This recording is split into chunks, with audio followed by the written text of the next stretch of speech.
welcome you as well to the presentations this morning in day 2 of the CARICOM Regional Cricket Conference, Reinvigorating West Indies Cricket, a symposium for strategic collaboration and innovation.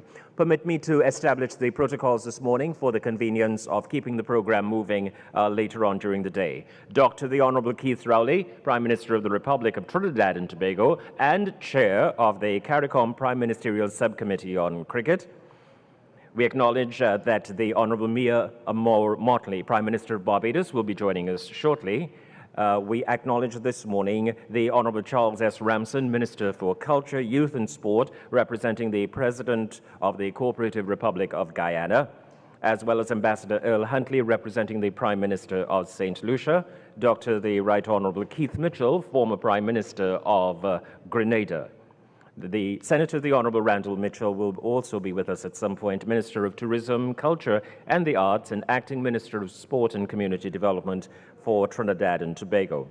Other Honorable Ministers of the Government of the Republic of Trinidad and Tobago and the region, Your Excellencies, heads of diplomatic missions accredited to the Republic of Trinidad and Tobago, Assistant Secretary General CARICOM Ms. Alison Drayton, Dr. Kishore Shallow, President of Cricket West Indies, CWI Directors and Executives of CWI, our esteemed legends of West Indies cricket, heads and other representatives of national and regional cricket bodies, former and current West Indies cricketers, permanent secretaries, the specially invited guests, members of the media, our audiences online, distinguished ladies and gentlemen.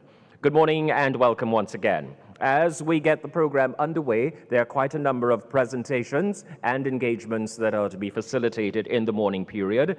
And we will first have a 10-minute presentation from Mr. Pete Russell, the Chief Executive Officer of CPL. I'm not sure that this includes a question and answer, because as I see on the program, we should go immediately thereafter into another presentation. So please welcome Mr. Pete Russell, CEO, CPL.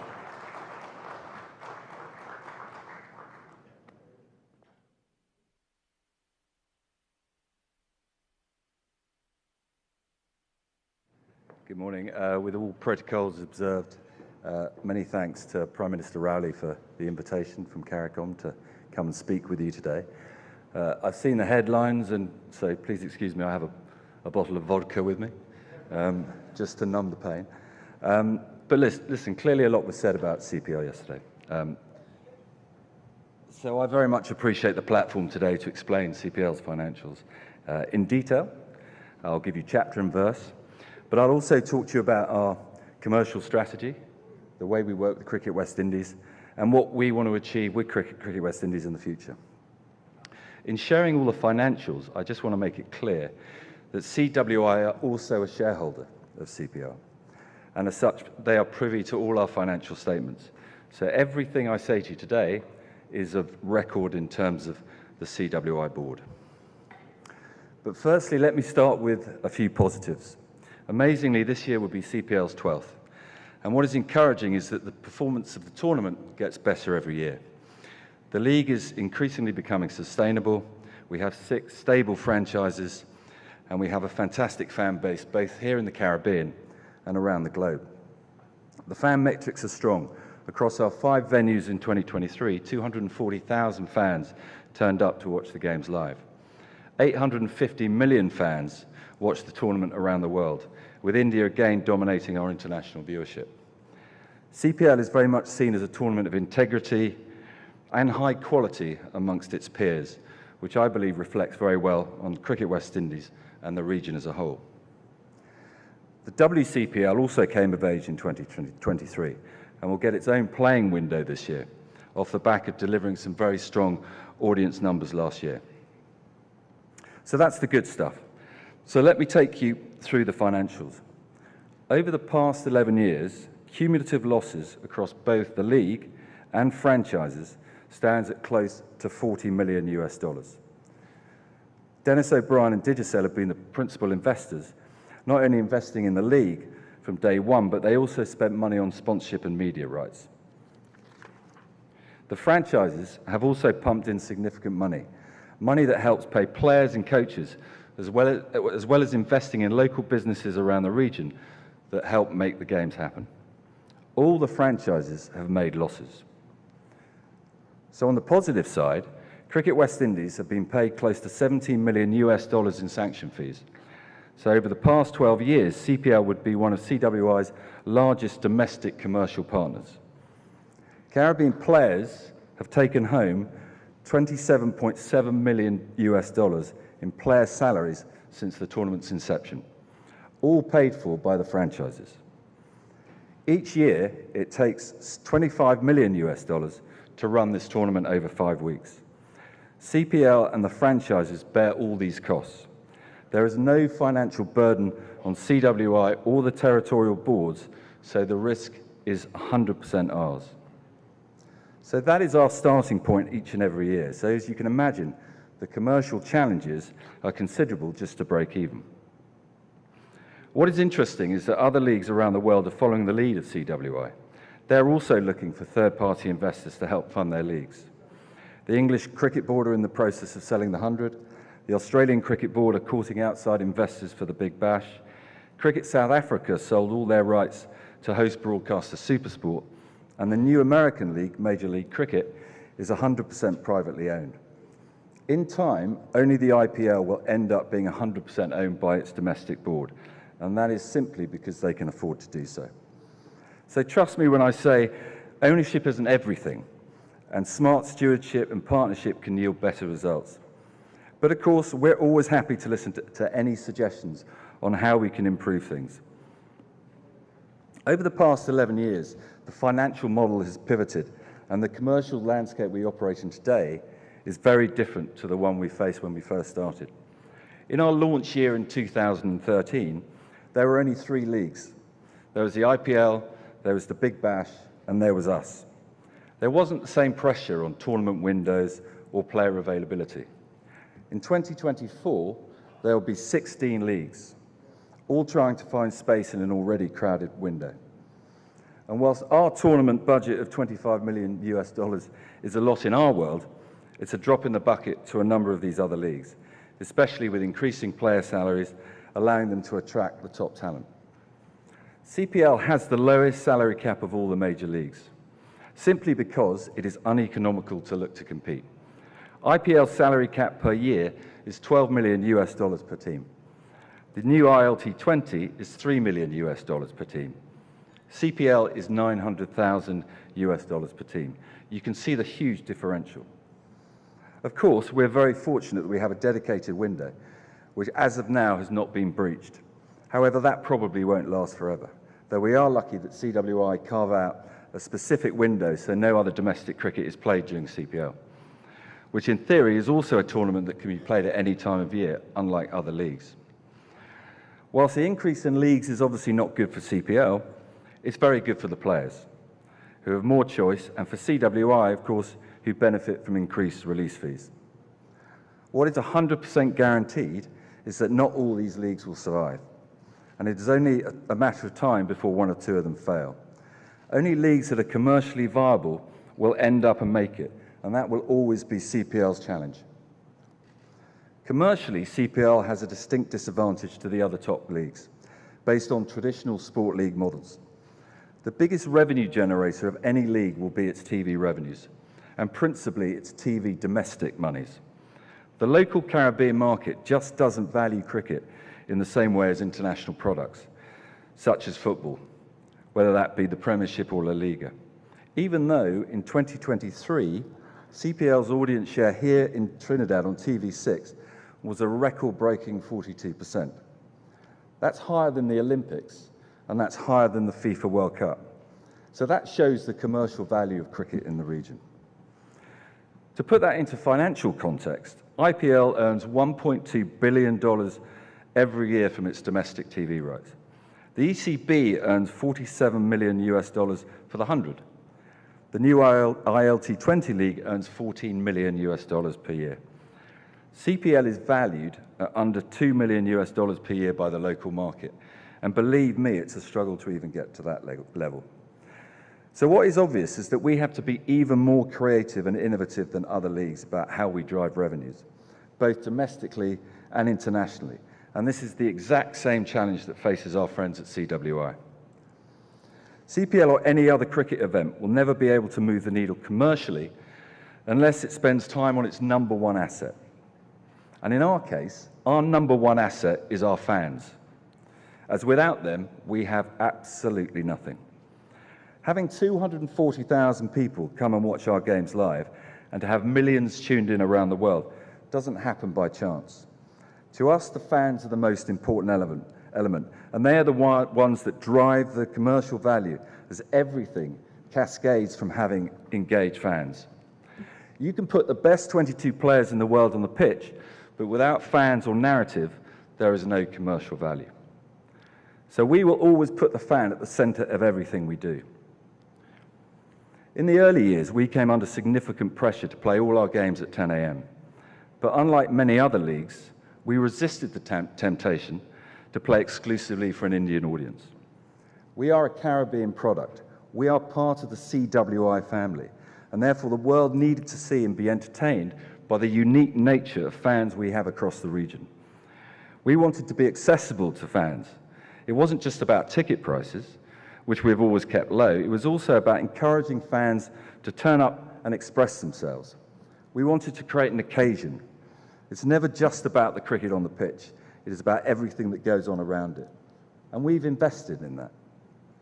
We make sure we also play our games at a time when our fans are available to view. So yes, we did take a hit from TV revenue because we weren't live when it suited India, but it was the right decision. CPL's audience has also evolved over time. Women now account for 40% of our audience, and we are trending younger. Just think about that for a minute. 40% of our audience is women, and they are young women. And it was mentioned on the stage yesterday, we have to focus on the women of the future because that's where the kids are coming. That is a massive, massive opportunity for the region. But most importantly, it shows that CPL is just as much about generating a social vibe as it is about putting on great T20 cricket matches. Our strategy is very straightforward.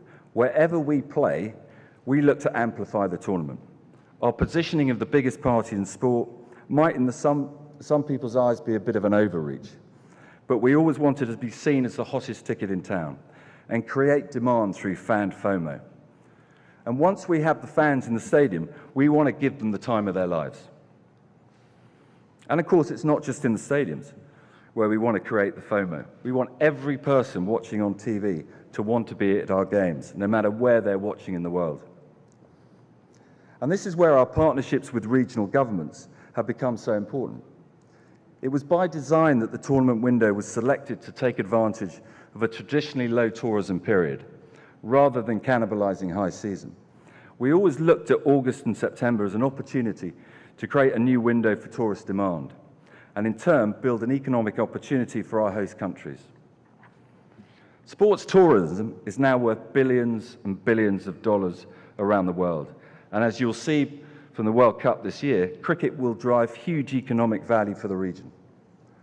But that is a global event, and what we have had to do is to make a regional event just as appealing for fans wanting to travel for a unique sporting experience. We are certainly making good progress. I think in Guyana last year, the Cricket Carnival initiative created by President Ali showed what is possible. Yes, cricket was very much at the core with the CPL finals, but it was so much more than that. The country came alive with multiple entertainment activities, giving fans a truly immersive experience. Caribbean culture was fully on show, from food fairs to high-profile music concerts, through to carnival pageants, with cricket weaved in between. It made for a memorable 10 days for all those who attended. And the top-line results were fantastic. For the finals and playoffs, CPL sold 54,000 tickets. Each game was sold out, but interestingly, 14,000 of those tickets were purchased outside Guyana. That's 25% of the total flying into Guyana specifically for cricket and the carnival. This was also reflected in the number of inbound visitors to Guyana last September, with record arrivals being recorded across the period, 131% increase year on year. Commercially, all our government partners are vital to the sustainability of CPL, and we will continue to innovate to drive more value to those partnerships. This year we'll be having a soca concert in St. Lucia. There'll be a Juve party in St. Kitts and a beach cricket tournament in Barbados, all designed to drive the tourism agenda, but to also give fans a further touch point to cricket and CPL. All of this activity and visibility leads to greater commercial interaction and value for sponsors, another important source of revenue for the cricketing ecosystem. Yes, CPL has done well with engaging regional and international sponsors, but again, it comes back to the fans. Sometimes that I hear CPL is in some way taking sponsorship dollars away from other parts of the cricketing ecosystem. I wish it was as simple as that. Every single sponsorship dollar needs to be accountable. Just because CPL is a cricket tournament doesn't give it the right or mean a sponsor is investing in cricket. They're investing in the audience and the value that brings them. For us, we need to continue to build and keep our audiences engaged so we can deliver value to all our partners. You may have noticed that I haven't spent too much time on the cricket. There are far more qualified people in this room to talk about that than me. All I would say is that CPL is a wonderful platform for players to express themselves and build careers from. I do hope players value what we do. We do know that many Caribbean players have gone on from CPL to make a very good living in other leagues around the world. And it's also important that players play their part in promoting the region. Has CPL developed enough players? Again, that is for others to judge. But I would say it is every local player in CPL gets to experience competitive cricket, be around top professionals, not just from the region, but the world. The opportunity is there, should they be good enough or committed enough to take it. And lastly, I just wanted to touch on the CPL and CWI partnership outside of the financial model, as it's never really been fully understood. The two entities are as close as they've ever been, and there are a number of major initiatives underway already. We collectively launched the WCPL. Just to be clear, this is not part of CPL's remit. We were asked by the former president of Cricket West Indies whether we could help. So we did, and we were able to lean on the CPL structure, principally the franchises, as well as attract fresh investment from our investors to launch what we believe is a very important tournament for the women's game. Just to be totally clear, CPL has not sought any equity position in that league. We have funded it 100%. The launch of the 60, a new T10 tournament planned to roll out after the successful pilot in St. Kitts, I believe could lead the way in the Caribbean. And I think we can build a very sustainable enterprise that will both help local development. But again, this is not part of CPL's remit. We will again put our investment in, we will again lean on our infrastructure, but we believe this will deliver great cricketing and economic value for all stakeholders in the Caribbean. And a new development league is planned for 2025, very much a league for the up-and-coming talent with the aim of developing young players that helps fast-track future stars. We will again help to finance this tournament. Franchises are also investing, especially when they become more stable in their various territories. Here in Trinidad, the local T20 this year is being sponsored by TKR. In Barbados, the Barbados Royals have launched a new initiative with Hayley Matthews. In St. Lucia, the franchise sponsor the local T20 tournament and have donated cricket nets and laptops to schools. In St. Kitts this year, there'll be new covers for the ground, and there again have been kits and bags delivered to school children. In Guyana, there have been multiple donations of cricket gear to schools and clubs, and the Warriors also sponsor local women's teams as well. So this is just the start, and there'll be plenty more to come as the teams become more established. On an operational level, we continue to find common ground with Cricket West Indies. We now have a joint ticketing partner, having had separate entities for a number of years. We're now looking at how we create a joint production entity, upskilling local talent rather than bringing in expensive overseas companies to run the show. And we collaborate on staff. So a number of our staff are working on the Cricket World Cup as we speak. So plenty of good things are happening that will make a difference. So what do I make of the future? Sport is now a growing asset class. Private investment has come into all major sports, and cricket is certainly benefiting. But what that means is that the cricketing landscape is changing and becoming fiercely competitive. So we will see even greater pressure on cricket here in the Caribbean, certainly as America develops, whilst investment for the Middle East is about to come into cricket in a major way. By way of an example, we have already been asked to present the 60 concept to Saudi Arabia. The IPL are now talking about an IPL 2. That will be played in our window. They're certainly looking at it, so that will have major implications for us as a tournament. So as much as we have a local agenda, global actions will have an influence on how well or badly we fare in the future. So we all need to be prepared. CPL are investors in West Indies cricket, but more than that, I would like to think that we're good partners to West Indies cricket and that we can continue to help move the game forward. We have shown, I think, that with the right brand and execution, there is a wonderful heartbeat amongst cricket fans in the region. And we have seen that with the right strategy, where cricket is part of an entertainment package, we can become an economic driver for all stakeholders. Trust me, we are by no means perfect, but we have committed investors, and by continuing to work together, I can guarantee that we will continue to play our part in striving to make cricket in the West Indies the envy of the world, whether that is both on the pitch or off it. I thank you.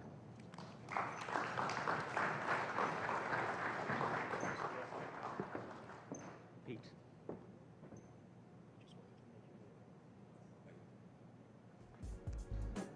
Our thanks to you, Mr. Pete Russell, the Chief Executive Officer of CPL. As we continue now, ladies and gentlemen, there's a presentation from Cage Sports. Would you please welcome the co-founder, chairman, and CEO, Robert B. Washington.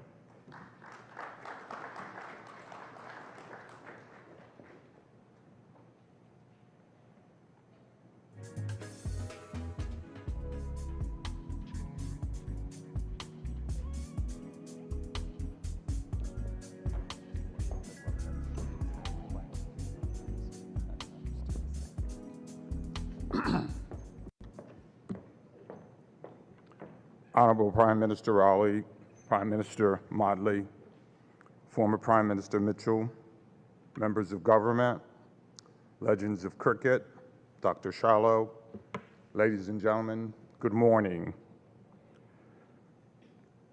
To be sure, cricket has been at the core of the Caribbean social and economic fabric development and has produced some of the greatest cricketers of all times. We at Cage respectfully suggest that we work together to ensure a continued positive development of Cricket West Indies and its iconic brand. However, as was stated yesterday by one of the legends of cricket, Michael Holdings, you need cash to care.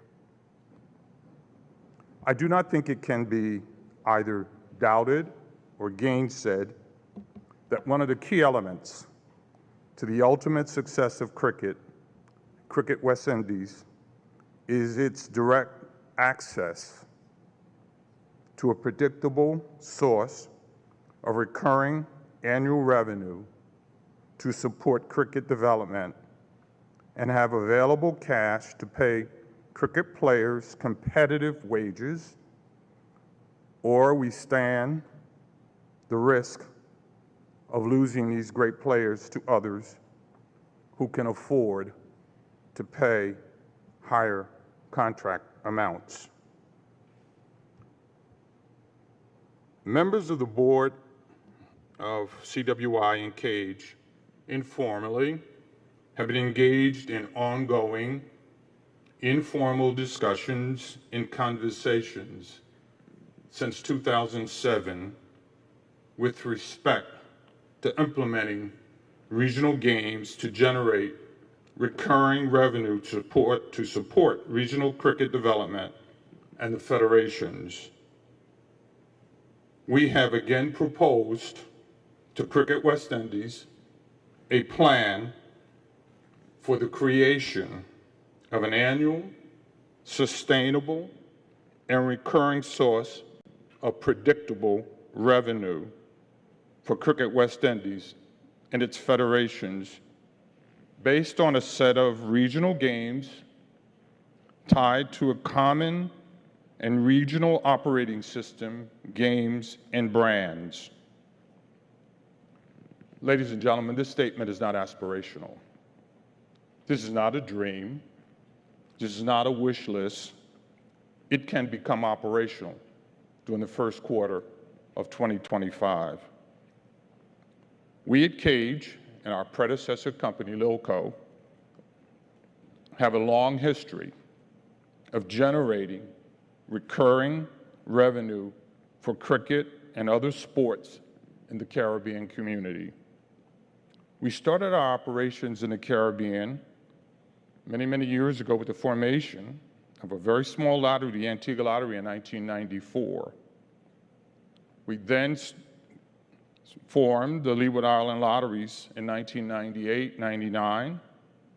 We created Caribbean Lotto as a result of the Caribbean Lotto. And in the late 1990s, we commenced a strategic relationship with the government of Barbados and the Barbados Cricket Association. And in 2004, we formed Cage, the successor company to Lilco. And we signed a subsequent agreement with the government of St. Kitts, the government of St. Lucia, the National Lottery Authority, to provide a source of recurring revenue so that the government could pay off its stadium debt.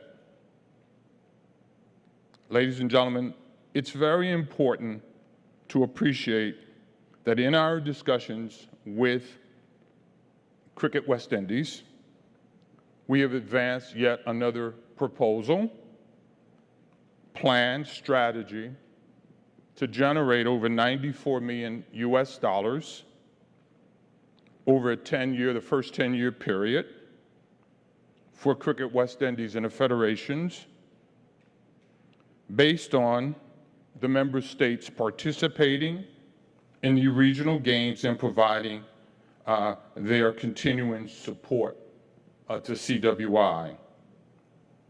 Let me be unambiguously clear on this point. The total investment and all of the risk associated with the startup of these games shall be for the account solely of Cage. We're not asking CWI or any government to advance any revenue, take any risk. It will all be undertaken by Cage and its owners. And let me just for a moment say something about Cage, or Lilco for those who do not know. Cage is a RLJ majority-owned company. RLJ is Robert L. Johnson, the first African-American billionaire that founded BET, the Charlotte Bobcats. I was a partner in that. The Charlotte Hornets with Michael Jordan, I was a partner in that as well. We sold it last year, the Hornets. Over 120 hotels, largest African-American car dealership in America, and many, many other investments. And so we are in gaming, and our strategic partner in the Caribbean for the execution of this project that we are proposing to CWI is Sports Radar, the billion-dollar Swiss company, the largest provider of sport content in the world. Sport Radar, you can look them up. They have the greatest cricket games in their network, and they are prepared, and we have launched in Barbados, in St. Lucia, in Antigua, and we're about to launch in Guyana, and we have an application pending in St. Kitts and Nevis. So it's important that we understand that the turnkey proposal and all of the risk and capital is ours. The opportunity is for both government and CWI to participate. We're not asking government to give up their revenue sources either. Obviously, that would be unfair. That's just simply moving revenue from one side of the table to the other side. Governments will also obviously participate in this participation. Honorable Prime Ministers and members, ministers of government, I just want to be clear again at the concept that was asserted yesterday that you need cash. As a former corporate lawyer in Washington and New York, I understand and appreciate the importance of governance, corporate governance.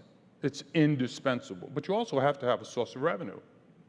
You have to have revenue. You can have the best corporate governance in the world without a sustainable, predictable source of revenue, irrespective of how great your governance plan is. It doesn't work. You've got to have the CWA has to have sustainable revenue in order to be competitive. We're in a different environment. What was applicable in the 1980s is no longer applicable in 2024. This is a call to action, and I think there are three things that have to be done, and I'll end my brief. I had a bunch of slides, but they told me to condense it down to 10 minutes, and respecting that. But there are three things that have to be done in order to make this not just some pie in the sky, not just some dream, not just some aspiration, but executable. And they are up there that we need all of the governments to support it and to really get in line with it and to support the games. We need the public support of the governments in these jurisdictions. And finally, each member state, through its ISP, has to block all of these illegal games. They already exist. Let me be clear. They already exist. People can play these games today on their handheld devices, and you don't participate in the revenue. There's so much illegal playing going on in the Caribbean community because the ISPs are not blocking. If people have credit cards, they can already play these games. They already exist. So we're not asking for something that doesn't exist. We're saying, how do you monetize something that already exists and to ensure that it benefits the people of the West Indies, it benefits the governments, and it benefits Cricket West Indies. And as I close, in the parlance of the NBA, we say it's jump ball time. And closing, I also want to remind us of the statement made by Michael Holdings yesterday, and I'm repeating myself. You need cash to care. And I hope in the future, this is my first time I spent yesterday, I learned a lot, and thank you for the opportunity, invitation. But we really need to spend a little more time on talking about how we generate funds and revenue so that, you know, half of the time we need as a business, and this cricket is a business, we need to talk about how we generate revenue and how that revenue is spent, and obviously is a function of corporate governance. So thank you again for the opportunity. We welcome the chance to participate and help to strengthen cricket. I have been watching cricket for 30 years, and it's not new to me. I am a sportsman. As I said, I'm former owner of an NBA franchise. But this is an incredible game. It's one of the most incredible games in the world. But we need more revenue, more support behind it. I look forward to answering your questions, and thank you very much for the opportunity.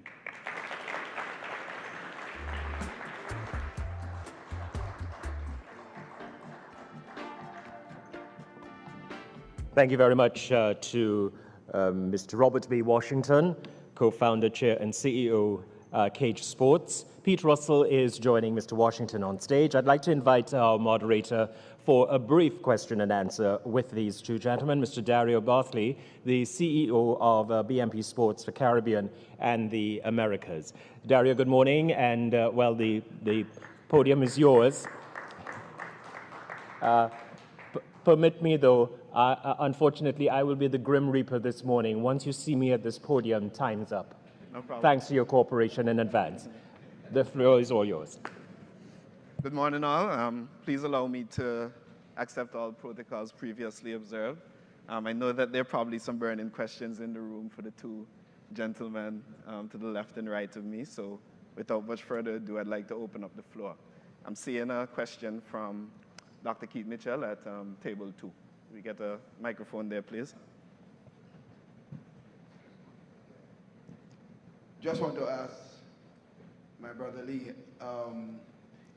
in your table you presented a while ago, I noticed a constant increase from one year to the next of a certain amount, and it got larger and larger. But from year 6, I noticed there was a decline. Is there an explanation for that difference in the numbers? Revenue, projections of revenue, is there an explanation for this? It's a game mix and the type of games. And what we tried to do with Sports Radar, Mr. Prime Minister, what we tried to do is to present a conservative model that we thought that we could exceed. And the example, for example, could be St. Lucia, where the former government asked us to generate $200,000, and this month we're giving them $785,000 this month. And what we tried to do as games get known and understood and played, there are periods where we go up and down. And what we tried to do is to project a reasonable scenario that we think we could exceed.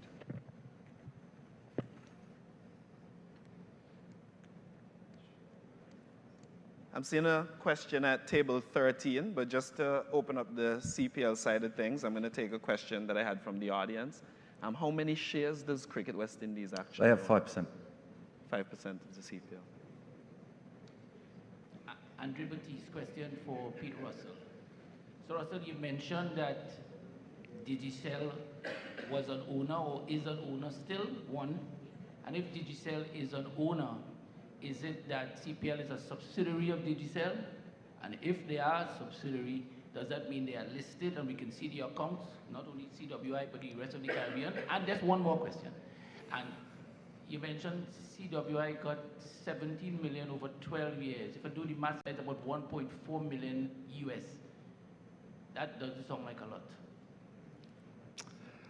Well, again, I mean, as I said, we're open to discussions about it, but I think I've presented the numbers in terms of what it's cost CPL. So I guess it depends, what does everyone want out of it in terms of, we pay sanction fees, we pay for the tournament, and the investment to date has been, in fact, it's been a lot more than 40 million, but that's where the current cumulative losses sit.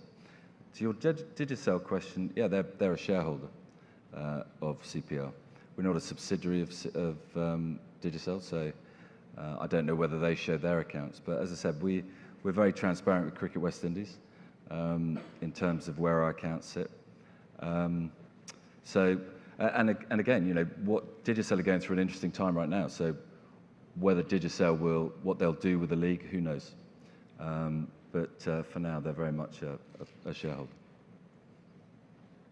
Pete, just based on the comments and the questions that we got yesterday throughout the room, I think that a lot of persons are seeking an answer as to whether CPL would be open to renegotiating that contract and that 50-year period. Look, I think, again, it baffles me why people think we're sort of this ghost in the shadows somewhere. We are part of Cricket West Indies. If people think it's a problem with the 50-year deal, of course we'll look at it. But you have to remember it works both ways. I mean, CPL doesn't necessarily want to be in a contract for 50 years where we're losing money. So I think everyone's just got to work together to say, well, what's the emotional hang-up here about 50 years? Because if in fact it's not 50 years because there's a break after 30. But the point is, you know, we've put $40 million in. So at some point, any investor is going to want to see a return on that. So I'm sure everyone in this room can understand that.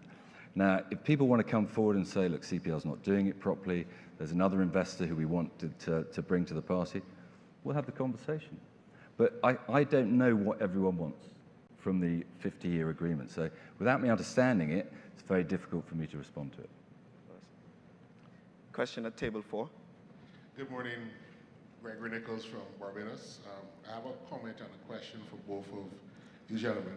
First of all, in terms of the CPL, I'm wondering how do you think you can work better with the local cricket organizations in terms of building out cricket in each of the territories? I heard you mention a number of initiatives, but certainly I can speak from the perspective of the Barbados Cricket Association. Sponsorship is very hard to get in the local market for local cricket.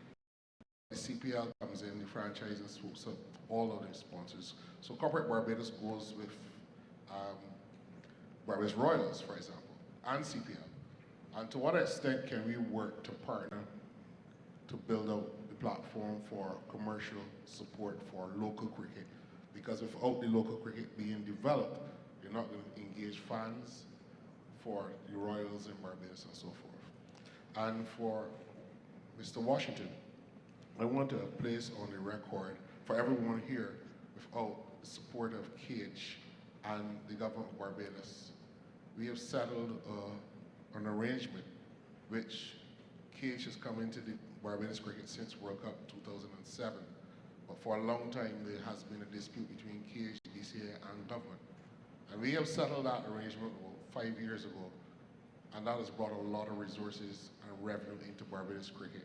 It is a model that should be commended for all of the territories in the West Indies, because without the betting and gaming support from CAGE, the legislative infrastructure, and the support from the government of Barbados under Prime Minister Motley, we settled a lot of the legal wranglings, and the inflows to government and inflows to BCA have made a financial difference. So I just want to commend that approach. And how do you, Mr. Washington, see us going forward in terms of trying to build out the same framework for cricket West Indies? Thank you. First, we'll give Mr. Russell a chance to speak. I think the relationship with the franchises is important, obviously.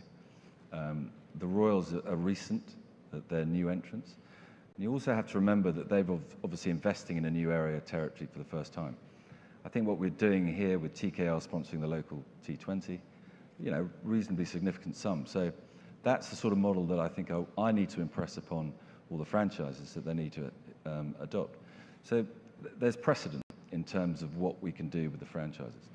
So I don't see that being an obstacle at all. I think it's a case of where you've got ideas or opportunities that you need support with, 100% they should be considered, not just by us, but obviously by the Royals, because we'll support them. I mean, I think we've got a pretty good track record in doing that.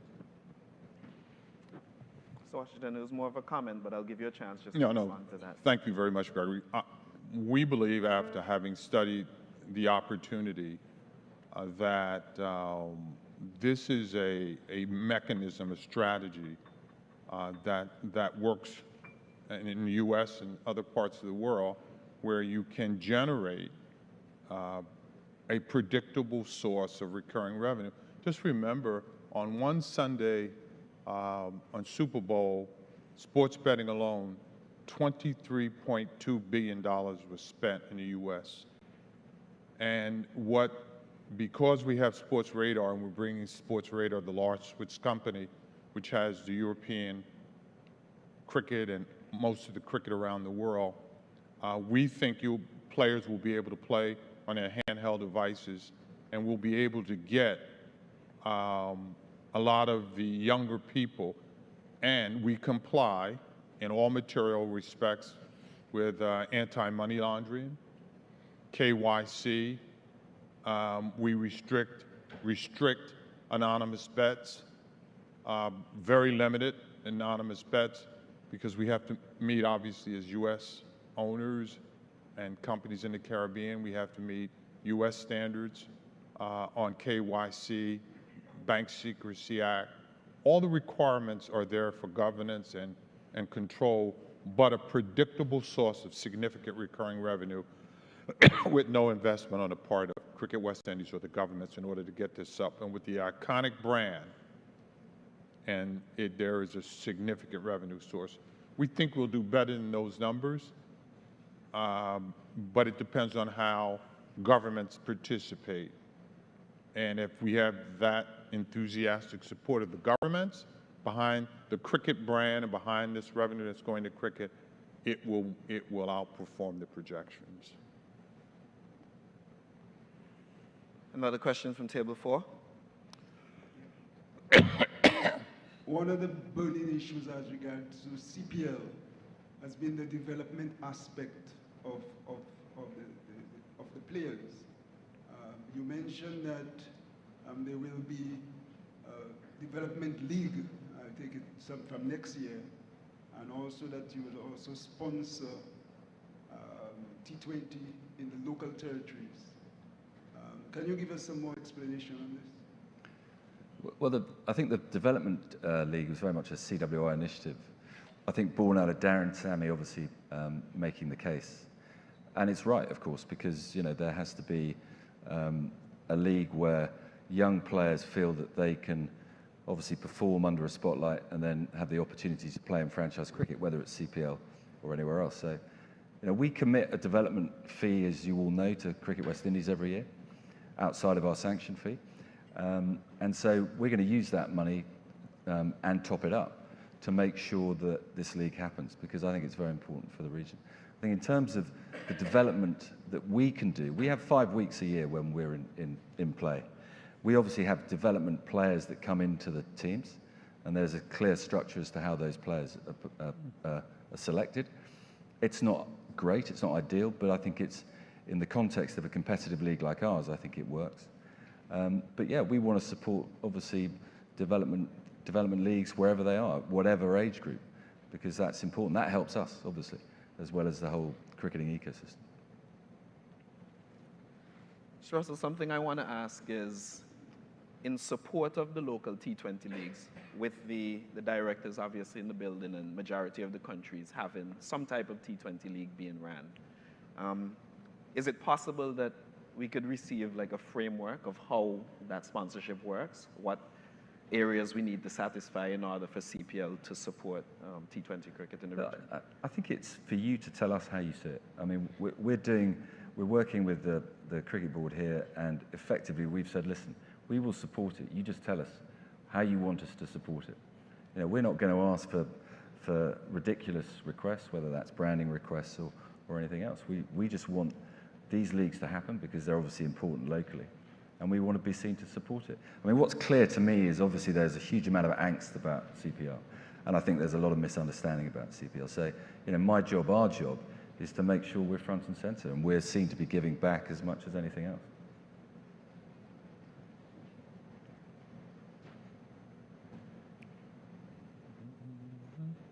Not seeing any more questions around the room. Mr. Washington, I just wanted to ask you, based on your presentation and the action items, how realistic, well, you obviously think that this plan is very realistic, but with other commercial deals and so forth in play, how do you see this happening in 2025 would be my question. We're saying that from our perspective, and the things that we have to do in order to make it operational, we can execute our side to make it operational in the first quarter of 2025. That assumes that there's a willing partner on the other side and participants who agree and take the appropriate steps during the interregnum to get it done. We're saying without doubt that from our perspective, we have the systems in place, we have the technology in place, we have our data warehouse, AI and BI in place, we have a multi-currency system in place, we have both a digital and retail component in place in the Caribbean, operational. So we can be operational. This is not, as I said, this is not some dream. This is something we can execute because we're already doing it in several countries. And it just depends on whether the other countries, member states in the Caribbean, participate. It's going to happen. The question is who participates. Seeing a question from Table 9. Yes, Calvin Hope of Barbados Cricket Association. There's a restrictive clause in the CPL agreement where territorial boards, excuse me, or local associations are restricted from hosting or staging T20 or similar tournaments that are of an international flavor. Certainly, I have read it, and from a legal point of view, I see it as a restraint of trade for an association who by law in their country is responsible for management and organization of cricket. Is that clause something that CPL could review or is willing to look at to see how you can resolve that restriction? Calvin, firstly, I didn't sign the contract, so I don't know. Obviously, that was agreed by both sides. But you also have to remember that there is a commercial reason for signing or at least ensuring that there is some protections of CPL, because if every single country here set up a similar CPL or had international franchises playing, what's the value for CPL? Because even His Excellency President Irfan yesterday mentioned he's launching an international or world league that's going to come to Guyana. So that's going to have a knock-on effect, obviously, on CPL. So I think we've got to be very careful by saying, okay, well, everyone can now set up international franchise tournaments that are similar to CPL, because then we have no value, and ultimately, I'm not sure that's going to be for the best for the region. But again, like all of these things that I've said, I'm very happy to discuss the pros and cons of that. I just think there has to be some protections in there for CPL to make sure that we're not inundated with all these local leagues, and obviously commercially CPL doesn't work, because that's the other worry, is that CPL falls over because it can't raise the 25 million every year. So that's obviously my worry every year. But look, as I said, everything, if you want to discuss how that clause works and what's the best for all parties, very happy to do it. Just another question. In relation to T10 franchise leagues, we've seen the emergence of a lot of T10 cricket being played around the region. What is CPL's view on that and those rights? We don't have those rights. So it's not that we're restrictive. I mean, those are for Cricket West Indies. You've got to be very careful, I think, again, is how you construct those leagues. I think there has to be, my own view, and look, I don't run Cricket West Indies, but there has to be a structure which funnels up to something. At the minute, you have all these various leagues, and they all do fine, and I guess they play a purpose locally. But where's the narrative again? Where can fans from not only the region, but internationally, buy into a league in Trinidad or St. Lucia? Where does it all lead to? So I think that's something that needs to be explored. I think T10 is a great format, so I'm all for it. And do you think that those leagues could basically support that 60 structure? Yeah, again, but we know that they need to be commercially viable. So that structure should be making them commercially viable. Selling TV rights, selling data rights, selling betting rights. Whatever it is, you've got to do it collectively, because you'll be better off by selling it collectively. We have just over a minute left, but I'd just like to go to one final question from the audience, and it's for you, Mr. Russell, again. A lot was said about branding. Why was the name Caribbean Premier League chosen when we have world-class visibility in the name West Indies? I don't think we were allowed to use it, is the honest answer. So I think we used Caribbean Premier League, and obviously Premier League was, at the time, it was Indian Premier League, but I don't think we were allowed to use the West Indies name. Noted. Unless there are any final comments that either of you would like to give. No. That brings us to the close of this question and answer segment. Guys, thank you for all of your views and questions throughout the room. And thank you very much, Dario. Thank you, Mr. Washington, and thank you, Mr. Russell, for facilitating. We kindly ask that for members in the audience, just for the purpose of being able to easily see you when the question and answer segments are being facilitated, if you could kindly stand so that the cameras are able to pick you up. There is an audience online that we want our cameras to be able to capture, and there are some challenges if you remain seated. Thank you for your cooperation. Ladies and gentlemen, time for some entertainment. First up, Mr. Irfan Alves and the piano girl Joanna will perform for you a song that really and truly is synonymous of what we appreciate in Trinidad and Tobago, in Jamaica, in Barbados, in the Leeward Islands, in Guyana, nothing more than rally around the West Indies. Please welcome Irfan Alves and the piano girl, Joanna. Good morning, everyone. Happy to be here. Thanks for having us. This is our first live performance of the West Indies cricket anthem. Pleasant good morning, one and all. I urge you to feel free to sing along.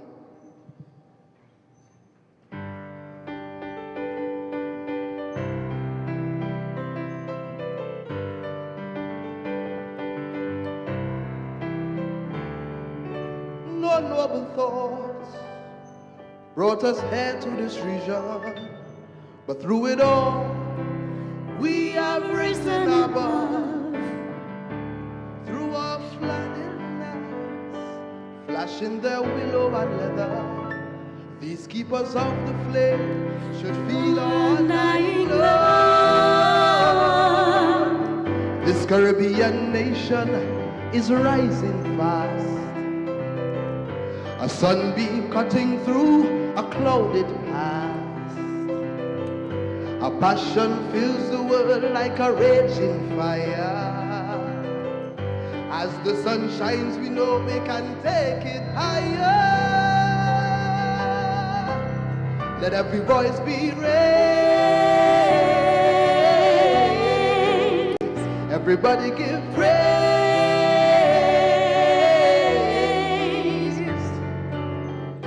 Rally, rally round the West Indies, now and forever. Hey. Rally, rally round the West Indies, now and forever.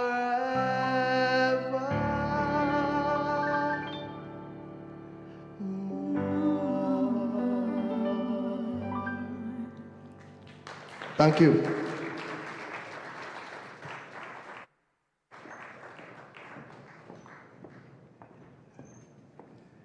Thanks to the piano girl, thanks to Fanals. Thank you, David Michael Rudder.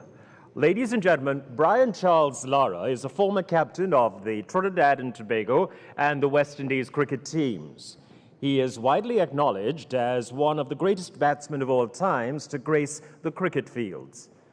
Mr. Lara holds several cricketing records, including the record for the highest individual score in first-class cricket, 501 runs not out, and the record for the highest individual score in an international innings, a memorable 400 not out at the Antigua Recreation Ground in the fourth test against England in 2004, and this still stands as the world record. Mr. Lara is a national icon in Trinidad and Tobago and is popularly called the Prince of Port of Spain. As a legend, he shares his perspective on West Indies cricket. Please welcome Mr. Brian Charles Lara. Good day, ladies and gentlemen. Firstly, I want to say how honored I am to be a part of this regional conference on West Indies cricket, themed Reinvigorating West Indies Cricket. At the same time, I feel disappointed I am not there in person interacting with you throughout the conference and not just for a few recorded minutes. I was always better taking on the game out in the middle, in the heat of the moment, more so than shouting my support from the pavilion. This forum will have to do for now, but rest assured that in the future, whenever needed, I am available. But I don't come cheaply. I played a lovely game of cricket from the moment I could walk, and I was inspired by the late Roy Fredericks and some seriously great role models. In my support group, I had my dad, my mother, my siblings, Joey Kuru and his family, and many more wonderful people that wanted me to succeed. Harvard Coaching Clinic, Queen's Park Cricket Club, Fatima College, Trinidad and Tobago Cricket Board, and WICB are all institutions that paved the way and became architects of my career. And for that, I want to say thank you. I've been involved in this game for 50 of my soon-to-be 55 years. The history of West Indies cricket means a lot to me. Well, at least the interpretation I have of West Indies cricket. Chairman, members of CARICOM Subcommittee for Cricket, members of the West Indies Cricket Board, and all stakeholders, my mandate today is to give my thoughts about West Indies cricket and the importance of this two-day conference.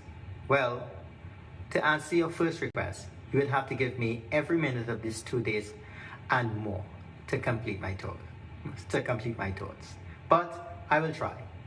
I will try to concise my message and squeeze my thoughts in the time given.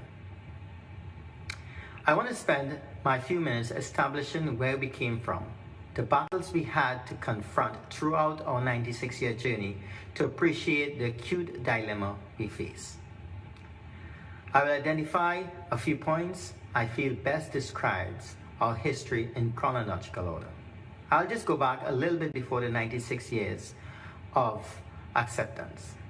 I'll speak about the fact that in the 19th and early part of the 20th century, our cricket was played by plantation owners and their offsprings.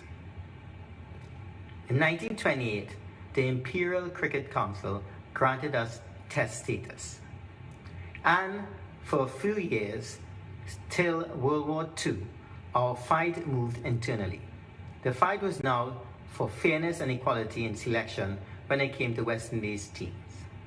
Prominent figures playing at the time were Sir George Headley, Sir Larry Constantine, and all the field, our literary genius, Sir Lara James, played a very important part. Post-war, in the 1950s and 60s, our cricket blossomed on the field with a greater cross-section of our population having the opportunity to play.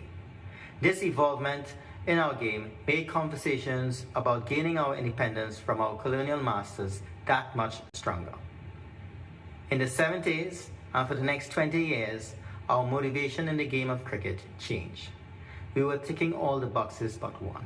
Can we be the best in the world, and not for a fleeting moment, but for years and years to come?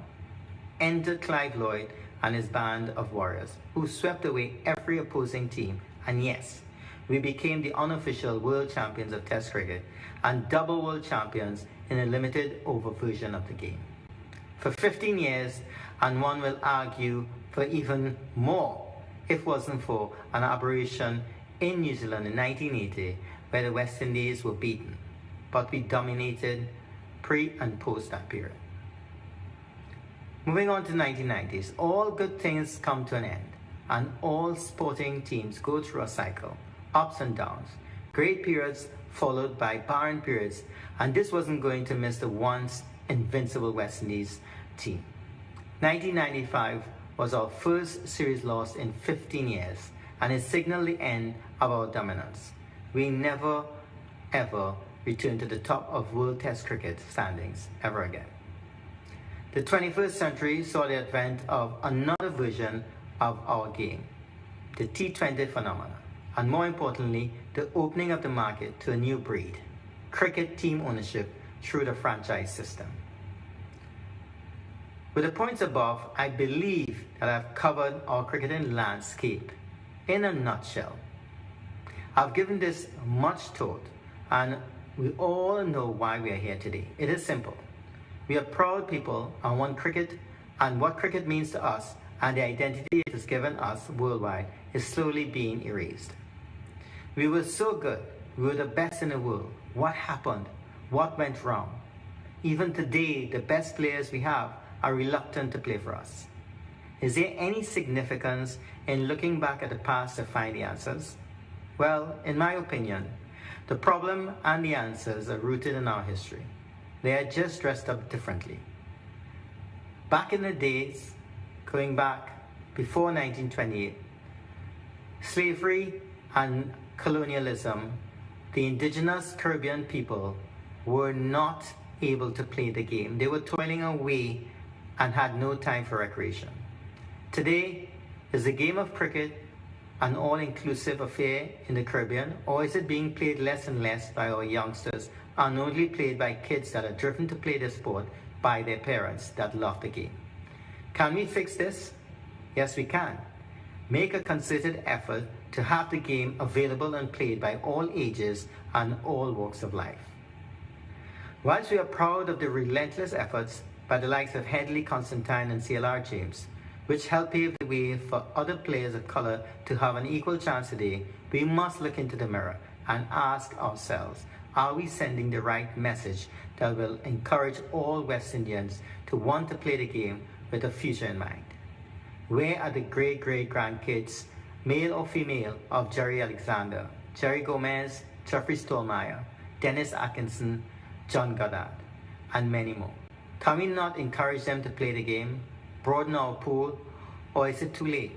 Or is it just that we prefer not to? We must attract all, the skillful, the underprivileged, but also open the gate for the privileged. Get rid of insularity. It is the one sport that brings us together, but somehow it finds a way of bringing out the worst in us. Cricket was one of the tools we used to show that we are capable to be our own leaders. Use it again to draw us back together. We were motivated to be the greatest team in the world under the leadership of Sir Clive Lloyd because we wanted the world to look at what some cricketers from a tiny part of the world were capable of. We had pride in ourselves and our purpose. That was our motivation then. Today, what is our motivation?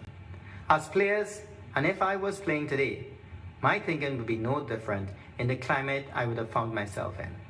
Having a career that would provide me the financial footing to firstly come out of my environment and to provide for my family's future would be of paramount importance. Let's don't fool ourselves. That is a more secure choice away from home compared to grinding it out to hopefully play for the West Indies one day. Can we return to the 70s motivation and be the best in the world once more? This will be a challenge as the game is moving away and giving less importance to country versus country and more importance to franchise cricket with more than 12 leagues available to players throughout the year. The game changed on us in the 90s and we paid no attention. Us neglecting the importance of how the pace of the game was evolving meant our decline was inevitable. The lack of good facilities and academies with the right technology to grow the game kept us stagnant. We felt that our cricketers were naturally talented and the way we learned the game was still the best way. No, it wasn't, and if we still believe that today, we are in serious trouble. The science of this beautiful game, cricket, has significantly changed and we have to catch up. The latest technology must be used in our cricket classrooms and state-of-the-art facilities for our practicals. There is no shortcut. This is serious business. The lure of big bucks in cricket is only going to get greater, and nothing we do is going to stop our best players from looking after their future in a more secure environment. Why are we worried about our elite cricketers? They are well taken care of. Turn your attention to your controllables. Our youth in all corners of all our Caribbean islands needs new opportunities, not dead ends. What effect did franchise cricket have on West Indies? It was a big blow. It actually made us aware of how rich we are in talent as the world came and invaded our shores, taking away our prized possessions, weakening our legacy, and showing how economically underprepared we were to deal with a fast-moving game that waited for no one and had no sympathy for the fragility and vulnerability of some countries. Ladies and gentlemen, I did ask for 2 days. You gave me 5 minutes. I took a lot more than 5 minutes. I will summarize and bring my message to an end. Now, if we truly believe that we can come together as one, function in harmony, and really make a big effort to reinvigorate West Indies cricket, this could be a watershed moment in our cricket history. I challenge you to take my main points away and discuss them and add and subtract from it as much as you want, because the true ingredients for a healthy sporting environment throughout the Caribbean isn't just my thoughts or other concerned citizens' thoughts. It's about respecting the views of all stakeholders and making everyone feel that they are part of the process, because we are all important to the process. Also, please take sports seriously. The benefits are far-reaching socially and economically. And lastly, accept that we first need to grow internally before we challenge externally. We've been punching above our weight for a very long time, and now is the time to take an honest and in-depth look at our future. I'm challenging all stakeholders to truly think about what reinvigorating West Indies cricket really means. Thank you.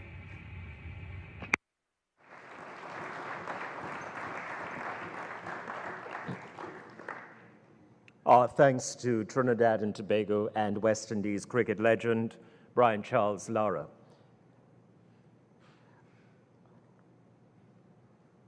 We move now, ladies and gentlemen, to a discussion on cricket, youth and school programming, and education, almost timely and appropriate in light of the sentiments expressed by Mr. Lara. Sports broadcaster Mr. Andre Errol Batiste will moderate this panel, and joining him will be Mr. Darren Sammy, cricket legend and West Indies ball head coach, Mr. Enoch Lewis, President, Leeward Islands Cricket Board and Director, CWI, Professor Joel Warrican, Committee Member of CWI, Mr. Azim Bazareth, HBM, Vice President of Cricket West Indies and President of the Trinidad and Tobago Cricket Board, and Dr. Nigel Camacho, President of Queen's Park Cricket Club and a very dear friend of Brian Lara. Will you please welcome our panelists? And we invite Mr. Andre Errol Batiste to kick off the discussion.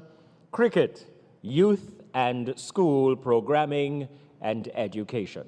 Our panel.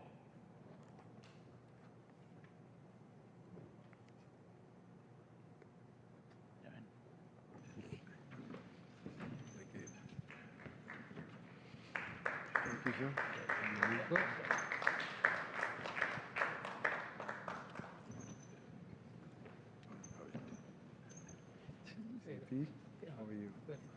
Very good. Thank you. Okay.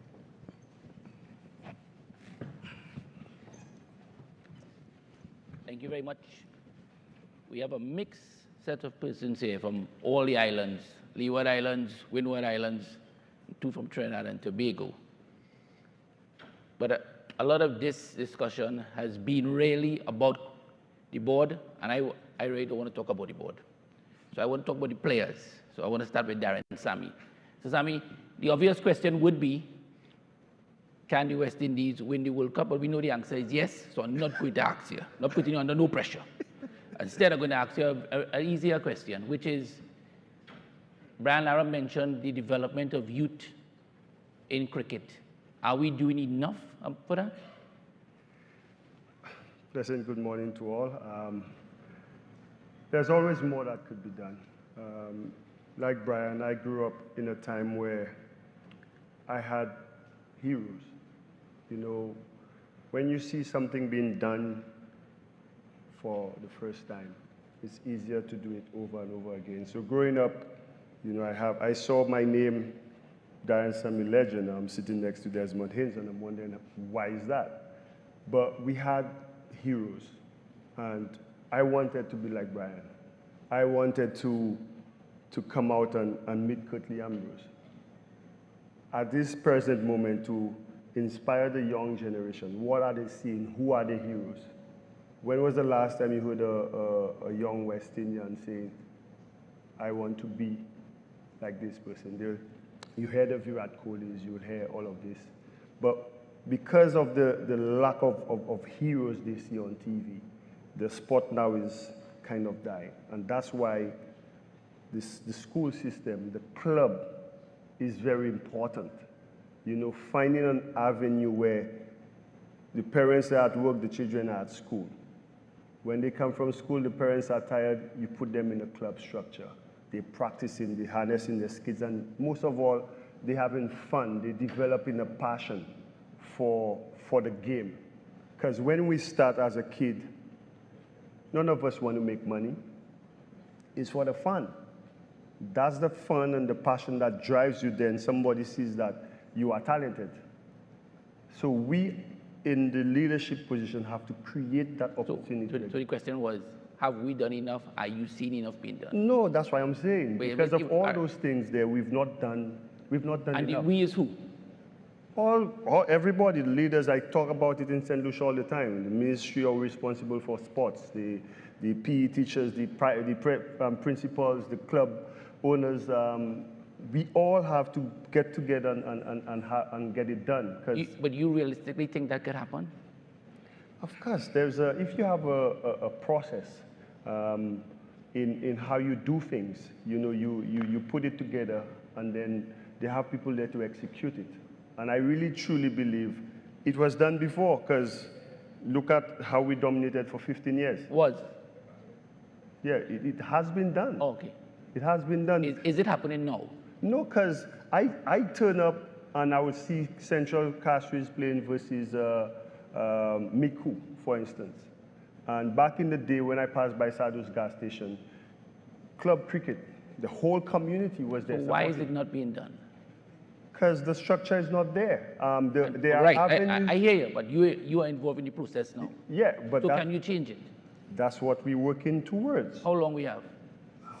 Well, look, Rome was not built in a day. I know, but how long we have? No, how long? Let me tell you what happens is you put process. Nothing happens without the proper process. So myself, if you see, you heard I spoke about to Pete Russell, the need for development. You cannot have sustained success without the development of the future. So we have the right people in the right places to do that? It doesn't matter who is there, it's what happens. I've heard so many guys spoke about... No, but I hear you, but the process is there. Do we have the right people in place to ensure that the process that you recommend and you want to happen is going to happen? Of course it's going to happen. I trust in the leadership of Dr. Kishore. I trust in all the reason why we are here today is to ensure all these things happen. Mr. Bazar, we need action. Sure, okay. Mr. Bazar, as the Vice President of Cricket West Indies, do we have the right people in the right places to do what Darren Sami has just said? Of course, yes. I am pretty confident that what is required will take place. When you look at the people who are in Cricket West Indies, you have people who are involved in territorial boards. And what Mr. Sami was saying is that what transpired maybe in the 80s and the 90s, where we had strong clubs, now that no longer exists. What happens? But that is the $40 million question. I remember as a young boy growing up, when you passed at different communities, you see 40, 50 people training regularly on evenings, preparing for the match coming up on the weekend. That no longer exists. But you're in charge of the Trinidad and Tobago Cricket Board, so therefore, what happens in Trinidad and Tobago, is under your purview. Agree? No, I don't agree. Who purview it under then? Any cricket board is not responsible for the administration of the clubs. The clubs have that responsibility. But do you fund the clubs?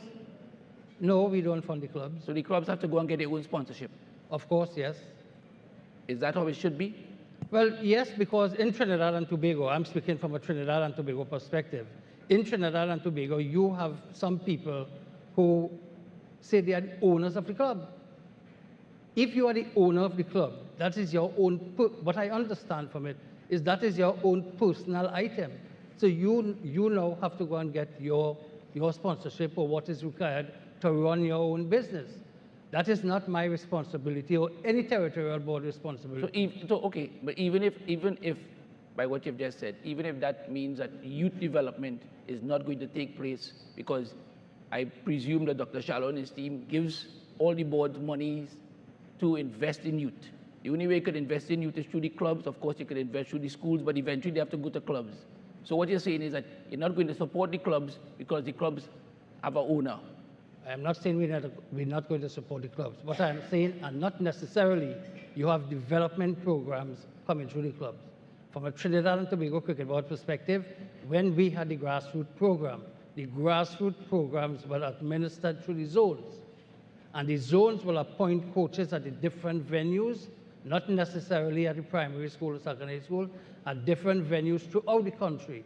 In Trinidad and Tobago, I remember there were 80 venues where we had the grassroots program taking place. And as I said before, that used to be run through the zones. So Louis, I want to bring you in here from the Leeward Islands perspective.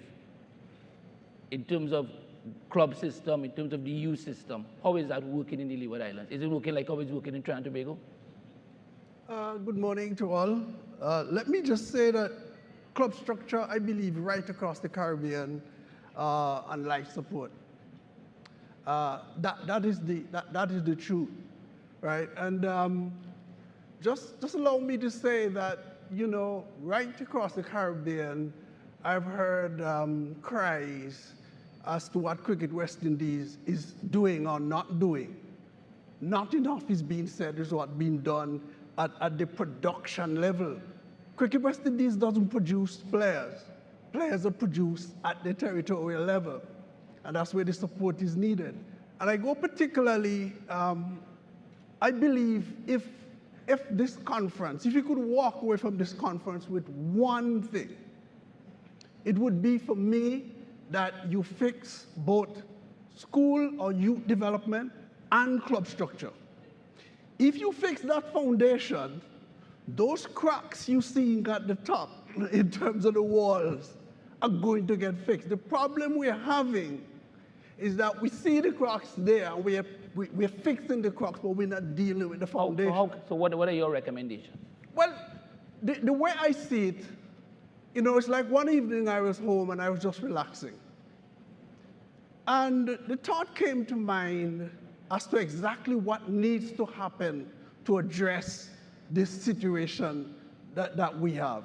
And it is this. I believe that CARICOM should just take total charge of the development of school cricket.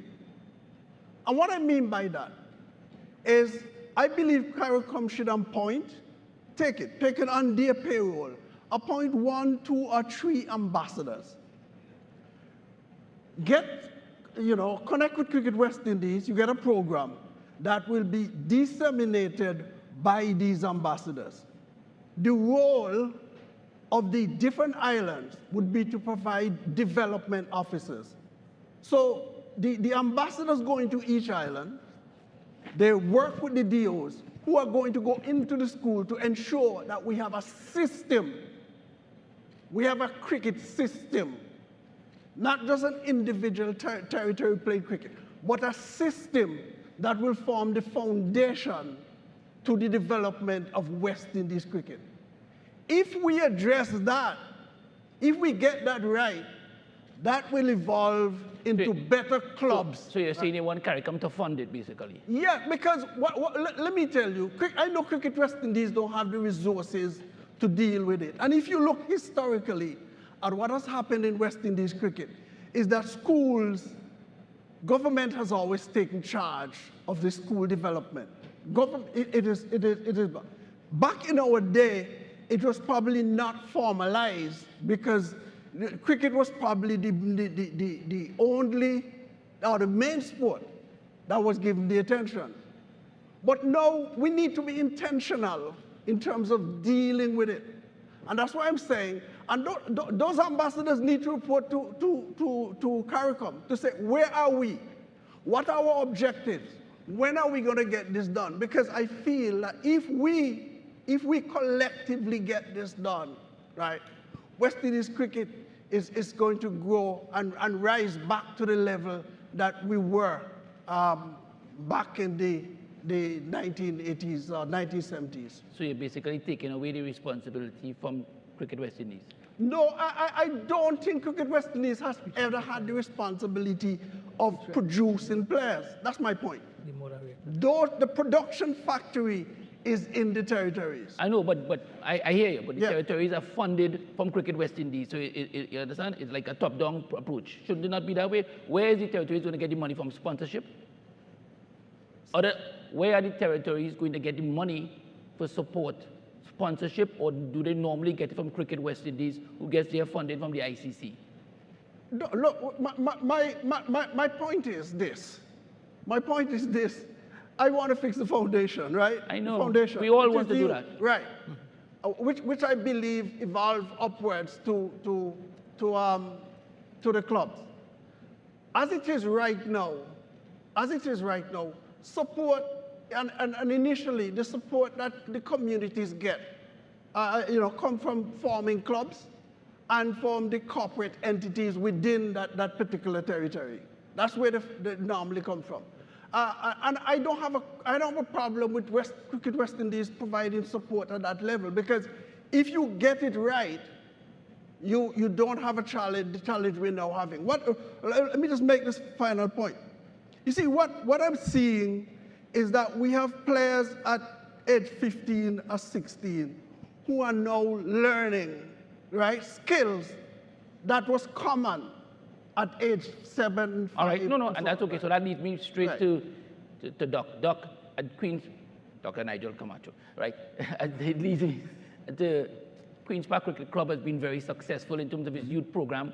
Unfortunately, we haven't seen that reflected in the success of Trinidad and Tobago many times. Why? That is a difficult question to answer, but I think we have been very proud at Queen's Park Cricket Club in terms of the legacy of our club structure and in terms of our own grassroots program.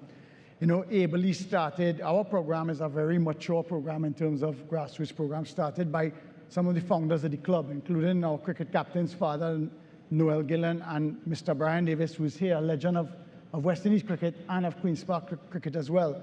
So we have been able to, in the last 20 years, been able to uncover the talents of Pollard, Bravo, and Narayan through our own little grassroots program. And yesterday I was a little bit taken aback by the fact that Miles Bascon and Mr. Inveron said that there was a gap in West Indies cricket at the moment in terms of grassroots. To me, I was talking to Enoch about it, that's a huge gap. By the time you uncover this potential talent, sometimes it's a little too late. And I think one of the good things that the clubs could do is bridge that gap. Dr. Shallow, I think the clubs should be called upon to bridge that grassroots. I know in Queen's Park, I could give an example. We've been able to work with the Ministry of Sport in Trinidad and Tobago, with our Minister Kudrow, the Ministry of Sport, in squash, completely different from cricket, in that we are fortunate to have a facility of a squash court in Port of Spain in Trinidad, the only one. But we have a grassroots squash program that we're teaching the kids from the North schools to actually start and get engaged in squash. We do the same. We have our cricket administrator here in the back here, Mr. Brian Davis' son. And we have a cricket academy that runs at Queen's Park. And we feel that exactly what Mr. Lewis said in terms of working with CARICOM and Cricket West Indies in a collaboration, we can actually bridge that grassroots gap and start to uncover talent at a younger age and introduce them into the elite programs, and make Mr. Sami happy, where we start to uncover the talent earlier, develop them earlier, put them into rigid programs from earlier, and I think, everybody will be happy because the results, I think, will be almost instantaneous in the next 5-10 years. And then we'll see West Indies hopefully rise back up. Before I go on, I want to thank our Prime Minister particularly for making this happen. As we heard from our Queen's Park member, our legend of West Indies cricket, we like to hold on to Mr. Brian Lara, talk about this as a watershed moment. I believe it is a watershed moment. It's an opportunity for us. All stakeholders are here stating the case, and Prime Minister Rowley, I commend you for making this. I know, well done. This is indeed a superb moment. Having the legends here, having everybody here. One of my favorite leaders, Prime Minister Motley, taking time out from her schedule. This is how important cricket is to us in the Caribbean. In the West Indies, this is huge. Cricket is really, really important. And that's the other part as a club at Queen's Park, particularly, you touched on it earlier. And in your opening address, Prime Minister Rowley, you talked about whether Queen's Park Oval will become irrelevant in terms of a venue in cricket going forward. I don't think so. This year, we have more international cricket at the Queen's Park Oval than any other year in the history of our club. But what we have coming up, in terms of what we have at the club is something that, Andy Roberts and Clive Lloyd touched on in terms of utilization of our legends. We have a museum inside the Queen's Park Cricket Club that could bridge that gap in terms of teaching the next generation that we're talking about the importance and the significance of West Indies cricket and what it meant to us as a people in terms of our fights and our struggles and our development as a nation, as a nationhood, as a region. And I think, it would be wonderful if we could collaborate, the ministries of sport, tourism, education, and culture in Trinidad and Tobago, work with us at the Heritage Museum at the Queen's Park Oval and utilize some of the assets we have inside of that museum to actually educate the next generation. All right, Doc. That was the paid advertisement almost, but Thank you. Thanks. Good one. All right, so Professor Warwick, and you are the educator here. Tell us a little bit about, in the region, we've always heard many times parents say that they prefer their son or their daughter to be involved in schoolwork rather than to be involved in sports. From that specific point of view, how can you address that so that we can grow sports and, of course, grow cricket? Thank you very much, and good morning to everybody. I'm definitely not a cricket expert, but I'm one of the biggest fans of West Indies cricket. And your question is a very pertinent one because I've lived through that. I have a son who plays for the West Indies team. And throughout his youth, I was told by my peers, why are you concentrating so much on cricket? He should be doing more schooling. Why is he not in university, and so forth. And that really is showing that in the Caribbean, we do not see cricket as a profession and as a big income earner. Well, I didn't buckle to that because I saw from early that where cricket was going. I just want to go back to something that I heard yesterday about very few of the youngsters know much about the legends, and that is really a shame. And I think what we need to do is to look at these things in an actionable way. How can we address that? I think we have to start in the primary schools. I know one gentleman made a point about the CAPE syllabus, but the reality of it is that it's just a minority of our young people going to be doing CAPE, just like it's a minority that's going to go to university. By the time you go to CAPE, that is upper six, you are in that 1.5% who are headed for tertiary education in the region. So you have to attack it at the primary level. How can this be done? In our school system and in the US and so forth, there's something called a basal reader approach, where every child is exposed to this basal reader. The US has it much more sophisticated. In the US, it's that reader, but along with it is what you call trade books. I am saying that the West Indies board can lobby with CARICOM because ministries do not write texts, but what you want is the adoption of text. So the West Indies Cricket Board can work with publishers, work with CARICOM, to come up with a set of trade books that will populate the school. So if you have 30, 50 books about cricket, the history of cricket, the great people who have played the game, the iconic grounds like Queen's Park and so forth, biographical moments in cricket, and you have those captured in short trade books, children would be exposed from early. The other thing I would say is that when we think about our coaching program, we have to think about education. Quite often we focus on the technical, which is the training part of it.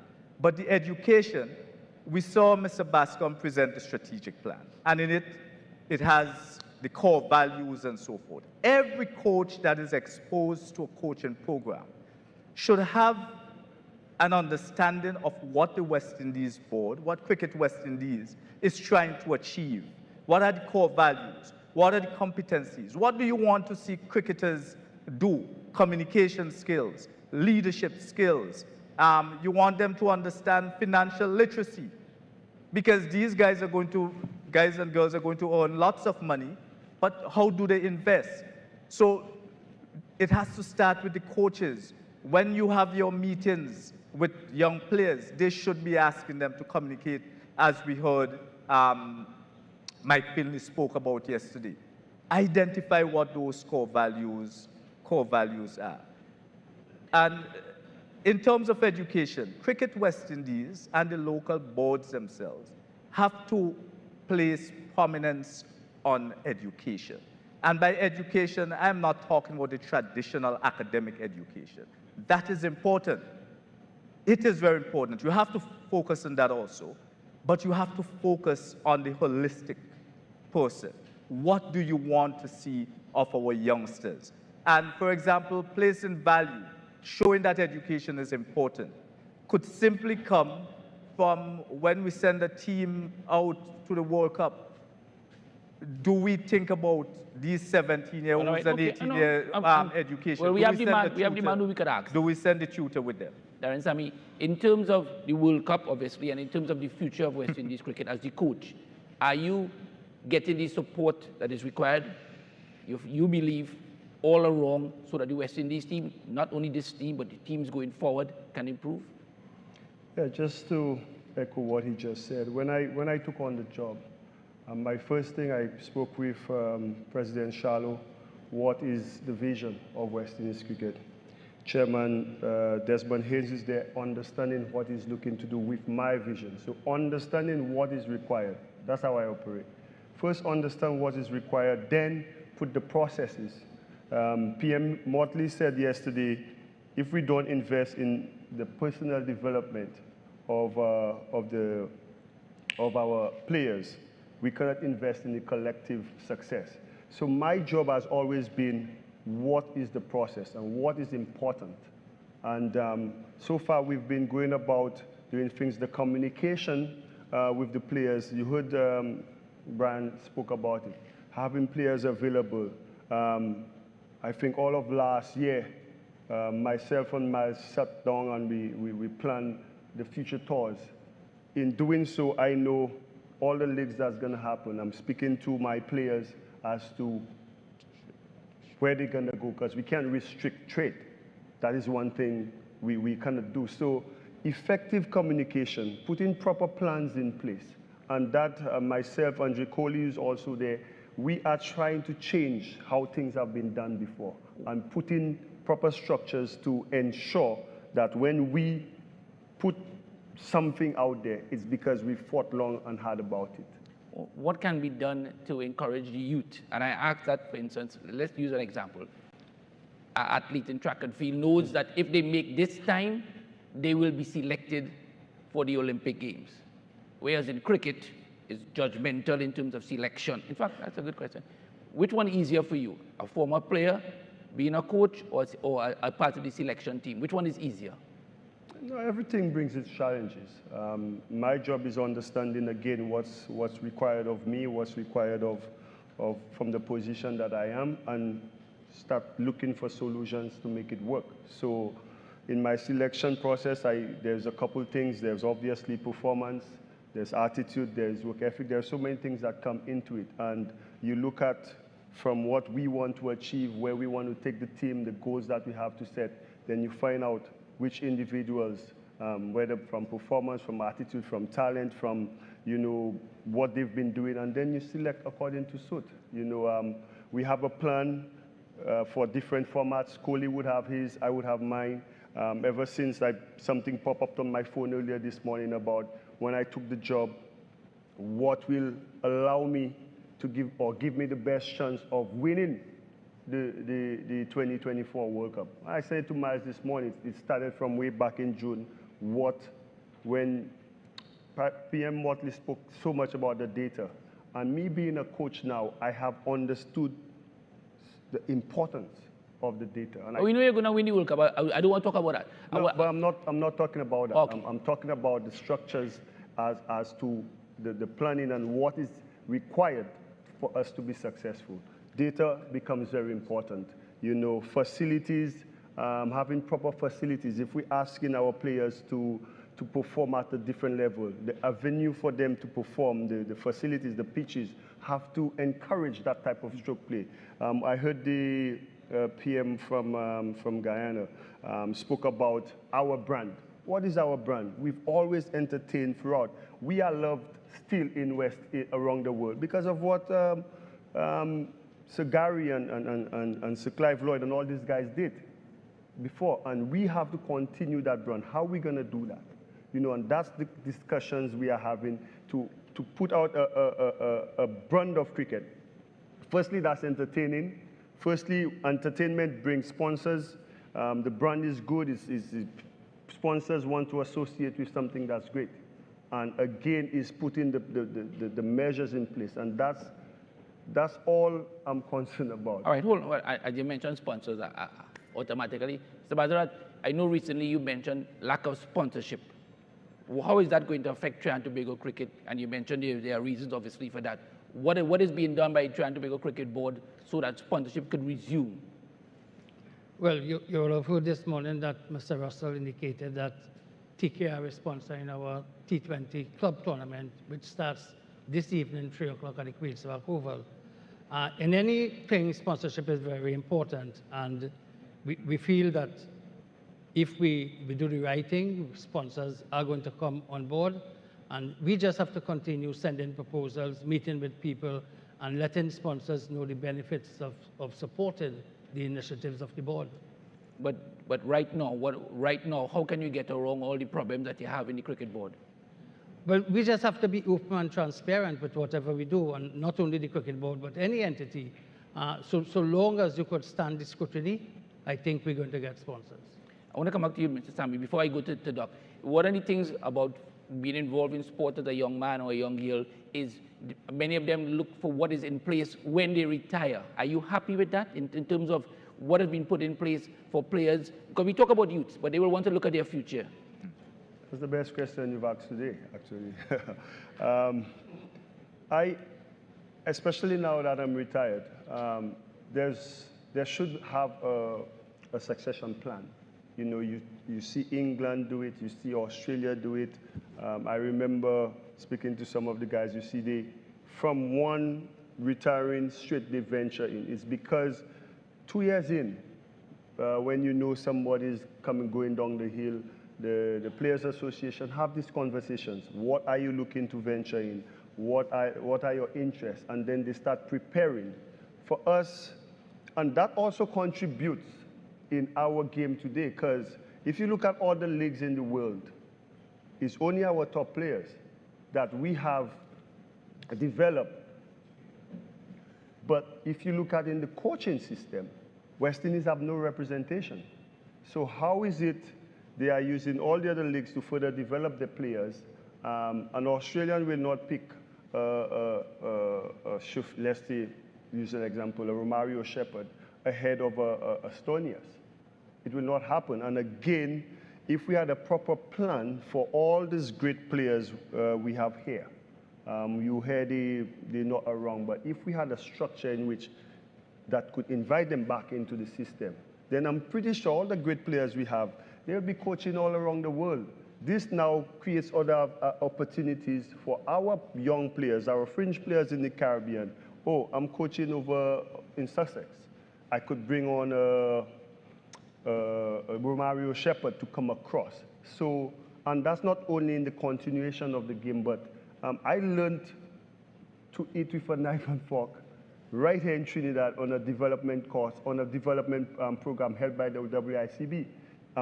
Back in the day, Michael C. Prasad and all these guys. So again, the important thing PM Motley said is investing in the development. So I know, first thing I heard, Scotiabank was in charge. They used to have seminars, come and talk to us about money.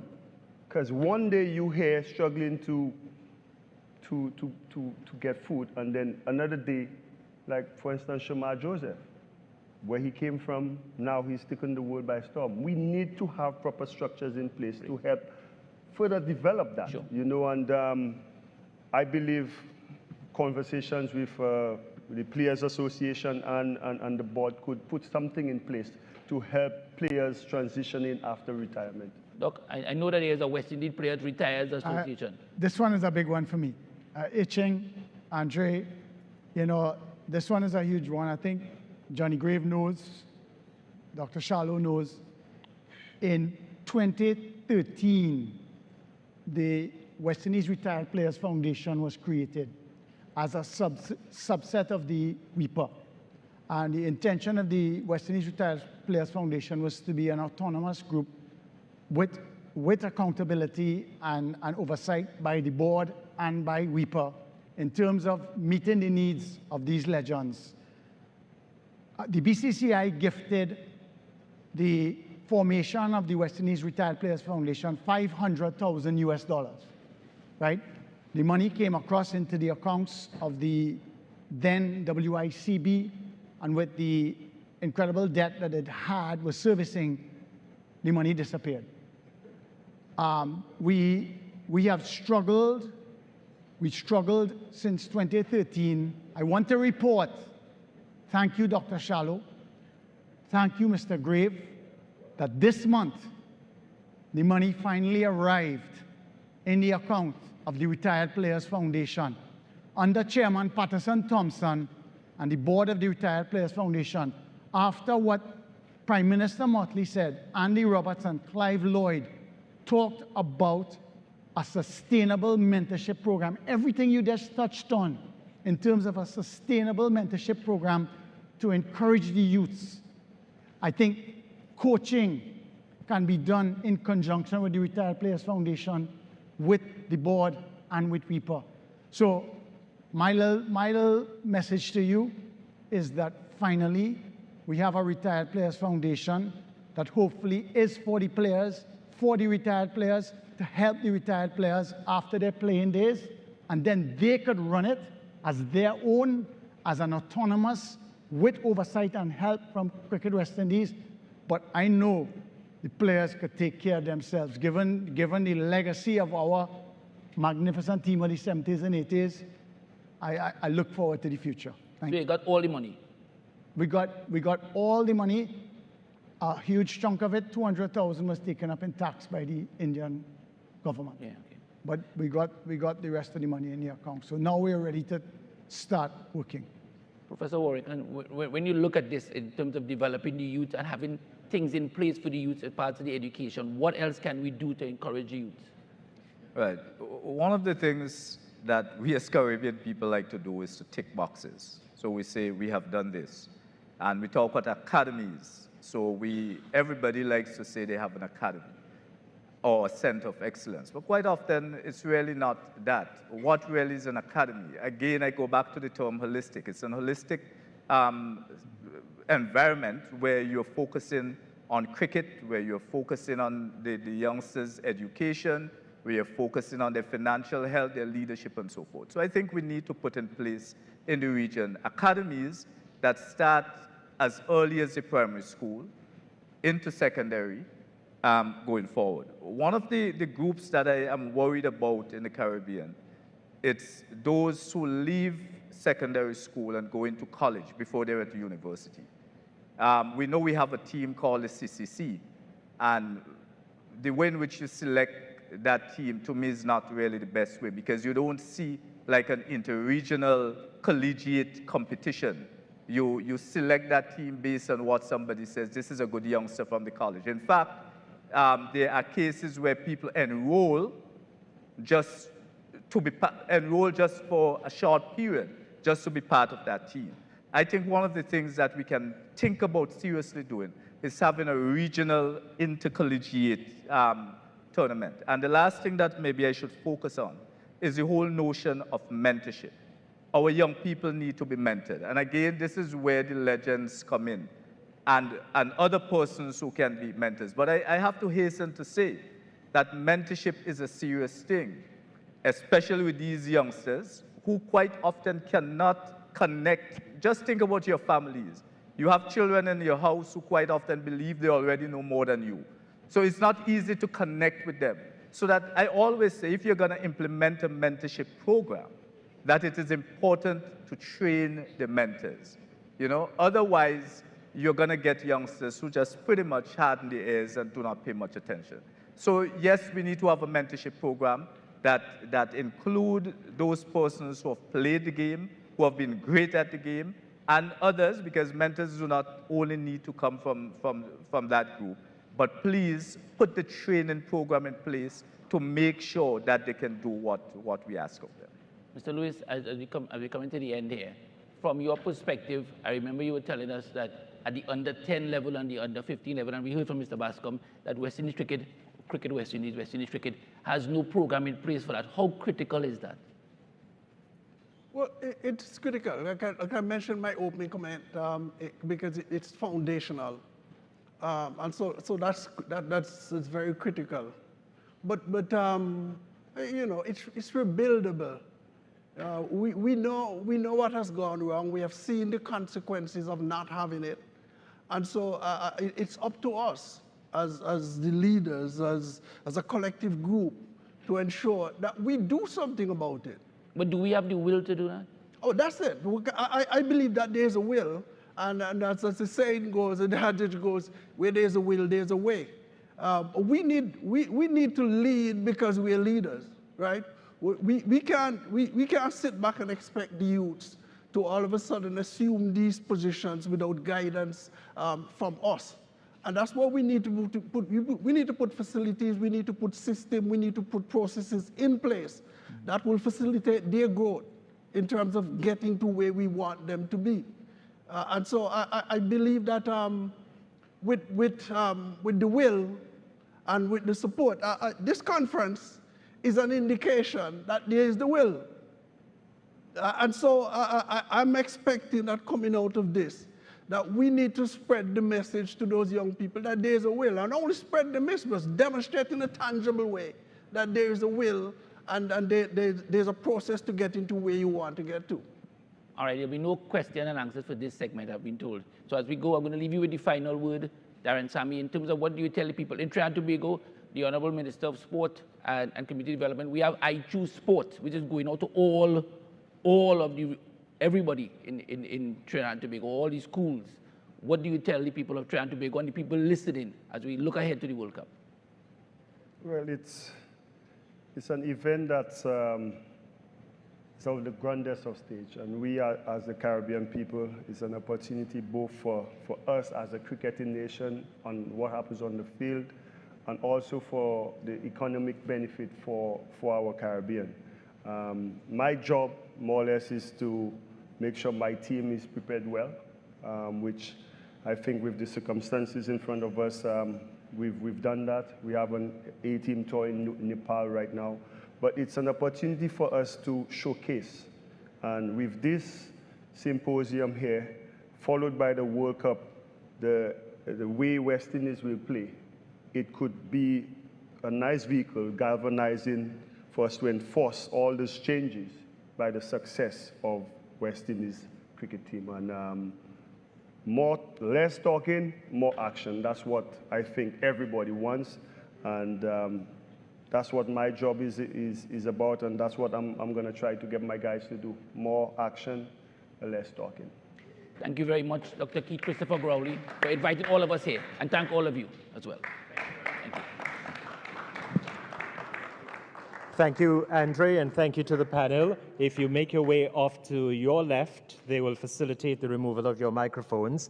Ladies and gentlemen, I kindly ask on Mr. Brian Davis, Dr. Shallow, and Sir Joel Garner, if at this time you can make your way across to the technical area to facilitate receipt of your microphones. We'll facilitate other members of the upcoming panel in just a short while. Our thanks to all who participated in the discussion on youth and school programming and education. We have a brief 10-minute break at this time, and on return in the next 10 minutes is the session number 7, examination and deliberation of presentations and reports, with Jamal Slocum moderating, Prime Minister Rowley, Prime Minister Motley, and Mr. Davis, Dr. Shallow, and Sir Joel Garner. We'll see you in a few minutes. Thank you.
And the panel will consist of Dr. John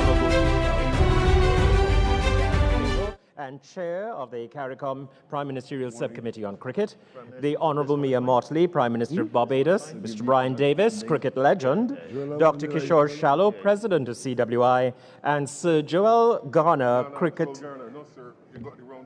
Joel Garner, cricket legend. I'm always very cautious when they start adding handles on a program. Thank you very much, Mr. Garner. Ladies and gentlemen, let's welcome Jamal and the discussion. All yours. Good morning once again. This isn't no time for playing. The fool nor making no sport. This is cricket. Words of Kamal Brathwaite from the poem Rights. We're going to get straight to the point. It's been 2 great days, and we just want to hit the nail on the head now. It's going to be somewhat of a SWOT analysis, but we want to focus the discussions on the recommendations coming out. What are our strengths? What are our weaknesses? What are the opportunities that are before us? And what are the threats to cricket West Indies, or should I say West Indies cricket? Prime Minister Rowley, first time on the panel for the last 2 days. We want to hear from you first. Based on what has been discussed these last 2 days, we heard a recommendation from Brian Lara. We heard a recommendation as well from Enoch Lewis and Darren Sammy, speaking specifically to getting, or improving rather, the standard of cricket in the primary as well as the club cricket levels. What can the governments of the Caribbean do to address this specifically? Well, I like this. I usually shy away from ascribing a role to government because that has some inherent dangers. But if we look at our challenge in the context of our strengths, weaknesses, opportunities, and threats, I think that would be a little more useful in identifying specific assignments for stakeholders. I would think that the major strength of West Indies cricket is its foundation, it's like a legacy foundation. We do have a strong foundation. We cannot be viewed as, or should not view ourselves as strangers in this paradise. And the other strength that we have is that the general acceptance of this sport as part of our heritage is something that has great value in building the fan base that CPL made reference to this morning. If we do things right and acceptably, that is a strength. And we have been seeing one of the weaknesses that we don't have corporate support. Okay? We do have a small corporate base in the Caribbean as compared to worldwide. But nobody going to put their money into a sport or in any place as part of their public relations expenditure if they're not sure that the money would be spent on what they want to spend for, or if the thing is not a positive overall exercise that they want to associate with. And so we're going to be very careful with that. I mean, stories about fraud in local bodies and accounts, those kind of stories are a no-no for attracting sponsorship. And of course, underperforming on the field is also. Everybody likes a winner. I want to be associated with it. Threats, I think the biggest threat that I could see, again, came out in some of the conversations, the need to take care of the nursery, the early day youngsters, the school program, the attention to reversing the decline in club cricket. Okay. And in terms of opportunities, I would say that the world is now our oyster. The question is, can we overcome the current to get involved in world cricket in a way that we are not only a passenger, but a real contributor and a beneficiary of the largesse that is now in cricket, because television has brought the world into cricket as contributors. What Cade spoke about here today, about this revenue that can come from persons who gamble. Well, very many people around the world take part in punting or one kind or the other. And there's money to be made out there. And we have to put ourselves in the position to participate. So we have a lot going for us. We have hurdles in the way. And the final threat is resistance to change. If after this conference, the outcome is a resistance to change and we just leave it the way it is, because there will be voices and interests that will say what is happening now is all right, what is happening now is good, what is happening now is answering all the questions. That is the biggest danger. We have to make some significant changes. What those changes are, we have to agree upon them. And to come back to your question as to what CARICOM or what governments can do, governments can be facilitators, but we're not going to be the prescribers and the managers of West Indies cricket, right?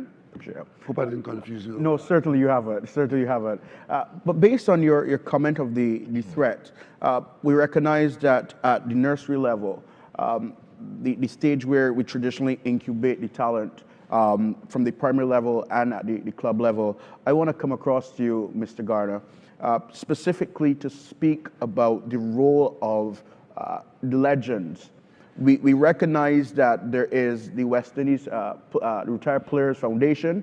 We also recognize that Sir Clive Lloyd mentioned yesterday as well that there needs to be some form of a mentorship, and Prime Minister Motley would have suggested that. How can you see this working, and what will be your recommendations in this regard? I can see it working in more ways than one. Let me say to you that I watch a lot of youth cricket or junior cricket in Barbados. Our cricket is strong at junior level. Irrespective of whatever people might say or might think, our cricket is very, very, very strong up to under 19. I just want to change gears with you for a minute. And I think that where we missed out is, or we are missing out is that from the time those fellas get 19, 18, 19, we lose them somewhere along the way, and then maybe one or two will come back into the game. For the last 30 years, West Indies cricket was the whipping horse for everybody in the region, if you like it or not. And I think that what is happening is, or what has happened is, rather than looking at the cricket in a positive way, we have been turning away a lot of those people from playing the cricket by giving them the wrong message. That's why I tell you, I want to change gears. For me, I will go back to the schools, I will go back to the clubs, I will go back on the radio, I will sell cricket again to the whole population and the whole region. This is the only way that we can really get back what we've lost, is by saying, okay, we had a bad run. Let us sell cricket. Let me say to you, Jamal, cricket is the best job I've ever had. I've gone all around the world free, and I had fun representing the West Indies. I don't think I'll ever get another job like this. I was a civil servant after, but this is the best job. Cricket is the best job I've ever had. So for me, when I talk to the youngsters, I keep saying to them, hey, people talk about football and basketball and everything. I say, we had 360 test cricketers or more. How many professional footballers you had around the region? Maybe 10 in all the islands. How many basketballers? 3. So for me, I look at it differently. I look at it as an opportunity. So I said, let us get back to selling cricket to all the people around us. It is the only thing that keeps us together. Excuse me. It's the only thing that makes us strong, and it's the only thing that will always keep us together. So that to me is get the elephant out the room, get all the different things that you got. Let us get back on track. I don't want to deal with the negatives. Let me just look positive. And I will hope that after this, we can take all of the good parts or all the good things that were said about this conference and put them into West Indies cricket and take us forward. Now, I use another analogy. I had a foot problem. I had a knee problem. I didn't go for a shoemaker. I went for a surgeon. And I'm saying is that if you, not saying that people who don't play cricket or who haven't played cricket at highest level can't play or won't be able to play, but what I'm saying is that we have a part to play. And I think that given the opportunity, any one of the fellas who played with me or after me who is still around will do it. If you go to our cricket, we have most of the fellas who play for the West Indies who are still involved in National Sports Council in Barbados and in schools cricket. So there's no disconnect. My only thing is that I think that because we've been beating cricket for the last 30 years, let us put all of those things behind us and look at a new dispensation and deal with the issue at hand. Prime Minister Motley, I want to come to you on the point of selling cricket. We heard yesterday in one of the very first comments, I believe at table number 17, the gentleman is still there, the educator who spoke about cricket education in schools. Dr. Warrican from the University of West Indies mentioned it again today. What can we do to really get our young people appreciating the impact of our legends, what cricket means to the West Indies? What can we do that is quite tangible for the young generation? We just need to do it. The reality is that getting CXC to include history of West Indies cricket as part of the syllabus is too easy. And at the end of the day, if I'm doing English literature, why am I not reading beyond the boundary? If I am doing mathematics, why am I not using precepts and principles and content that is brought from West Indies cricket? With respect to the primary schools, Joel made the point, we have a reasonably strong primary school program. We have the Herman Griffith tournament. It was disrupted during COVID, and the clubs were disrupted. And I think that I've gotten a greater sensitivity. Last year's budget, we put $1 million for all clubs, not just cricket, because we understood that the clubs needed support because they had no revenue coming in for 2-3 years because of COVID. I'm leaving this meeting with even a greater sensitivity to things and interventions that we have to make to further expand the base, Joel, in the primary school system. The cost of gear is ridiculous. And I said to Johnny Gray, why aren't we pooling procurement to be able to reduce the individual costs of gear across the region? Because tell me how many households can afford $500 US in gear. Can't work. And therefore, I'm certainly going to use the Arts and Sports Promotion Fund in Barbados. I've told the BCA secretary that please let us get a proposal to make sure that those who really are interested, that we are there for them. But gear is one thing. The mentorship, I go back to it. Mentorship is key for us fighting crime. Mentorship is key for us building productive citizens. Mentorship is key for us building the best cricketers and sports people that we can have.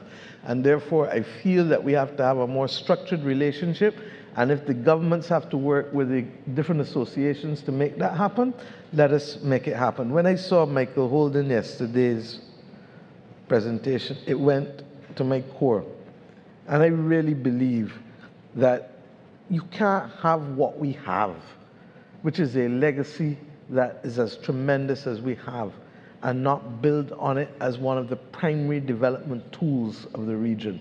And Keith, I really want to salute you and thank you for bringing us here, because I believe that this gives us an opportunity to be able to focus on people development fundamentally before focusing on cricket, before focusing on the export potential. I do want at some point to come back and talk about the business before this finishes, because I feel very strongly about Michael's point about cash to care, and I know that it is possible, but we need proper negotiators, we need proper structures in place. We are going to put money in terms of young people. The center that and the indoor center should not be limited only to the older players. I'm going to go back to UWI. I felt that it was a regressive move to take the High Performance Center from Barbados. You don't take a center away, you add to it.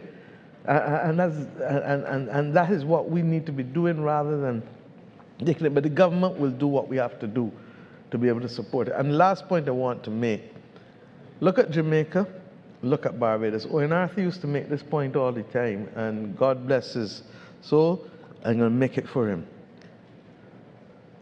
Barbados has a history of administration in cricket that goes back a century. It is strong. The Barbados Cricket League is a critical part of our success, Charlie, in the cricket of Barbados. That is why I've argued that don't only concentrate on schoolboy or schoolgirl cricket. They need the mentorship in the communities because a lot of children are coming from homes that are split. A lot of children need other kinds of support. And when you're in a club, what do? It takes a village to raise a child. And let us look at Jamaica. Jamaica has a century of excellence in administration in athletics. We have the evidence before us. And therefore, when you have that ecosystem there to support you, I think you're going to get back the results. I look at the Queen's Park Cricket Club here, everything I hear, same kind of ethos that I talk about in Barbados with respect to the administration. So I really do hope that this moment will allow us to go. Keith, I'm a little nervous that this whole thing is going to collapse when we leave here, because people will go back into their comfort zones and the territorial cricket boards will keep territory and the West Indies Cricket Board will keep the governance report on the table. It cannot work. This meeting must agree to a follow-up meeting to deal with the fundamental issue of the conflict that was made yesterday by the former head of the Players Association, the fundamental conflict between the structure of the territorial boards and the structure of where we need to carry the governance of West Indies cricket. And if we don't deal with that elephant in the room, I fear that this meeting will come to naught and that we will have a lot of tears on the ground again. The example that I leave us with is not a cricketing example. West Indies Sea Island cotton is among the best, if not the best, in the world. The problem is that it has been strangled by a governance structure that was settled, I believe, in the 1930s, that has it, WISICA, West Indies Sea Island Cotton Association, as a non-governmental association that has no capacity to gain profit. So nobody comes to work any day to make the product a viable product. Similarly, until West Indies cricket can separate itself between a commercial arm and a strong development arm, we're going to continue to have conflict and territorial fights and island rivalry and all of the things that run counter to us putting our energies into one pool. And I therefore hope, Keith, that we can set a time frame for the engagement. It is going to need maybe some facilitation, maybe not. So I end there. I'll come back on, if there's time, on how I feel we should be dealing with CPL and the others going forward. Well, President Shallow, Prime Minister Motley spoke about the same thing remaining. How can we change the status quo? What are the tangible things? And I beg to ask you for some specific points of how we think that we can address some of the challenges, and I should say the next steps forward. Yeah, thanks, Jamal. And again, I don't know if I'm going to get another opportunity before the day ends. So I just want to again thank Prime Minister Rowley for facilitating and hosting this symposium, and to thank everyone for their participation. It has been a fantastic couple of days discussing West Indies cricket, and I'm quite confident that we're going to see some fruits out of these long hours. We have heard challenges. I believe that we'll be, and being quite frank, we'll be foolish to continue ignoring these challenges that we have heard for decades, right? But I want to say that we have to look at our holistic development if we are talking about sustained success for West Indies cricket, right? And when Robert Washington was up earlier, he spoke about, and he's a corporate attorney established in the US and other places, he spoke of the need for strong governance. And I do agree with that 100%. I also agree with him when he spoke of you need finance to make your system work, to make your company successful, right? And in our case, we have to continue developing our cricketers, which means we must have a very strong cricket landscape at the bottom, right? So I spoke to a couple of persons before, and we heard of, lack of school cricket. Club system is very poor, at best subpar. We cannot afford to just focus on one area of cricket administration, right? And yes, I admit it is quite easy at times, and I must say this, and we have remained silent on this matter for the 2 days that we have been here. Probably one of the only things missed is the fact that, and they're almost sitting targets, right? The territorial boards. But we have to remember that these people at the territorial boards are volunteers. How can we support them to implement these systems that we need? Because we spoke about it, we have heard it. That is where players are being produced. And yes, Cricket West Indies is going to continue supporting them as best as we could. But we have to do that at the national level as well, right? And until we put these systems in place nationally, where we could strengthen the grassroots program, strengthen the administrators, how can we incentivize young professionals to get into local cricket administration? Currently, the issue is that we have persons who, probably retired, some persons probably unemployed and offering the time. But if you're a real professional, it is very difficult to commit your time because it is difficult, it is time consuming, and you have to make sacrifices, right? So while we hear about the need for improvement at the territorial board level and throughout the entire system, spare a thought that we also have to lend support to these people, right? And I believe if we address the issue at the national level, right, while we find resources in the suggestion there, and Prime Minister Martin and I have spoken about it, and I think a lot, hopefully at the end of the symposium, we all agree that we definitely need a commercial arm to be self-sustainable at Cricket West Indies level.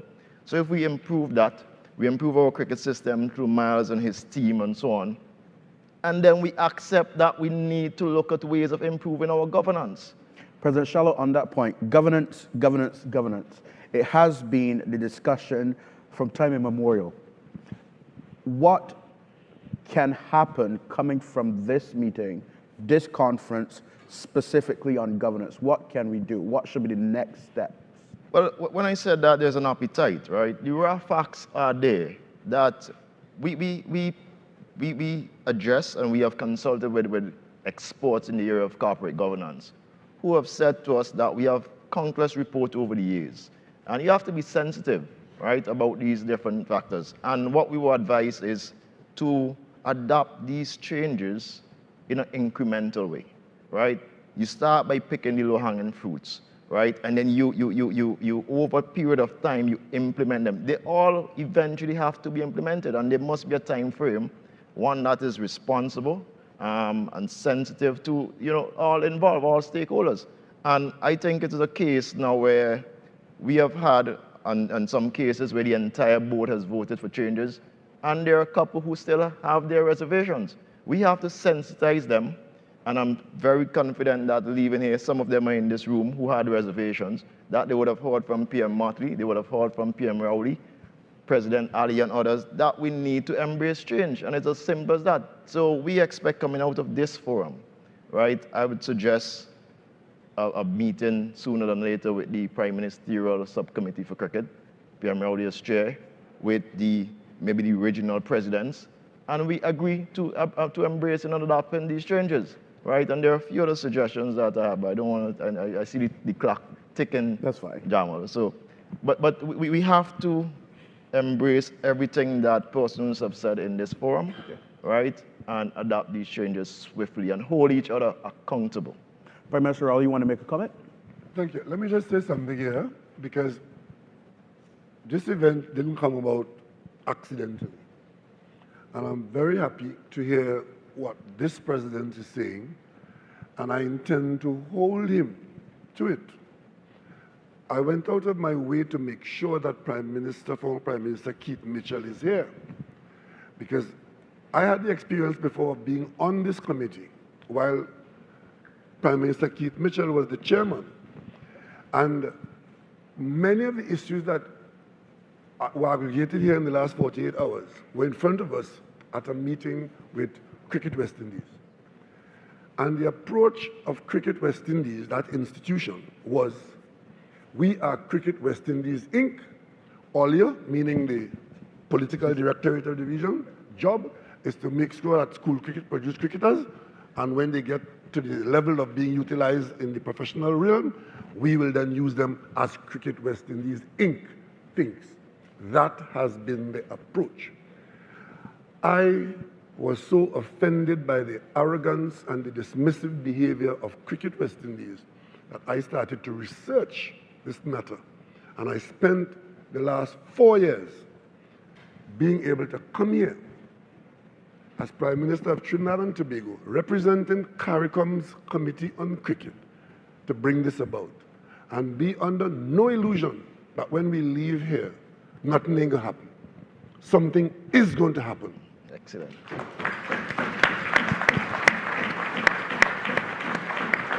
Because a certain amount of insularity at the level of management, and I'm talking about players now, and arrogance and dishonesty has plagued West Indies cricket over the years and has been a contributor to our decline. What needs to happen is a proper legislative pathway out of these problems so that all the regional territorial boards, you call them, they will have to have a pathway agreed upon and a template where all of us know where we're going, what is acceptable and what is not. You look at sport in the United States, where I think is one of the best arrangements you can look at, whether it's basketball, whether it's baseball, whether it's football. Coming out of schools as an arrangement, which is heavily operated by parents in the program. Then you go to college. When you're in college, you can't just get up in the college and become something because you show talent. There's a structure into which you go. It is legal, it is enforced, and it has a future, and it has consequences. And it goes all the way to the few millionaires at the night of the selection of the draft, like happened last night with NHL. So we need to have that structure in place. And there are too many excuses to preserve the failing status quo.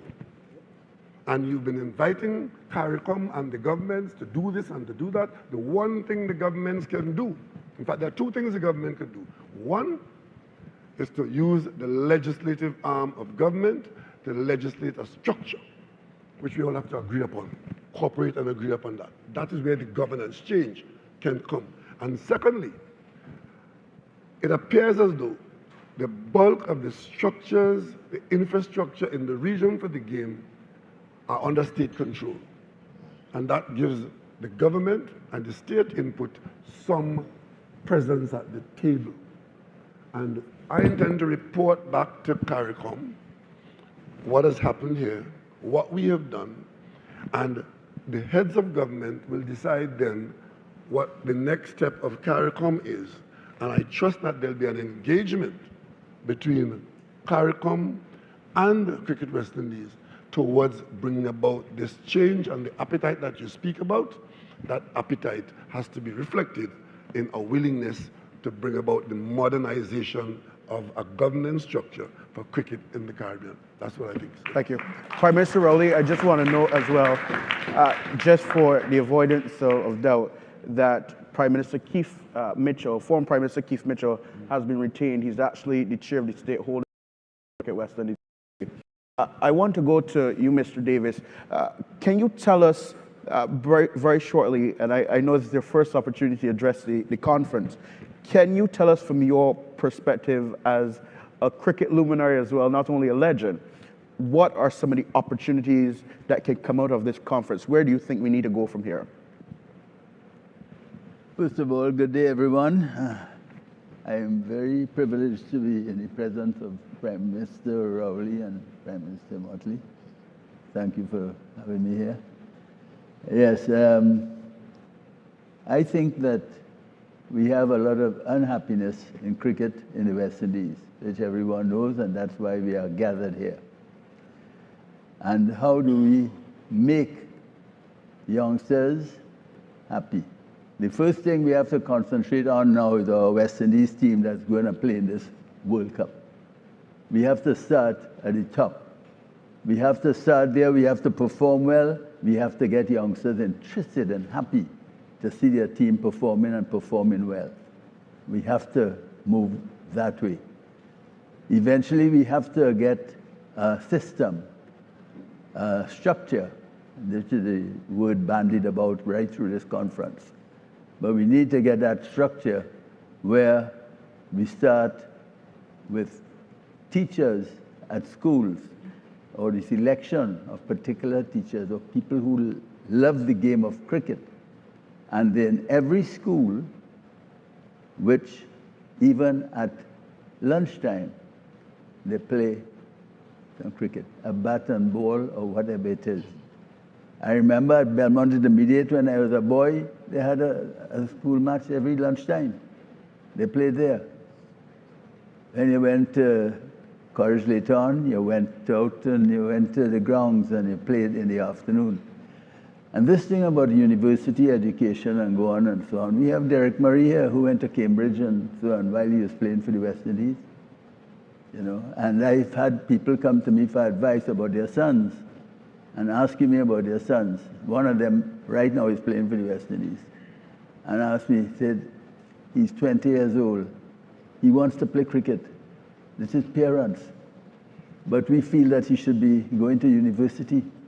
You know, he's going to, what do we do? I said, give him 2 or 3 years. Let him enjoy what he's enjoying, which is cricket. Let him love it. Let him play. And at that time, he can still go to university.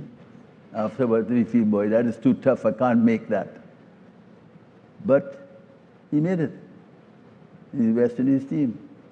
We have people like Frank Worrell, who went to Manchester University and got a degree. We have cricketers I have met in India, throughout India, who are university graduates playing Test cricket. So those parts of the action I see as developing study and cricket together. I'm not straight from your point, but this is what I wanted to get out of my system, that it can be combined, the study, not because, all right, he's a bright boy, we forget about him. No, they can still play and they can still study. Thank you so very much. I know that one of the talking points has been, that has set the tone for the entire conference, has been we need cash secure. And in the last few minutes, I want to ask you, Prime Minister Motley, specific to the CPL contract, as well as specific to CAGE, what do you believe can be the next steps in those regards? Well, let me start by saying that I can't practice law anymore as a Prime Minister. But having established that caveat, I think there are 2 points I want to make. What is needed is the building of trust. And I said this to CPL rep, I'm saying it to the conference. A contract that was shrouded in secrecy can only be cured by oxygen and light. And I'm glad to hear that they are prepared to discuss aspects of the contract. I think that that is the right spirit. I think that there's a possibility for a win-win. And the win-win comes in carrying that transparency to its logical conclusion. Keith, you know exactly what I mean, an open book contract.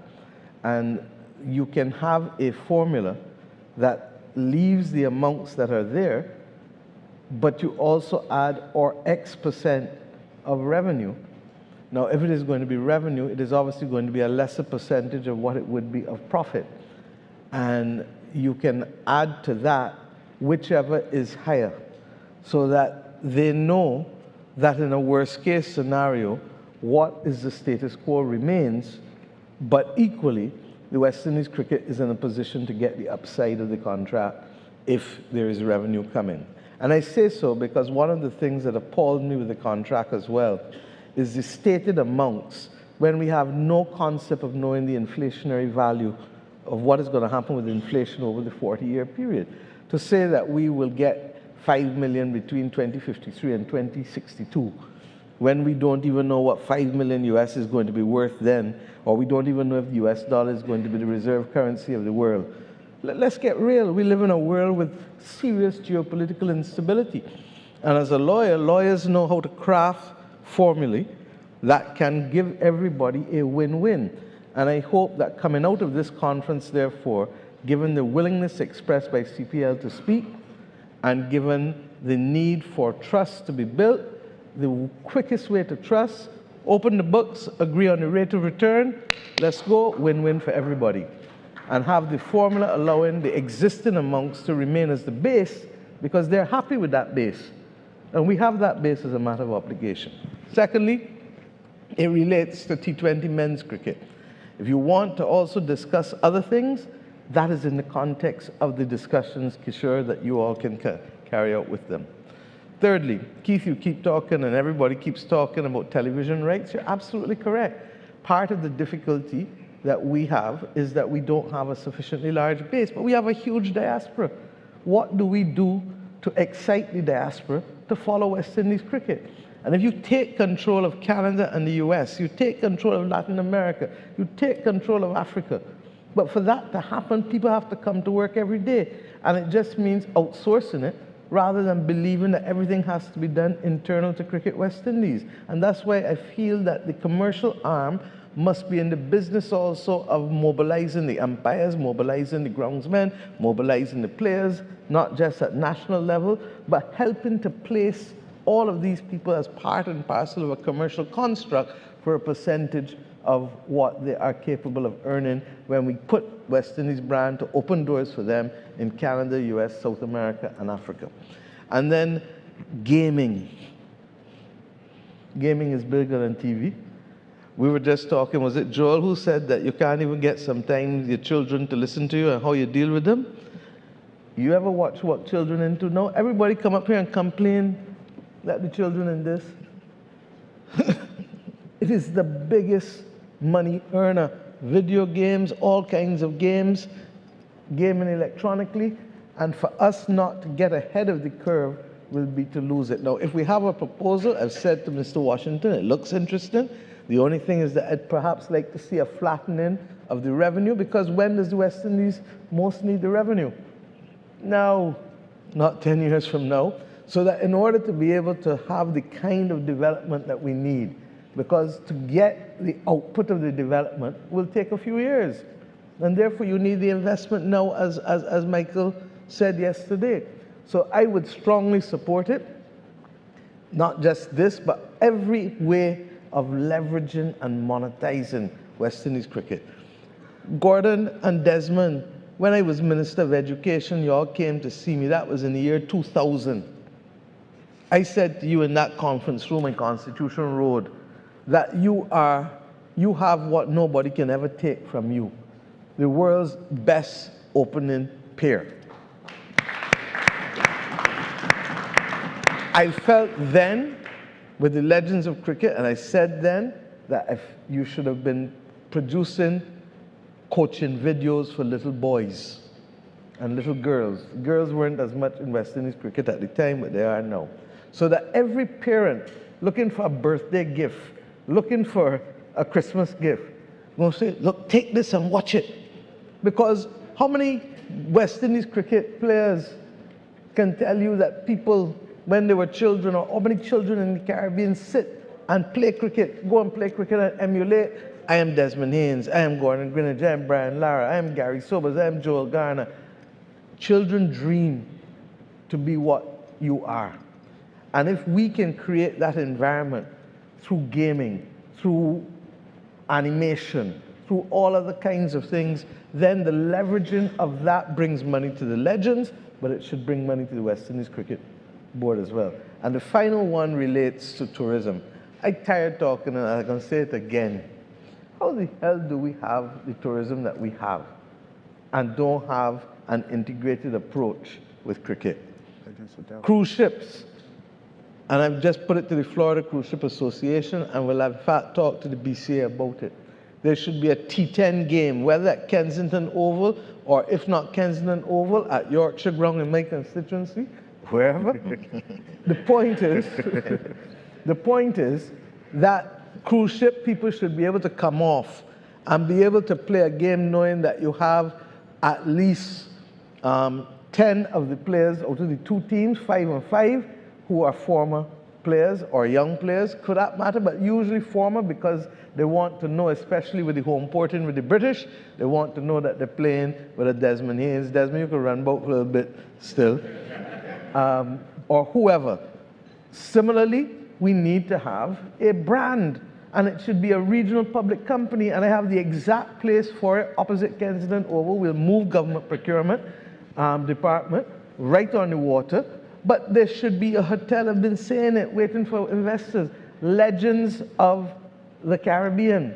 And you have legends of Barbados, legends of Trinidad, legends of Guyana, legends of St. Lucia, legends of Antigua, legends all through. And each one is a hotel, just like Sandals.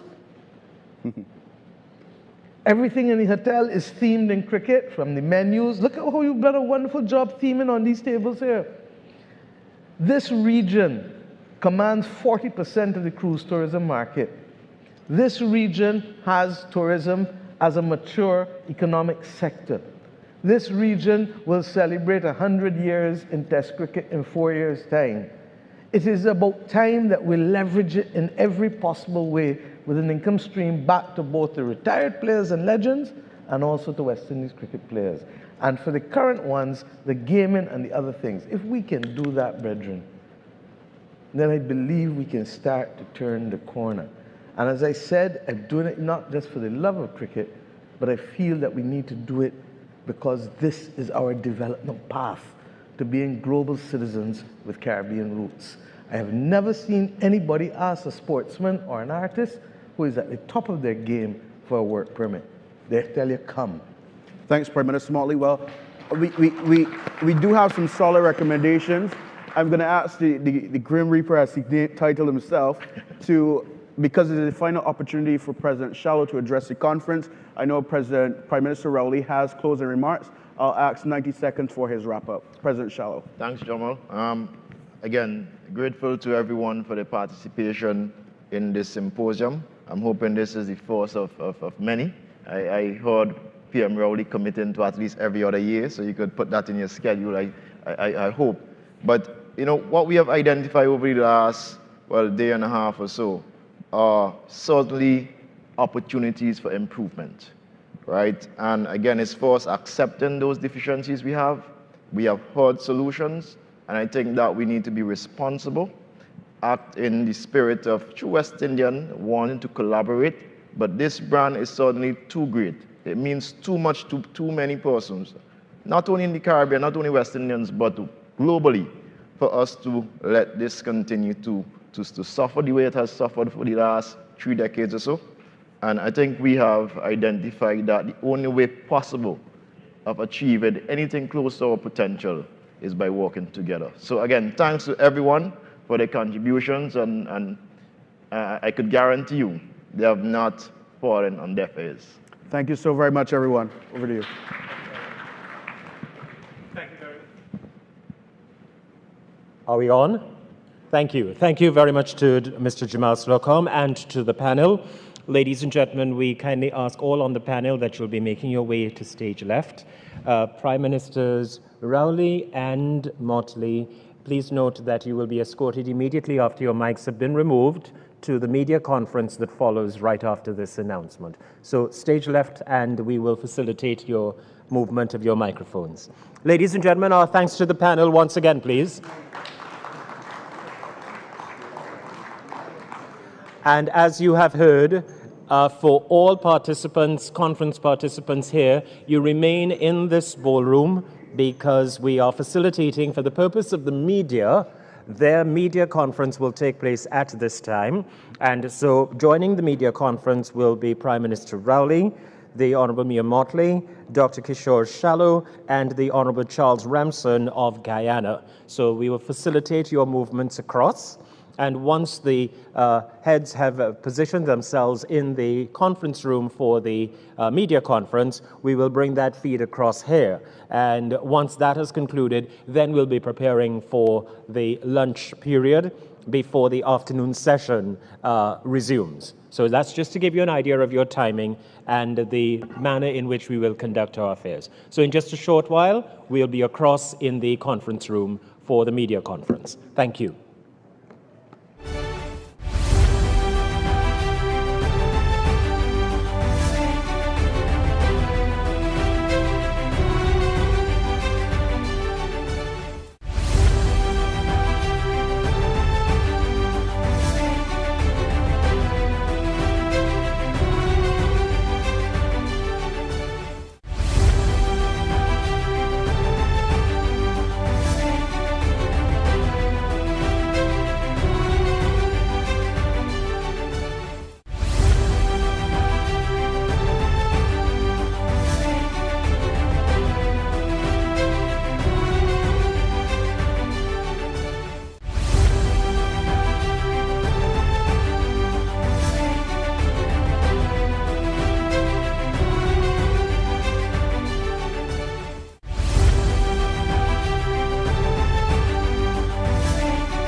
Conference this afternoon. We're waiting just for a second for the Honourable Mia Mottley, Prime Minister of Barbados, to make her way to her seat, and once she's in place, we'll commence. And of course, there'll be the opportunity to speak with the head table and to pose your questions accordingly. Thank you.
Good afternoon to members of the media. Welcome to the media conference, and to those being able to view the stream as well, we thank you for your participation.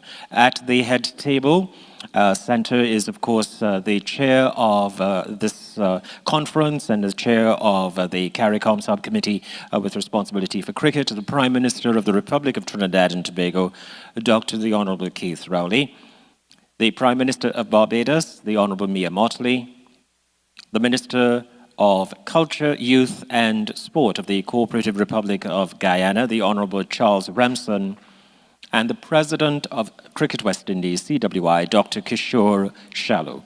We say good afternoon to all, and Prime Minister, the microphone is all yours.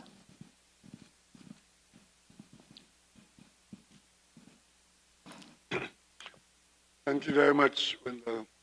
Thank you very much, members of the media, regional media, for staying with us for days and coming to this press briefing. I want to begin by thanking my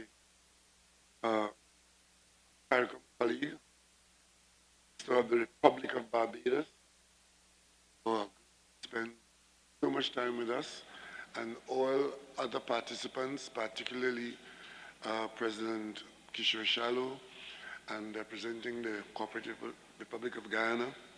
We have Dr. Ransom here with us. This event is already a success, I will say, because what it really was meant to do was to give an opportunity to CARICOM Caribbean stakeholders in West Indies cricket to express themselves at a forum where those expressions can become part of something to follow up. You in the media would know more than anybody else that there is great agitation and dissatisfaction with the performance of West Indies cricket as something which we used to take a lot of pride in. We went into a bit of a decline, natural decline, when the superstars left the stage. And with each passing year, the population of CARICOM becomes more and more impatient with respect to the turnaround that we expect to happen. We believe that we are good at the game of cricket. We know that we like the game and that it means a lot to us. What we can't understand is why we are not doing better. Every now and then we get a flicker, but the flicker doesn't blaze into a sustained flame.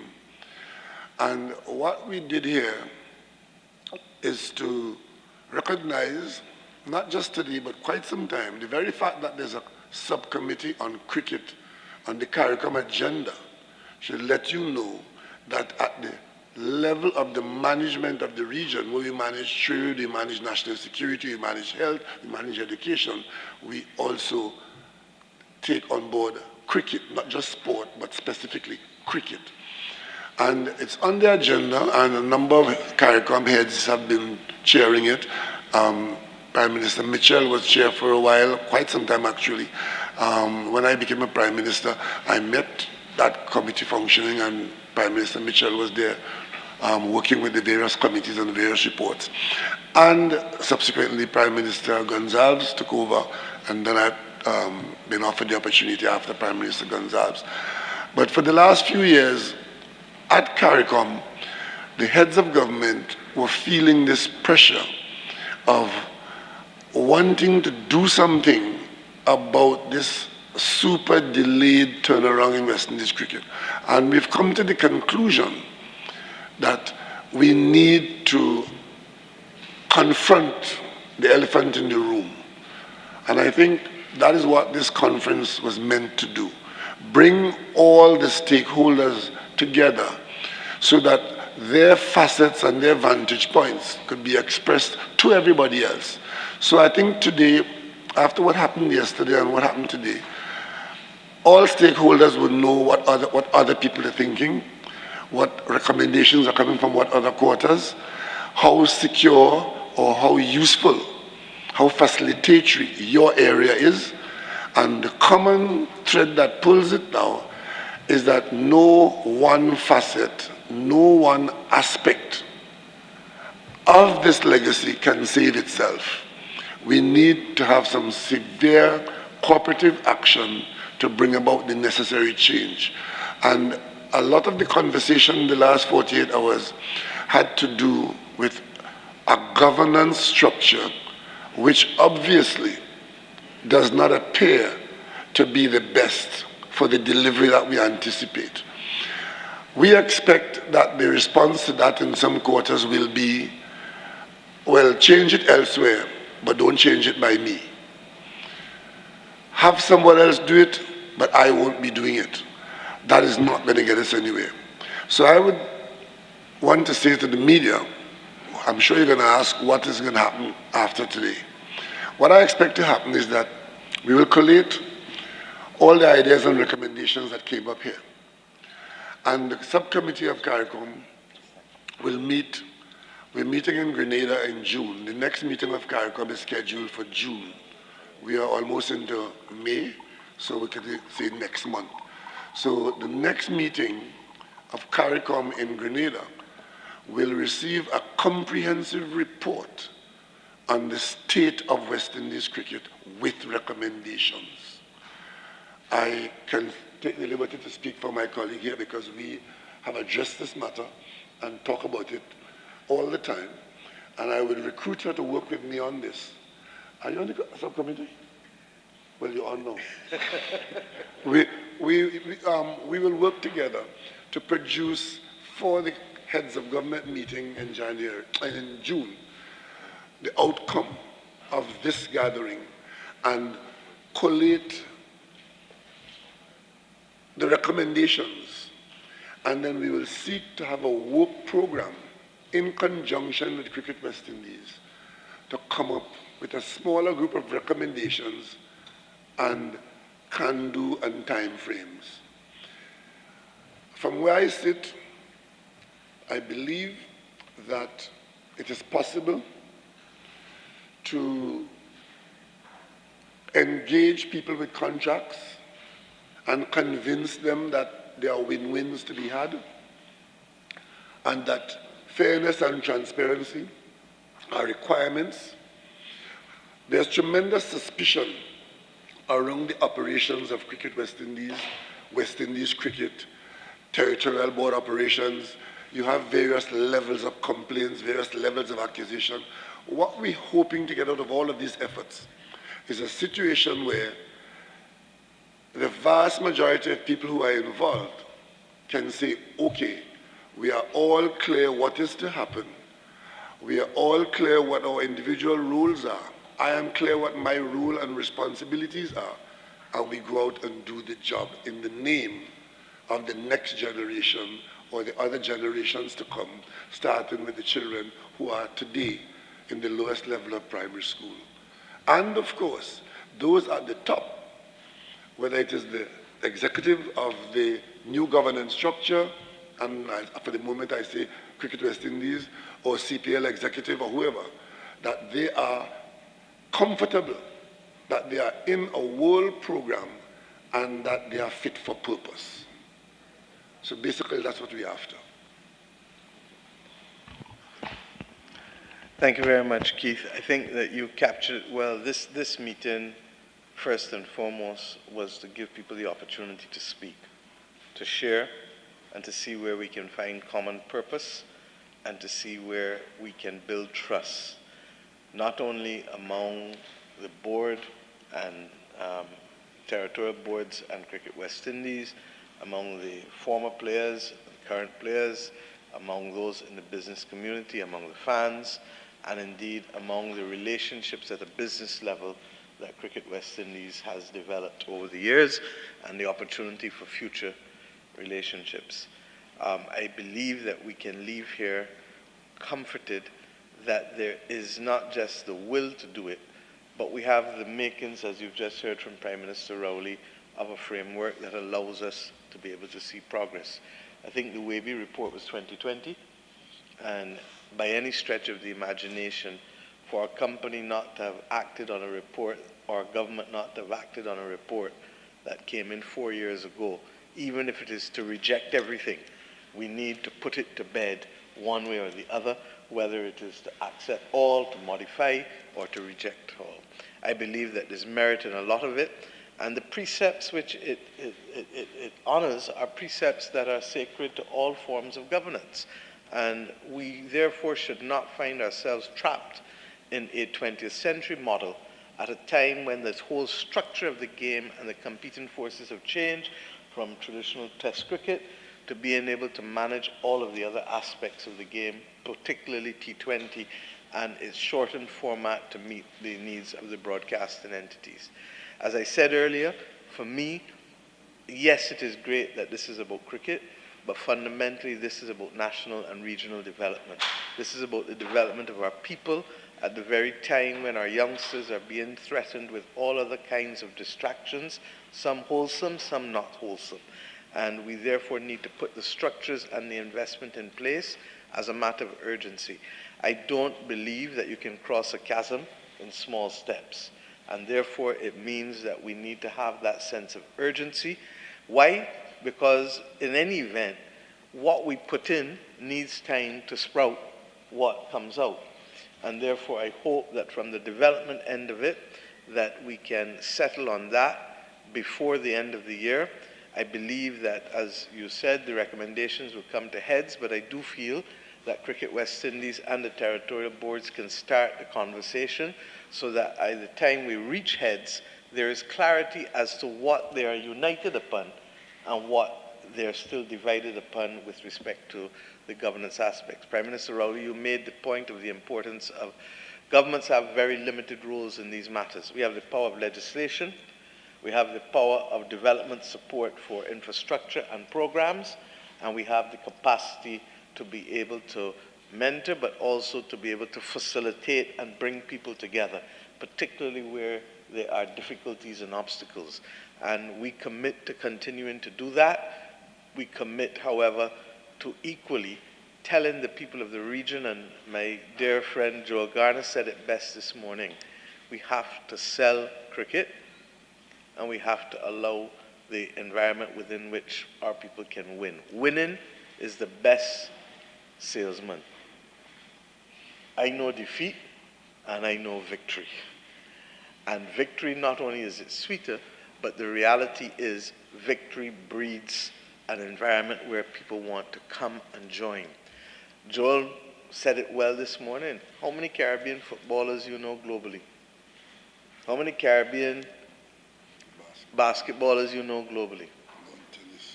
How many Caribbean lawn tennis people you know globally? And unlike the last couple of generations, this current generation gets paid significantly better in cricket because of the advances of television and gaming and all of those things than their previous generations. When Derek Murray said yesterday that they got £250 in 1975 when they won the World Cup, it was 250. I felt like crying because the pride that every Caribbean person felt, you could never have believed that that pay was as woeful. And you better understand, as Michael Holden said yesterday, why Kerry Packer was such a critical part of changing the course of cricket in this region. We cannot stop, as Brian Lara said this morning, the opportunities for youngsters, but what we must have is so many people performing at optimum levels that you will always be able to get a very good West Indies team irrespective of who is available, because you've got 50 or 60 people who can really compete for that team. And if we can do that, then I believe that we will go further. I make this last point. Tell me how many sports we hold global events in. So we're known globally for cricket, and we host global events. It is a no-brainer. And we have to sell our children from as early as 3 and 4 years old. I have a picture, Easter Sunday, the under-13 tournament in Barbados, St. Catherine's Cricket Club. Many of you may know Matt Fingal as he goes around Kensington. Matt helps lead and manage St. Catherine's Cricket Club in Barbados, and there's a youngster, 4 years old, decked out in his cricket gear and just outside the boundary, and he catching every ball.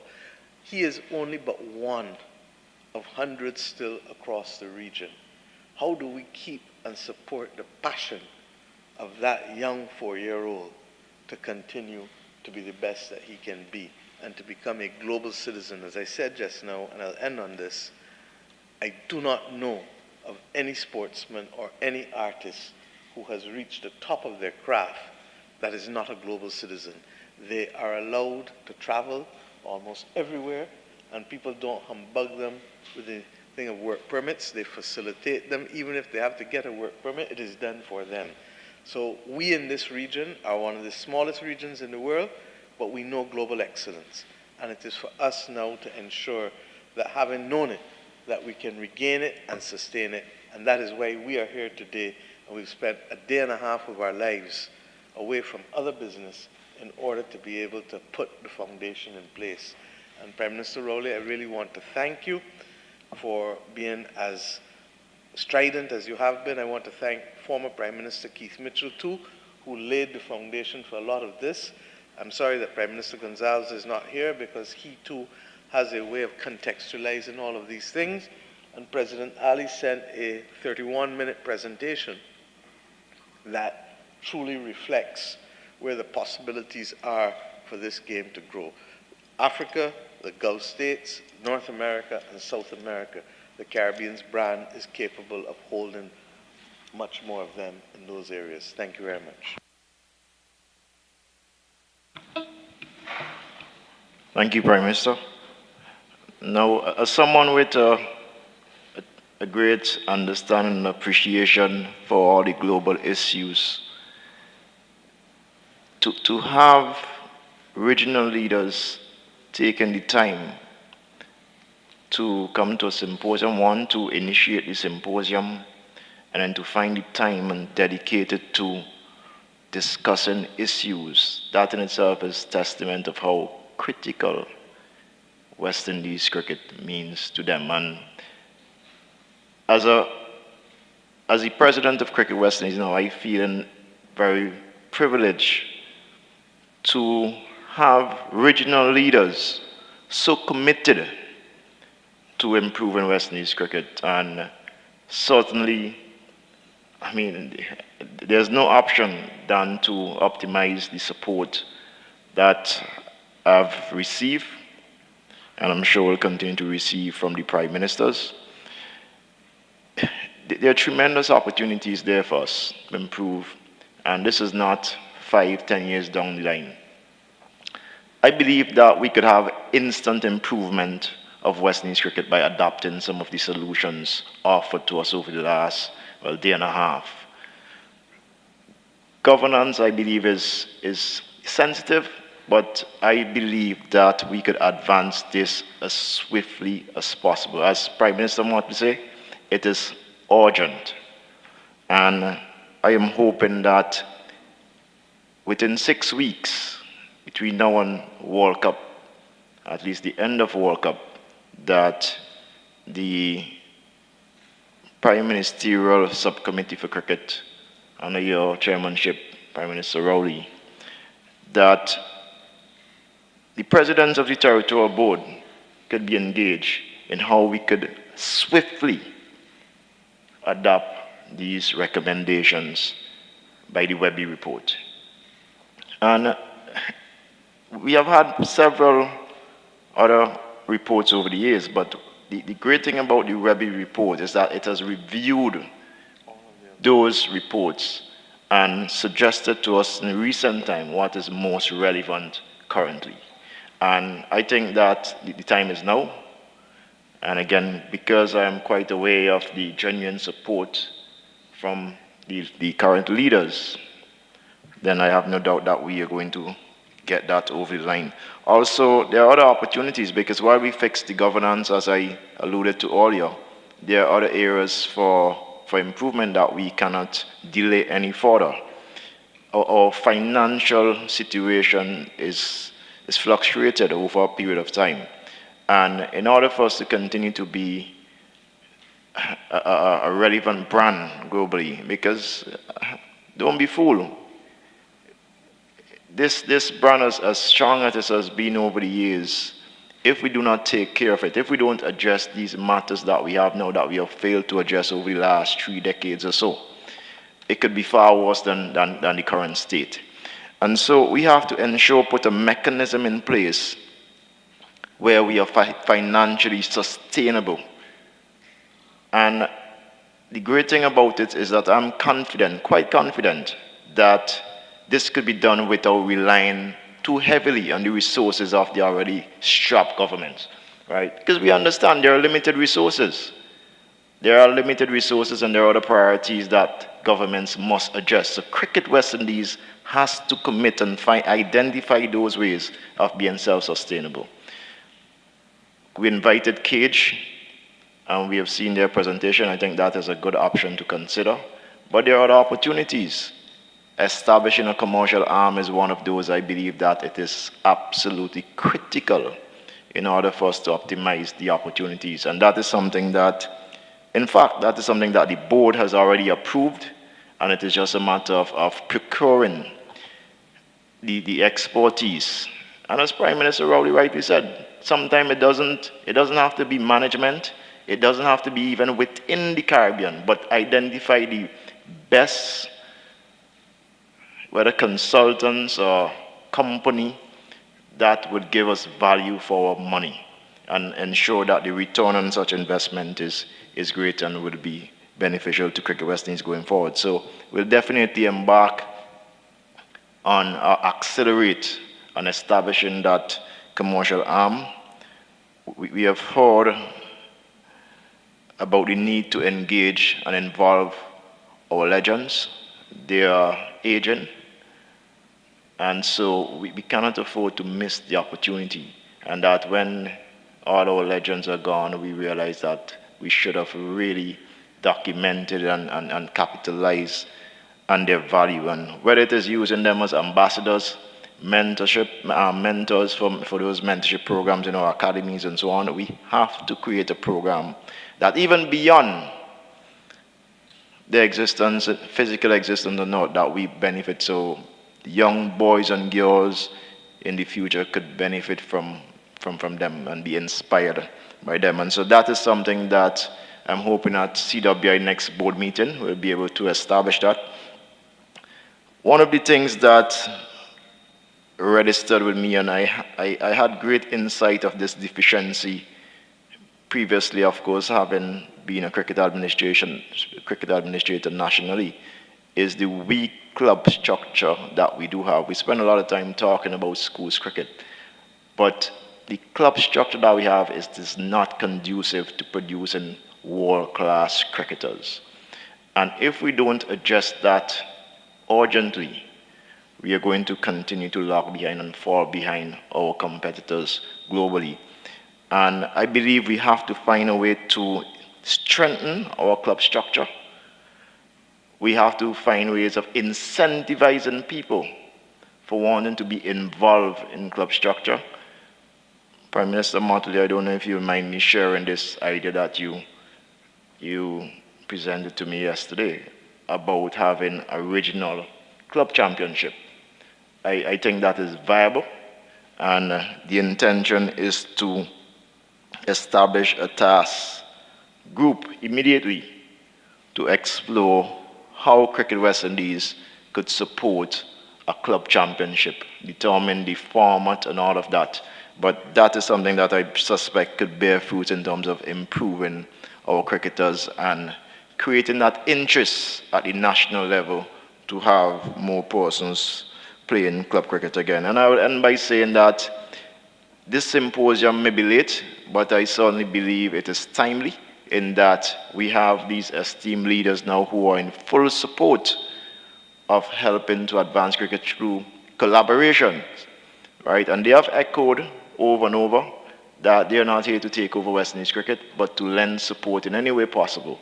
And that, I hope and trust, has inspired confidence, have that the sentiments expressed over the last day and a half have elevated trust amongst our people, especially cricket administrators, so that people are not as territorial as they tend to be at times. And so, from where I sit at Cricket West Indies, this was an opportunity to truly relish.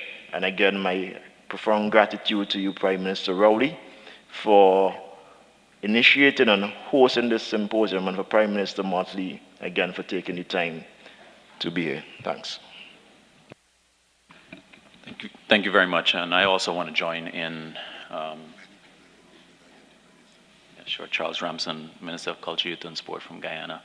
I also want to join in thanking Prime Minister, Honorable Prime Minister, for hosting this event. It's been a really revealing type of event, and I want to also establish clearly that some important baselines were committed to during the engagement.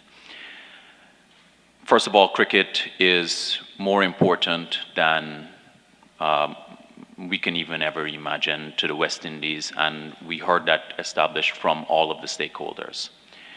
We also heard that everyone is committed to advancing the brand, the product, the game, and government has always been and will continue to be a very big investor in the game by continuing to make investments on the infrastructure and the program, the developmental programs that exist throughout, starting with schools and competitions, etc. But it could never be the case that it continues, that government is in the dark, not knowing important information. And what we saw over the conference was the commencement of the piercing of the informational veil. That is an important start. And I also want to commend Dr. Shallow for establishing clearly too his position for CWI, because I don't think, and I don't get the impression that that was the previous position. That would have been the Prime Minister, when he was speaking on his last panel, he spoke about the arrogance that was established, saying that government must take care of what they need to take care of, and CWI will take it from there on. The fact is, the record has shown that we're currently eighth ranked in tests, 10th in ODI, and 7th in T20. This coming from the 1970s, 80s, where the West Indies was the dominant world player, champions in every respect, and has changed the identity for the entire region, supplementing and creating an identity that gave us a lot of meaning of who we are and what we became. So it has been the management of decline. So what was established at the conference was that a recognition that the CWI needs help, needs the support, and that there is an effort in creating a collaborative environment for the changes that are required to be made. The Prime Minister Motley also said that there must be a follow-up meeting, taking us from point A, which is where we are now, to getting us to point B to show how the changes are going to be documented and the commitment to move into implementation for those changes. And the framework established a moment ago by Prime Minister Rowley about the work program. So I'm pleased about what I've heard in the conference. President Ali he's very passionate about cricket, and he has his very clear ideas about what are the important points and how the specific kind of initiatives can help to change fundamentally the future for cricket. And in his presentation, he alluded to some of that yesterday, and he shared with the Honorable Prime Ministers some diagrams with important points, which I'm sure he's going to speak about in the future. But this is something that occupies both his attention and his interest in the same way that it occupies that a lot of people in the West Indies. So I think that from the outcome of this conference, there's been a lot of positives, and now for us to see the real benefit of this is really what happens next. And the commitment is on government side to advance that, but it always takes two to tango. And I believe that we've seen enough in the last day that says that there is a willingness to dance to get us to the point where we all want to see West Indies get back to the top of cricket in the world. Thank you.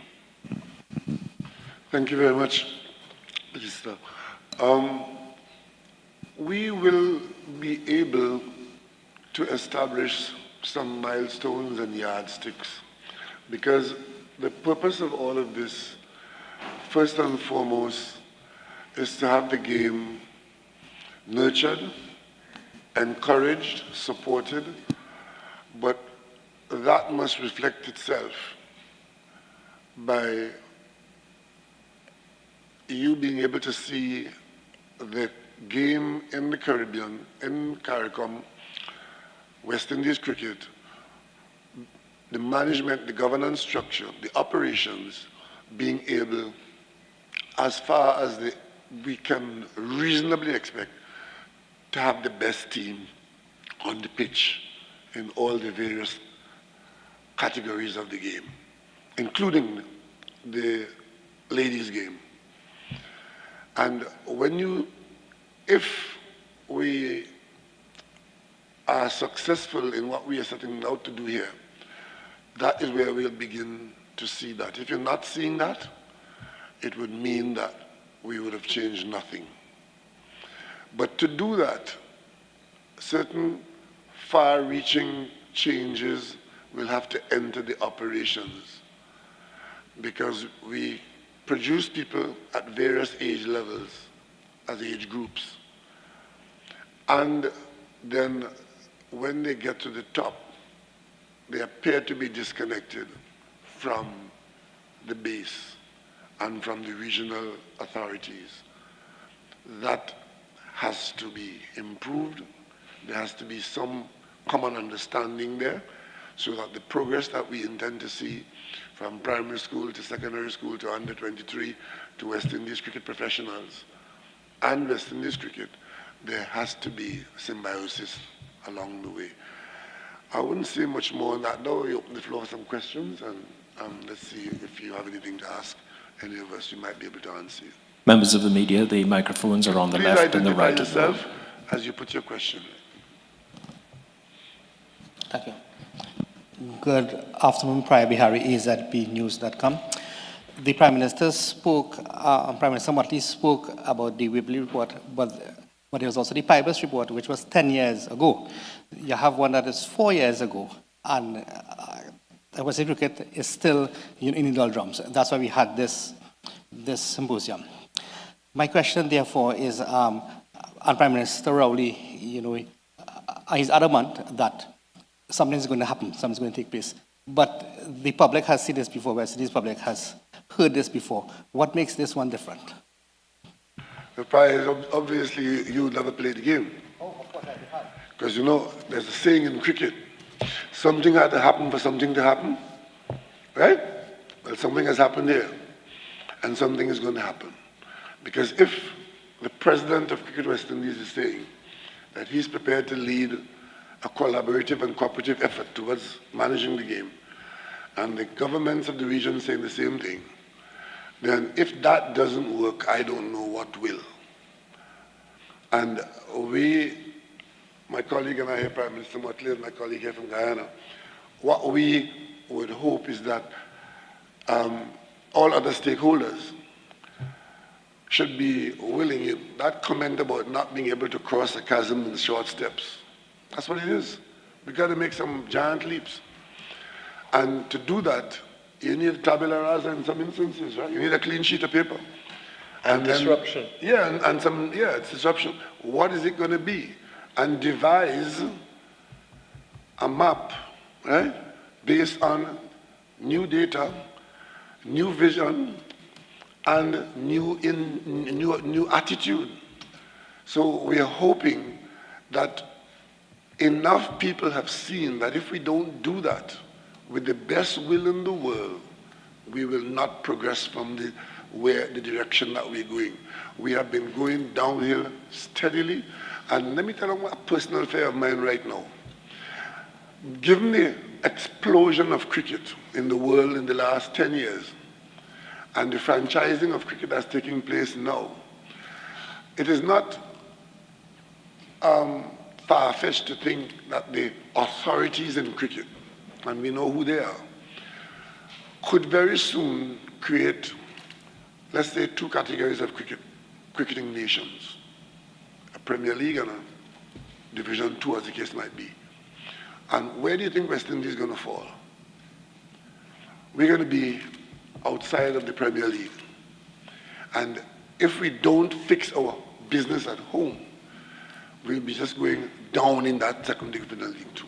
So there's some threats that are facing us right now. We have the World Cup's coming up in a few weeks.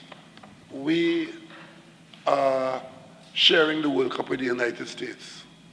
For some people, that's an excitement. For others, it's a dagger aimed at the heart of West Indies cricket. Because given our connection with the United States and their ability to organize sport and the resource base that they have, and the diaspora connection between potential players in the Caribbean islands, who, if they get access to the American game, will walk out as soon as the talent appears. That is not going to help West Indies cricket. If we don't fix our game at home, that will be the final nail in the coffin.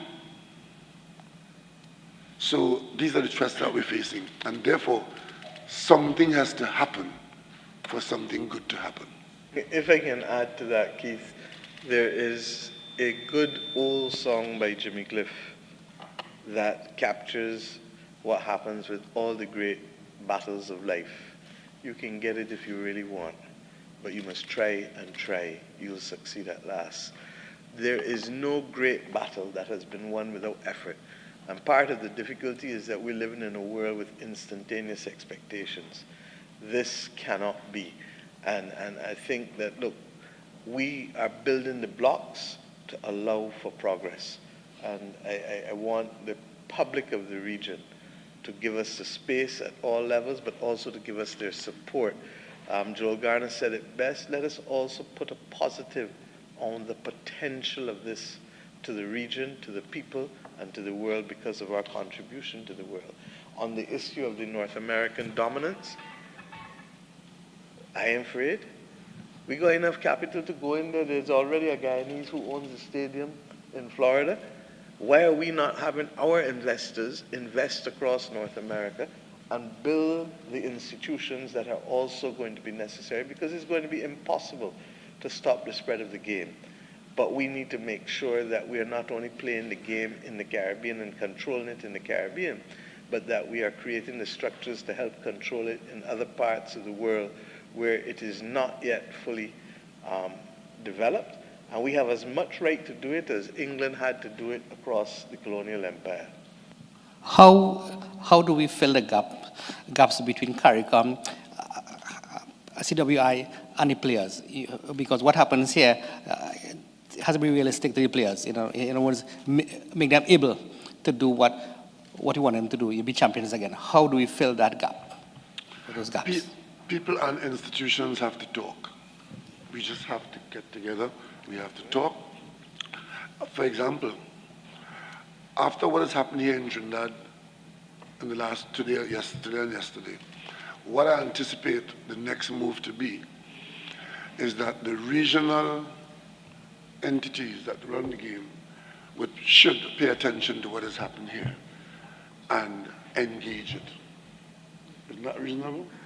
I expect that from the presidency of Cricket West Indies, that the regional bodies will take note and be a part of the conversation going forward. And more than the conversation, hopefully get the willingness to cooperate and become change agents. Because we are going to Grenada at the governmental level, but we can't expect that what the governments are to do would be the same thing that ought to happen at the territorial board levels. So people have to talk, and institutions have to be ready to receive the disruption and the changes. I also think that trust is important, and honesty in as building that relationship, because talking is the important step to create this, and that's why I think that this has been a really important step towards that. But that frankness, which we heard during the conference, is honesty, and then being able to build that trust, knowing that we have a similar objective, but also that governments don't want to take over the institution. We understand clearly that there's a delineation in roles, but at the same time, we have an interest. We have to respond to people. Every single citizen of the region wants to see West Indies succeed. We, as national leaders, but in our personal capacity, we want to see West Indies succeed. And if we are unable to respond to as representatives, not having the information, is very critical for us to build trust too. So I think those two ingredients are really important on the way forward, the steps that we're going to take forward, which is honesty, being frank, and building trust.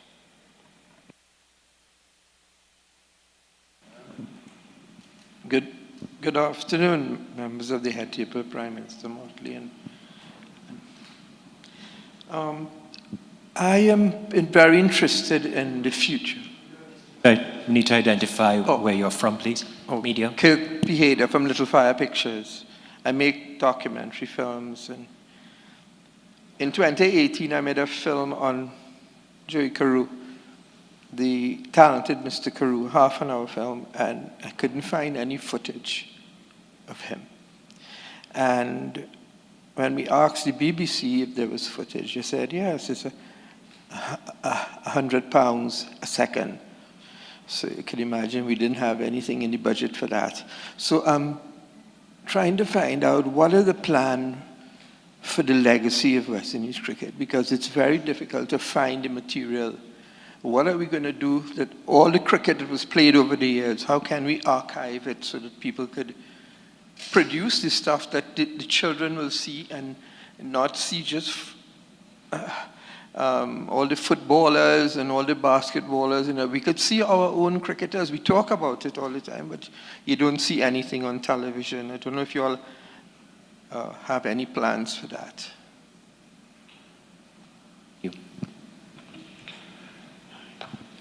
One of the issues over the years, right, is though this institution has been established since 1927, thereabout, it took us a number of decades to actually become a professional organization. And so there are tremendous opportunity lost there where that is concerned. Again, it comes back to the recommendation of establishing that commercial arm, where we have greater control over our images, and those are the players' images, and we have been engaging WIPA, West Indies Players Association, to see how we could benefit, use those and benefit from them. Pete Russell from CPL this morning mentioned that they're working closely with Cricket West Indies. I think he mentioned that, but if he didn't, I'm confirming that we are working closely with them to establish our own production company.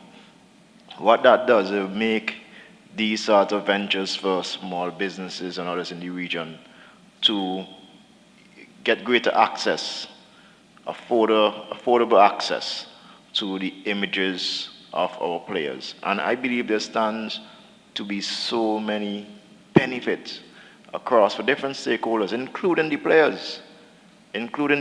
So yes, those former greats, they would have won $250, $100, I think Prime Minister said. from the World Cup, but they really should have been able to monetize, their legacy now. So it's an opportunity missed, and we cannot afford to have the Nicholas Sporan, the Karen Pollard, and these current crop of players missing such opportunities. And of course, there are benefits in there for Cricket West Indies as well. Okay, just one other thing. Emancipation Day holiday in Trinidad will be the 100th anniversary of the birth of Sir Frank Worrell. Now, to me, Sir Frank Worrell is the greatest West Indian cricketer who ever lived, if we consider what happens on and off the field. Frank Worrell led an international team of white cricketers in 1951 in India. I mean, that was unheard of in any other sport anywhere in the world. And what he achieved, I mean, he was literally worshipped in Australia, that when we lost the 60-61 series, the West Indies got a ticker tape parade. And when he died in 1967, Queen Elizabeth gave him a memorial service at Westminster Abbey. He's the first cricketer, the first West Indian, and the first black to be given that kind of tribute. And I've been talking to people for this 100th anniversary because I am the founder of the Sir Frank Worrell Memorial Committee. And they just don't get it. These are the people that we have to celebrate and all the things that he did, just throwing that out there. And thanks everybody for what you all have done. This is fantastic. I just want to say that you're absolutely correct. Too often in the region we do not celebrate and tell the stories of our people. And because Sir Frank died, when Sir Frank died, I was 2 years old. Oh, somebody else. I happened to, because I'm Barbadian, have a keen interest in his own career, and I believe that we need to do far more to celebrate and contextualize his achievements. But in today's world, there are even youngsters, as I told you, who don't know Sir Gary Sobers. And Sir Gary is a living national hero in Barbados. So we have to confront the fact, and I think it was one of your secondary school teachers yesterday who made the point about integrating the history of West Indies cricket into the curriculum. When I was 10 years old or 11 years old, I had finished reading Michael Manley's History of West Indies Cricket and Muhammad Ali's The Greatest Love of All. And for me, those two things help anchor my love for sports, but also my love for commitment to excellence. And today, regrettably, our children are not reading as much. And since you are a documentary maker and there are other documentary makers in the region, we may have to do far more audiovisual material and also shorts, because 2-3 minutes is what's carrying it in this social media platform. Thank you. We are alternating in the room just for facilities of the questions. Thank you. Hi, Prime Minister Rowley. Jelani Beckles, sports reporter, Newsday. Prime Minister Rowley, you had concerns about the lopsidedness of the CPL contract with Cricket West Indies and so on over a 50-year period. What you heard from Pete Russell this morning, are you more satisfied that seems willing to negotiate and renegotiate and talk about that contract and so on? Are you satisfied with what he would have said?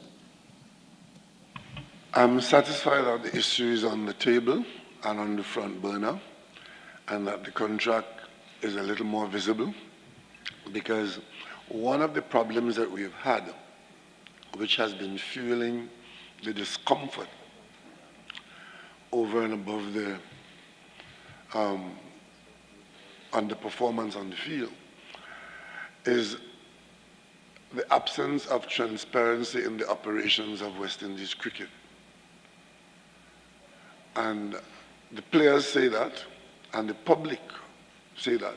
And where you don't have the appropriate transparency, all kinds of suspicions arise, allegations are spawned, and trust evaporates. So what we have been hearing were not meeting our requirements, and we are now prepared, I think, from what we've heard in the last day or two, to examine and expose to the public what the details are so that it can put an end to a lot of the conspiracy theories or the feeling of hurt and wrongdoing, all of that. And going forward, in the new governance structure that we're talking about, a requirement, if it's going to be successful, is greater transparency in the operations of the business. And that has to do with selection of teams, arrangements of programs, hiring of staff. All of these things contribute to a general requirement for revisiting. I'm satisfied that we're going to look at it and something good is going to come out of that. Just by being able to look at it is already a positive. Mr. Prime Minister, Ryan Beecher from CNC3 Television.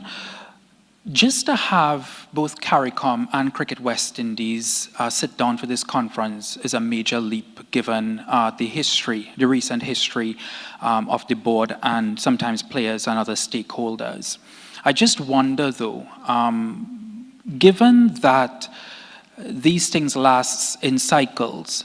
For instance, let me quantify what I mean by that. There's a Cricket West Indies election due, actually today makes it exactly 13 months since President Dr. Kishore Shallow was elected. And I believe he has a 2-year term. How do you plan to make this relationship both sustainable and to continue what we've built here in Port of Spain over a long-term period or a medium-term period, given that, as you know, you're a politician, elections come, and the new administration comes, there could be a new agenda. And let me just quantify one more time what I mean by that, because you follow cricket more than most people. There have been leadership within Cricket West Indies that has been at odds, or there's been a fractious relationship with maybe CARICOM heads or different stakeholders.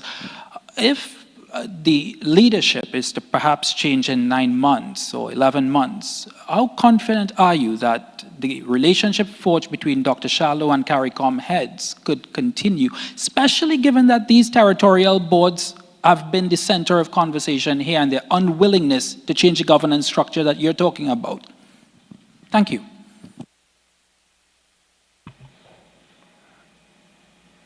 Yeah, I think you've put your finger on the problem. And I think one holds out the expectation that the people who profess to be interested in West Indies cricket would understand that we are all trustees of this legacy that's been bequeathed to us by people who were not organized in a business model. And this morning you would have heard from Brian Lara a little vignette of the history of our coming into cricket. So we just have to insist that the trustees of the game have opportunities to be able to trust what passes for the game and the management of the game. That's what we expect.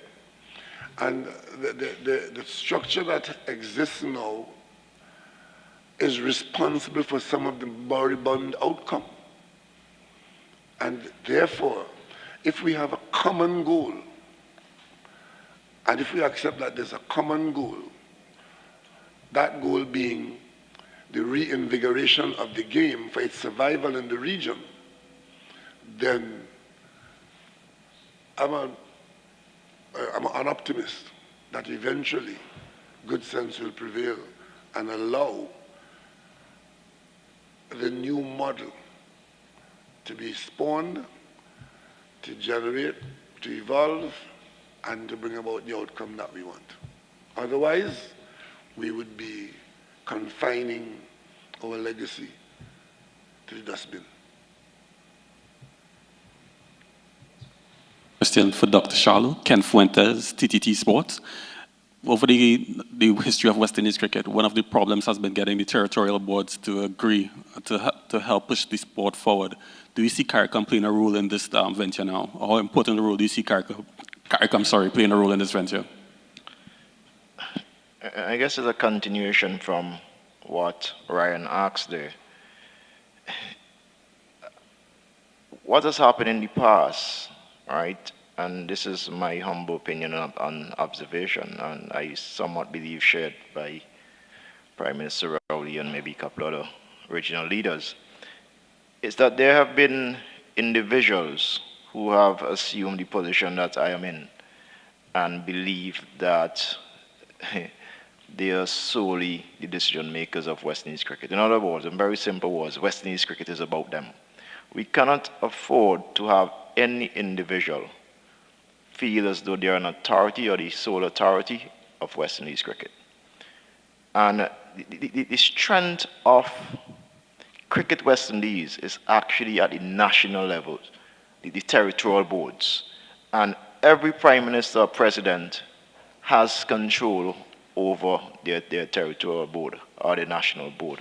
And so despite whoever is there as President of Cricket West Indies, make no mistake, the Prime Ministers and the Presidents, they potentially have influence if they want to exercise such. Now, I think we have to establish a framework where going forward, it must be about this collective, collaborated effort. And once we establish that, and I think we are at a point where the stakeholders, in this case, the two parties, CARICOM and CWI, we have accepted that there are greater potentials working together, right? And just in any other relationship, we understand the mutual benefits. From our side, we know that we need CARICOM. CARICOM, the governments own all the facilities, or most of the facilities. They are in control of the schools programs, right? So we absolutely need them. And similarly, the social and economic impact of cricket, it is critical to the political leaders of the Caribbean. And so there are mutual benefits that are appreciated, that I suggest, right, I humbly believe will inform our decisions going forward. And I think with those things established, that framework established, we are going to see more collaborations like this, hopefully over a sustained period, which could equate to success going forward as well for West Indies cricket.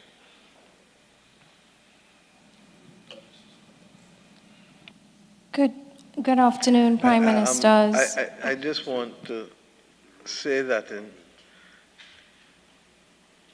my opinion, the governments, as I said, have a role to encourage and bring people together where they're not sharing the same perspective. It doesn't mean that we will always be successful. But I think I told you just now that I'm a Jimmy Cliff girl. You have to try and try and try. You'll succeed at last. I cannot believe that any of us will be invested in continued failure when the dominance of the West Indies team, and Ralph Gonsalves, Prime Minister Gonsalves made this point when we met here last year in July, that West Indies cricket team is one of the few teams in global sports to have had the level of dominance that they did. And given that, it is in our interest to recognize that we need to bring the people together and the parties together. And that is why I don't feel that we can wait till July at the heads of government to have the meetings between Cricket West Indies and the territorial boards. I think we also have to recognize, as I said this morning earlier, that we have another example in Wissahickon, West Indies, the Island Cotton Association, where the governance structure is intended to thwart what should otherwise be the objectives of the particular entity. And I think we have to find a way of allowing the territories to have strong programs and strong say, but at the same time recognize that the glory of this thing called West Indies cricket is because it is West Indies cricket, not Jamaica, not Trinidad, not Barbados, not St. Vincent, not Grenada, it is West Indies.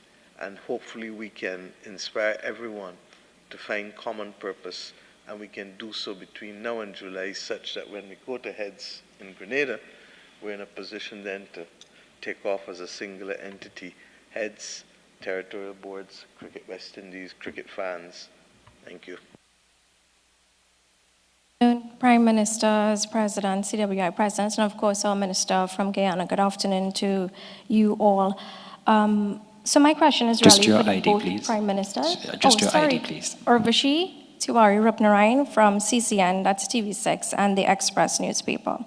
Given the current investigation, Prime Ministers, into the TTCB, and that will be following allegations of financial impropriety, does that now mean that these territorial boards or these local boards ought to be, they ought to be more oversight? The audited financials ought to be seen either by the governments and so on, and that there ought to be some level of sanction and recourse.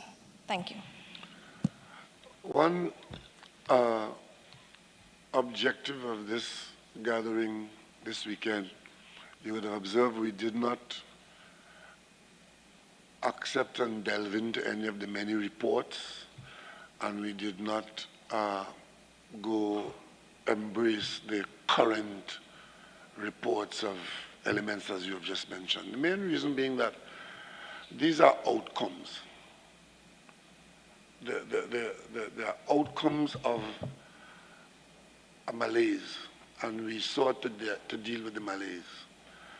And what we're saying in short is that if we fix the governance structure, these outcomes will not be the highlight and the hallmark of the situations. Having allegations of wrongdoing or allegations that wrongdoing have been identified and nothing happened, or that people with ulterior motives are the one that campaign and win elections, this will be a permanent state of affairs if the current arrangements remain. But if you change the arrangements, which give you a chance to have a different outcome, where your management of your finances, consequences for wrongdoing, because, I mean, governments getting involved is no guarantee of any improvement, because you don't nowhere have more allegations of wrongdoing than in government, as you know. So what government is there to ask for is that a system, an acceptable system of operations, be the pathway of those who have responsibility. And once you have that, if from time to time there are shortcomings of any kind, then the proper systems of identifying them in a transparent way for fair enforcement of certain consequences, that is what's going to bring the trust that we're looking for. I just want to add to that, Keith, and because I'm a lawyer, I perhaps can speak to this easier. In the public sphere, the non-governmental sector operates no different from governments, as you just heard. And I believe that there is legislation that we ought to look at. We're looking at it in Barbados ourselves, that sets standards for non-governmental organizations, third sector, civil society. And we need to do that because in many instances they are reaching out to members of the community. The community needs to know that there's accountability, transparency. All of the same things, as Keith just said, are applied to us as governments. You really need to apply the same principles to the third sector as well. And I think that if we get there, a couple drafts that we're looking at now, but it's the kind of thing that at a CARICOM level, I know that Alison Drayton was in the room just now, and that CARICOM can perhaps through the Legal Affairs Committee share a common precedent for all of us. So this is not about West Indies cricket, this goes to all third sector and civil society entities for the protection of the public good. Thank you. Just I one more. I want to add to that too, just to support Prime Minister Motley's point in relation to legislation and to address the question that you raised which is about oversight. First of all, the oversight is having a system that allows people to have confidence that what is being done in a fair way, with integrity, and that persons who are involved, that they're making the best decisions. I mean, it doesn't mean that you don't make any decision that is not the best decision, but it means that there is a system that exists, and that's how all governmental systems that have been created and that are continuing to evolve. That's how and why it was done in the first place. So what applies for government absolutely has to apply for those organizations, as well as particularly, I should say, an important organization such as this and their territorial boards. And in relation to the legislation, we have already passed our bill since 2013 or so.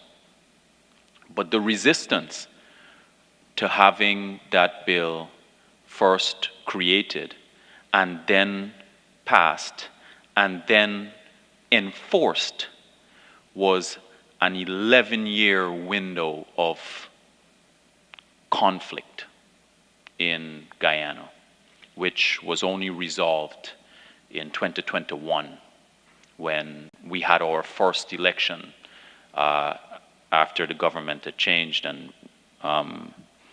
some of the provisions previously were suspended. But that period of 11 years where there was that resistance, the resistance wasn't really to the legislation, but it was resistance to piercing that culture of persons being aware and being satisfied that the decisions being made were the right decisions, and that there wasn't some kind of feeding frenzy on the organization.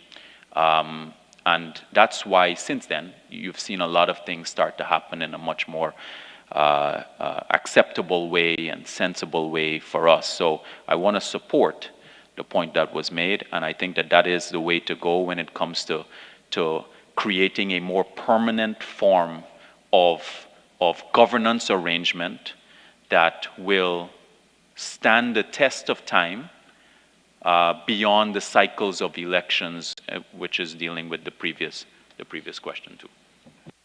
I have to run. Yes, but I want to say one thing. Go ahead, because I want to see y'all in Barbados for Cricket World Cup finals. And those who can't get in the ground, and you know, we've made a lot of noise to get more tickets sold and tickets offline, and we'll continue to do so. But the first act that I did on being sworn in on the 25th of May 2018, when I left Government House to go to what was to be my new office, was to sign a file to provide support for England to play West Indies at Kensington Oval. When the match occurred in 2019, West Indies beat England in 3 days. I want to have a similar outcome with West Indies winning Cricket World Cup 2024. And if we do nothing else at the end of this meeting, I want each of us to pause for the next minute and say a deep, deep prayer to let our men know that they are not only walking out on the field with our love, but with our prayers, and that we will be waiting for them, it's the 29th of June, to be able to not just rally, but to celebrate to the world. It will not mean that we are back, but it will mean that we've started to begin to cultivate the habit of winning on a consistent basis after doing the magnificent job that we did in Australia at the beginning of this year. Let historians record 2024 as the turning point. Thank you. And let me just end this press conference on borrowing a bit from Winston Churchill, when he said, this is not the beginning of the end, but more the end of the beginning. We trust that as we go forward, we can impact on the situation by working collaboratively and disruptively as required. Thank you all very much. I look forward to seeing you again soon. Thank you, Prime Minister. Thank you, Prime Minister Motley. Thank you, Minister Ramson. And thank you, Dr. Shallow. Ladies and gentlemen, we take a break from here at the Hyatt Regency. The conference continues in just a short while, and we look forward to those who are online returning with us right after this. Thank you.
Thank you very much.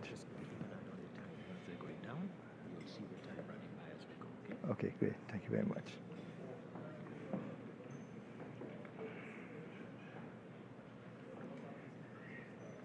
All protocols observed. Good afternoon. And a special good afternoon to our cricket legends. It is truly an honor and a humbling experience to stand in front of you today. You are the reason why we are proud to call ourselves West Indians. We are 36 days away from hosting the biggest ICC cricket tournament the world will ever see. 20 teams will play 55 matches in 29 days.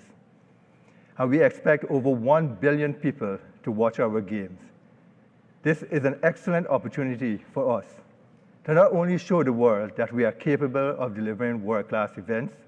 In fact, we have done so 4 other times when we've hosted 4 World Cups, but it's an opportunity for us to show the world our brand of cricket.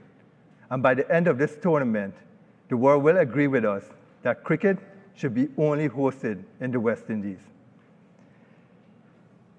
Now, through the collaboration with the government, the private sector, and the support from our people in the West Indies, we will accomplish this by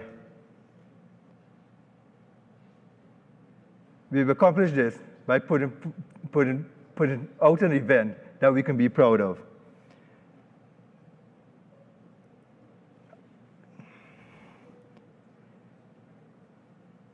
And we will do this by having a world-class facility and an amazing match day experience.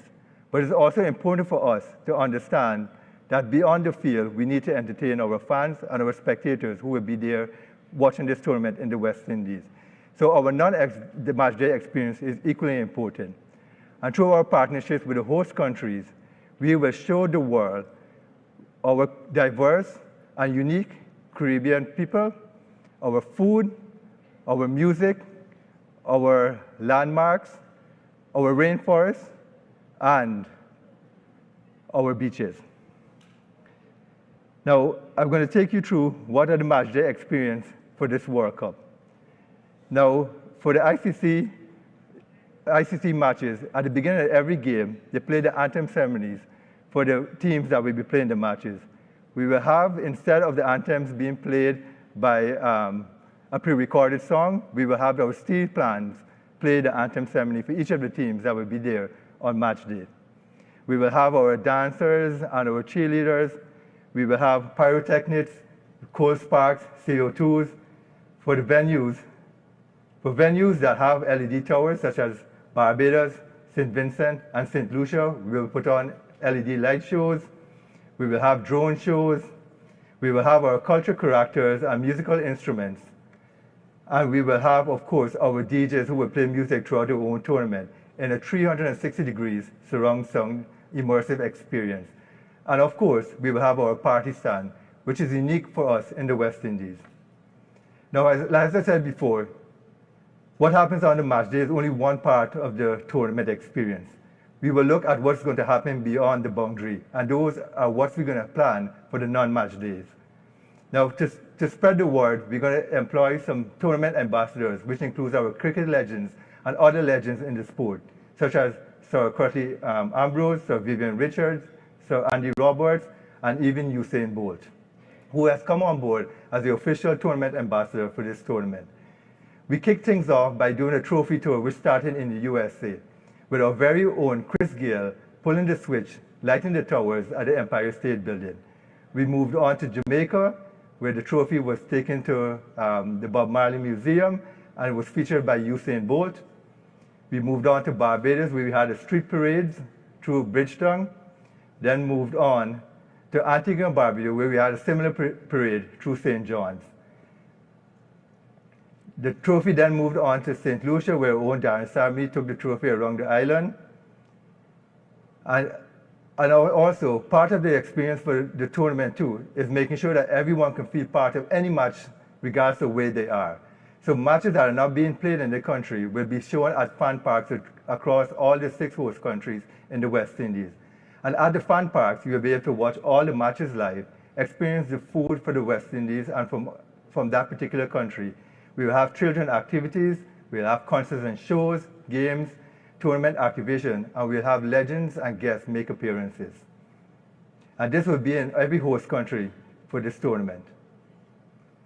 On March 2nd, we will launch the tournament song featuring Sean Paul and Kess. And again, we have more activities planned, such as golf days with legends, helicopter tours, bus tours, beach cricket, bus crawls, community and school programs, street parades, and a whole lot more. What I want to share with you now is what the final bit of work that's going in to make sure that we have world-class facilities for this tournament.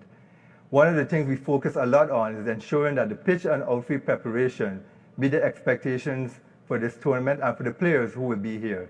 Now, every single match venue and practice venue did renovations to all the pitch and outfield.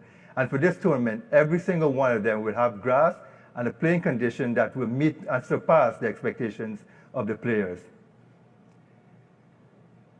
Now, at Sir Vivian Richards, we're doing the final steps to redo the playing dressing rooms.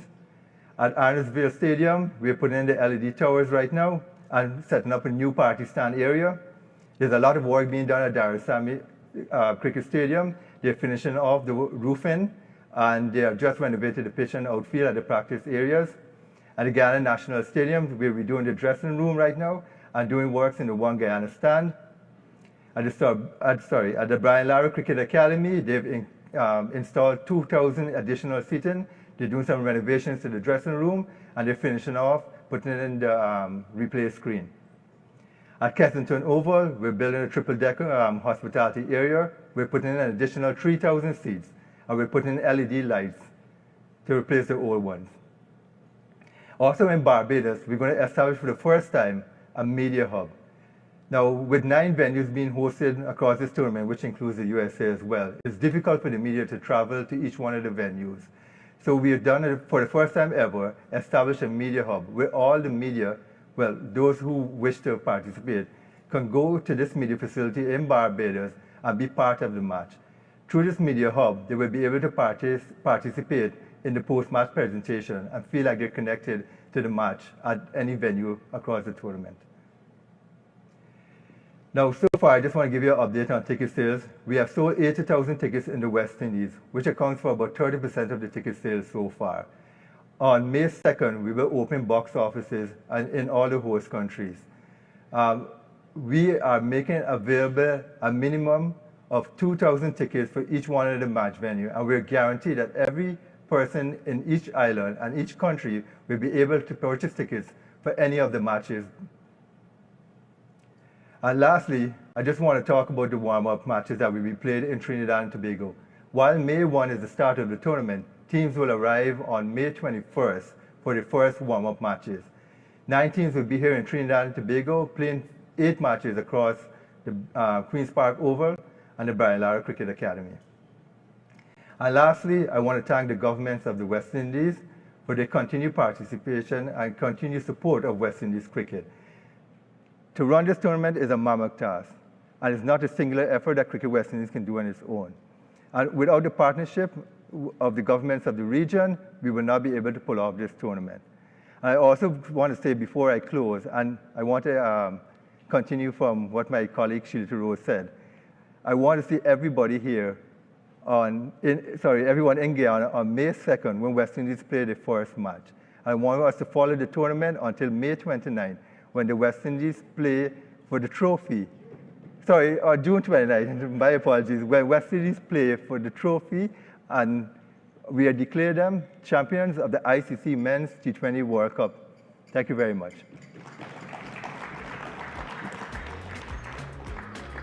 Thank you very much. Did very well on time. Thank you very much once again to Fawaz Baksh, World Cup Tournament Director, for giving us the spicy details that we should look forward to. I'll invite Mr. Johnny Grave on stage, our CEO CWI, to share the stage with Fawaz. And moderating for this conversation is Chalita Rose, who is the head of marketing of the ICC T20 World Cup. Chalita, you're welcome to join us on stage for this. Ah, there you go. One mic. Okay, so you'll be using the podium, and we'll facilitate a few questions a few thoughts and a few answers in response. All yours. Thank you. Good afternoon once again. Floor is now open for questions. I can imagine that the room may want to ask some pertinent information for CEO and Tournament Director Fawaz Bash. Do we have any questions? Silence is golden. Well, I'll probably just start off with you, Johnny. Could you just give a bit of update as to where we are from Cricket West Indies in terms of welcoming the teams to the support period and moving into June 2nd when the first ball is bowled in Guyana? Yeah, firstly, let me personally thank the Honourable Prime Minister Rowley and the Honourable Minister Ransom for their personal support of not just this World Cup, but also the Cricket World Cup that we hosted successfully in 2022 when the Under-19 tournament came here. I think everyone needs to understand that hosting these global events is a huge honour and opportunity, and one that doesn't come around very often. And without the unwavering support of the governments of the region, we simply couldn't do it. And the welcome that the teams will get, the support that we get from the governments and all the various ministries is unprecedented from a global perspective. And I think we should all be very proud when we host these tournaments because we reinforce the brand of West Indies, and that brand is that there's nowhere better to play, nowhere better to watch cricket than here in the Caribbean. In terms of the West Indies preparation, the team are going to be announced next week. We're picking our squad of 15 players, and I'm sure there will be lots of news and stories coming out of that, as there always are. That squad won't convene in full until we get to Jamaica at the end of this month, of May. There is going to be a training camp for those that are not taking part of the Indian Premier League that's going to happen in Antigua on May the 12th. We're going to have a week-long preparation camp before heading to Jamaica to play 3 T20s against South Africa.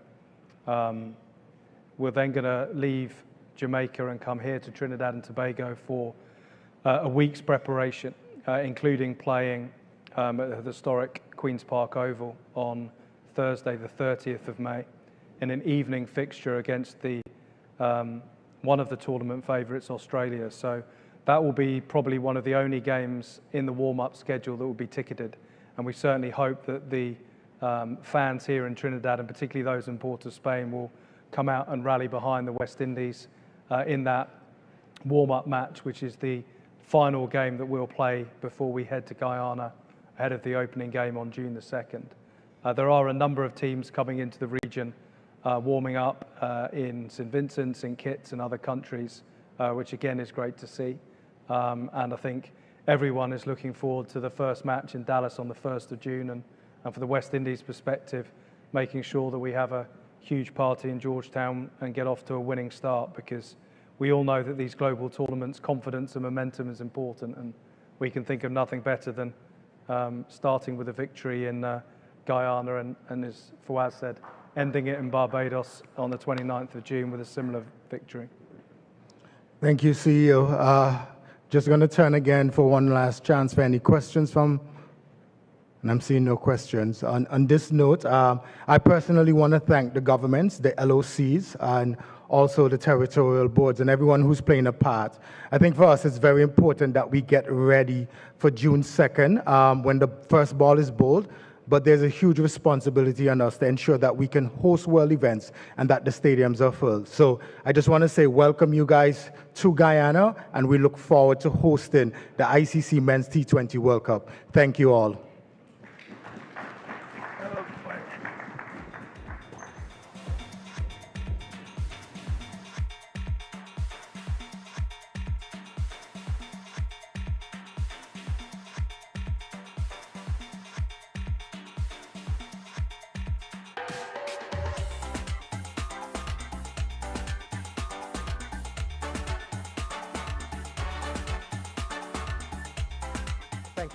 Thank you, gentlemen. Thank you, Chalita, for facilitating, and to both Fawaz and Johnny for the context. Well, a birdie whispered to me, I don't know where they got this information from, that there was a movie coming up after lunch today. Didn't know that we had a movie on cricket right now for today's presentation, but I do know that the President of the Cooperative Republic of Guyana made an effort to ensure that he could provide a full context to his thoughts and feelings as the chair of CARICOM, and of course to support the hosting of this symposium in Port of Spain, which was so graciously offered by the Honorable Prime Minister, Dr. Rowley. Time would not have allowed us to adjust the way that the schedule was planned for yesterday, given the length of the presentation, but it was an item that, having shared it with the heads, is now possible for us to share with all who are present and those who are viewing online. So without further ado, you can call it the movie from Guyana, but ladies and gentlemen, will you please take a moment to listen in and receive the perspective from the President of the Cooperative Republic of Guyana, His Excellency Irfan Muhammad Ali. Let's watch.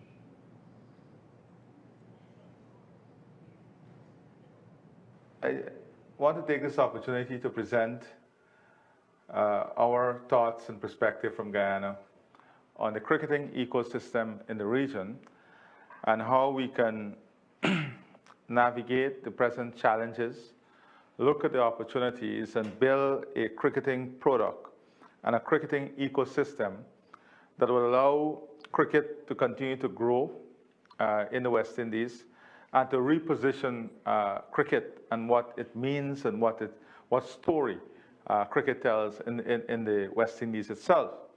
Now, there are many perspectives that I wish to use to demonstrate the different facets of the cricketing ecosystem that we're talking about today.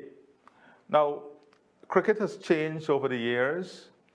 The product has changed drastically. And we have to examine critically whether we have adopted enough to meet not where it is today, but to meet the requirements and craft the framework that will allow us to grow with where cricket will be in the next 10 years, 20 years, and 30 years from now. So in examining the ecosystem, I sought to use a cricketing diagram to analyze the different facets of the ecosystem. For example, we have a storm here, rainstorm, and we know that rainstorm can end the game. It can disappoint fans, it can disappoint players, and it can bring an abrupt end to what the game represents. Then we have the sunshine here. We know sunshine is associated with cricket. Sunshine means that you'll have a good day of play. Sunshine means that cricket will play, cricket will survive. And then we have, of course, the outfield and the pitch. If you notice on the pitch, we have the bouncers. How do we navigate the bounce of the pitch and what constitutes the bounce of the pitch? And then how do we evade the spin? So there will be spins, spinning wicket, bouncing wicket. So how do we, and what constitutes the spin of the wicket? And then defending the wicket. What is needed to defend the wicket to protect cricket? To protect and ensure that our cricketing architecture, our cricketing ecosystem, our cricketing infrastructure that we are building will support the survival and sustainability of cricket. Now, in looking at the ecosystem, you will see here, the storm requires the covers. If you have covers, you have some possibility of play after the storm. If you have covers before the storm, there's greater possibility of play in the game. So how do we redefine the ecosystem of Cricket West Indies? And what is it that we have to cover and protect? The brand. And I will come to that aspect of the presentation. But if we can first start with exactly what we are looking at, that is the ecosystem of Cricket West Indies brand. We cannot build anything if we don't have a critical understanding of what our brand represents, and if we together as a community do not understand the commonality of our brand. Now, Cricket West Indies is different from India, Australia, because Cricket West Indies bring together a number of islands and countries, different culture, different environment, different style, under one banner, that is West Indies cricket. So our brand represents the unification. It's a brand of unification. It's a brand of celebration. It's a brand that has been built on struggle. Cricket in the West Indies has a deep cultural, societal, and political rooting, and we cannot avoid that. That is what defined our brand in the past. So now, as we look at the challenges in the future, we have to now redefine this brand. What are we known for now? Well, we were known for before as a very fierce, fast-bowling team, a very attractive, stylish, attacking batsmen. We were known to be passionate about the game. We were known to be, our players were known to be no-nonsense people. We were known to represent a segment of the global population, and we were known to be a team that was united in what we wanted to do. So our brand was one that supported fast bowling. So as a result of what we were known for, the rest of the cricketing world wanted to ensure that our brand did not succeed. So what they did, they changed the rules of the game against attacking fast bowling, the number of bouncers you could bowl in an over. So that we did not see it as attacking our brand. But in effect, what that did is that it attacked our brand. How do we ensure that our brand is separate and apart from the rest of what the cricketing world has in it now? So how do we create an environment in which our brand is a fast bowling brand, in which our brand delivers the fastest wicket in the world, in which our brand delivers the fastest bowlers in the world, the most fearsome fast bowling in the world? How do we get our brand to position itself in that? That requires a redefinition of the academy and what our academy support. It requires us to re-examine our pitches. It requires us to retrain our curators. So if we want that to be the brand, then what else constitutes this brand? Because if we can't present a holistic brand, then we will not be able to differentiate our product. And our product is not about playing cricket. Cricket in the West Indies is beyond cricket, as it is in any other country. It affects a number of other areas. It's developing the business model. So what is our brand that is different? We are known to be an entertaining brand, a brand in which we have celebration, partying, a brand that is linked to tourism, a brand that is linked to enjoying life. It's a brand that is linked to freedom. It's a brand that is linked to free expression. For example, now we have the carnival cricket. So if that is the brand, how do we redesign our stadiums to celebrate the brand? For example, we have the party mong, the party stand. But what about the sun, sand, and sea stand? We see around the world where people are now trying to enter the business of cricket. They're creating these brands. So what about a stand that celebrates sun, sand, and sea? A stand that celebrates our credentials on climate change. An eco stand, where you can enjoy cricket in an eco-friendly facility. Those are things that can add to the value of our brand and help us to separate our brand from the rest of brand. So tourists they come to the West Indies for sun, sand, and sea. They come for ecotourism. They come for the freshness of our product. They come for the party. They come for the music. They come for the food. They come for the culture. That has to be a major component of what constitutes Cricket West Indies brand. Then how do we recreate ourselves? How do we ensure that in building out this brand, we recreate ourselves? That speaks about the type of infrastructure we'll build, this type of academy we'll build to support what we want to be known for, the type of pitches, the type of holistic planning for cricket matches. What type of cricket are we going after? where we want to position our brand. How can we position that brand? What product exists in the market that we can build on? These are some of the questions that we have to answer in this recreation of brand. Importantly, though, is the question that we always ask ourselves. The fans in the West Indies are passionate about West Indies cricket, but who owns the brand? We see many times the players demonstrate no ownership of the brand. The first chance they get to earn a greater revenue, they will go to that chance. They don't see the passion to play one-day cricket, test cricket for the West Indies. So who owns this brand? How do we create ownership? How do we build ownership in the brand? How do we get back that attachment to the brand and demonstrate in an institutional way ownership to this Cricket West Indies brand? Whether we create a West Indies bond so that we can invest in West Indies cricket, so that we allow the ordinary West Indian a chance to buy into this brand, to own this brand. So as West Indies cricket grow, investors grow, investment grow. And we cannot avoid looking at this question in the entire ecosystem surrounding new modern day cricket. So then we have to look at publicizing the Redefined brand, getting ownership and involvement in the Redefined brand. Then we have to look at how we protect the brand.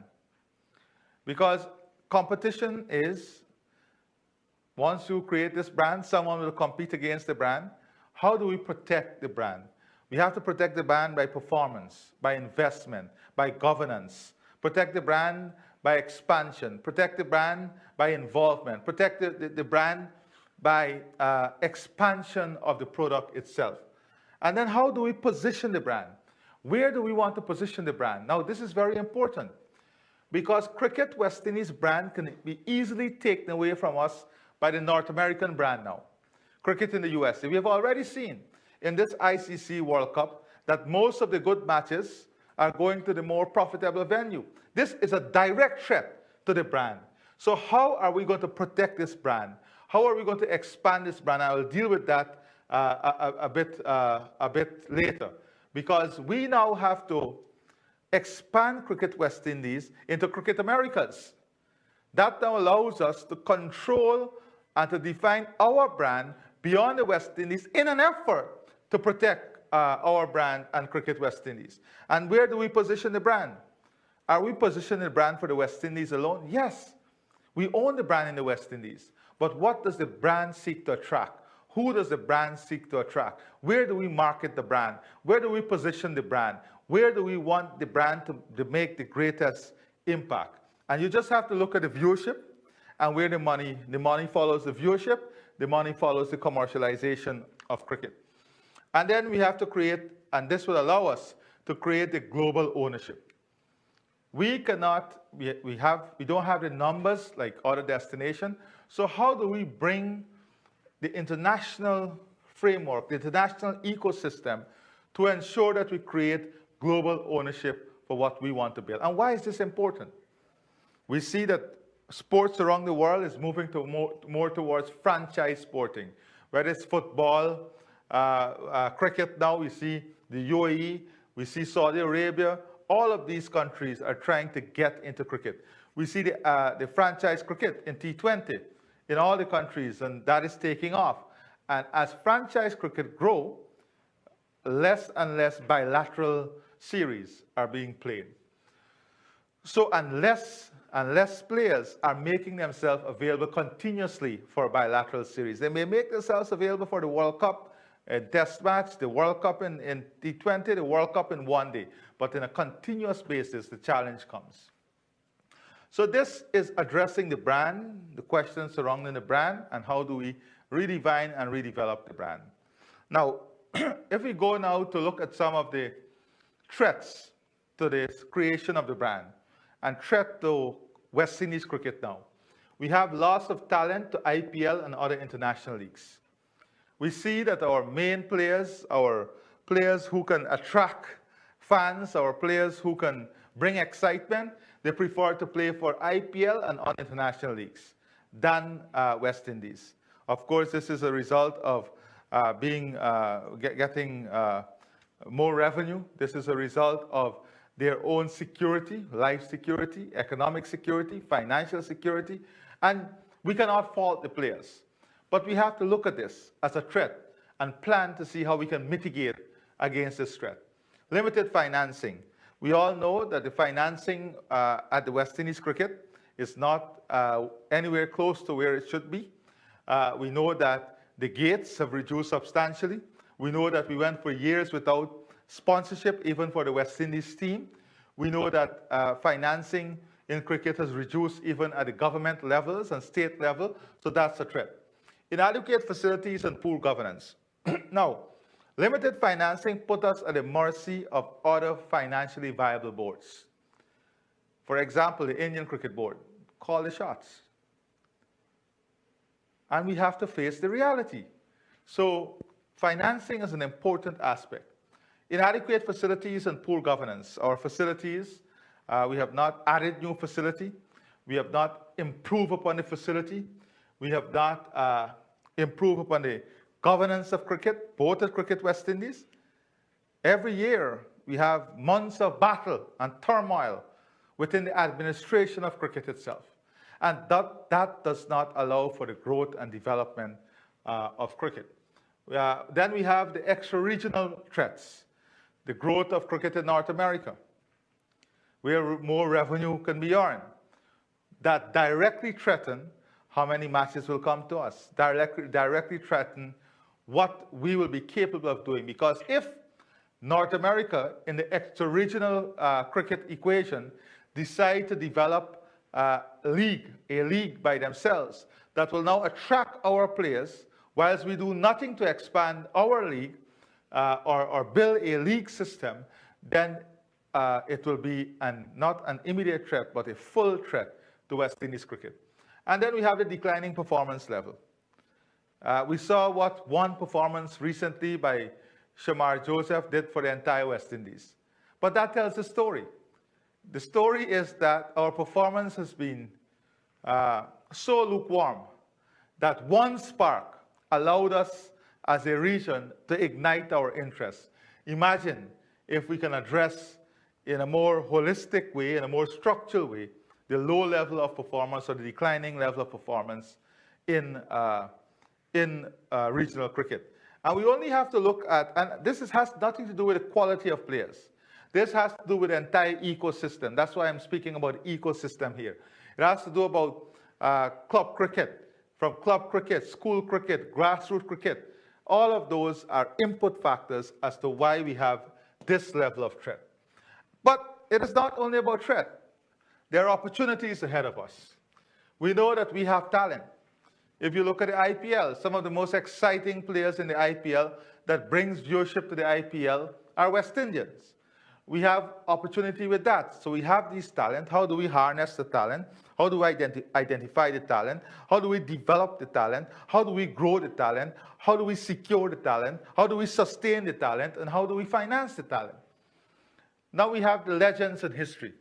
We have enough cricketing legends in the repository to call upon, to bring their expertise, to support the recreation of the brand, to help to redefine the brand, and to use this legendary status, this historical legendary status, to reposition West Indies cricket. So, opportunities again. We already, before I go to CPL and WPL, we have a story and a culture. Who tells the West Indian cricketing story?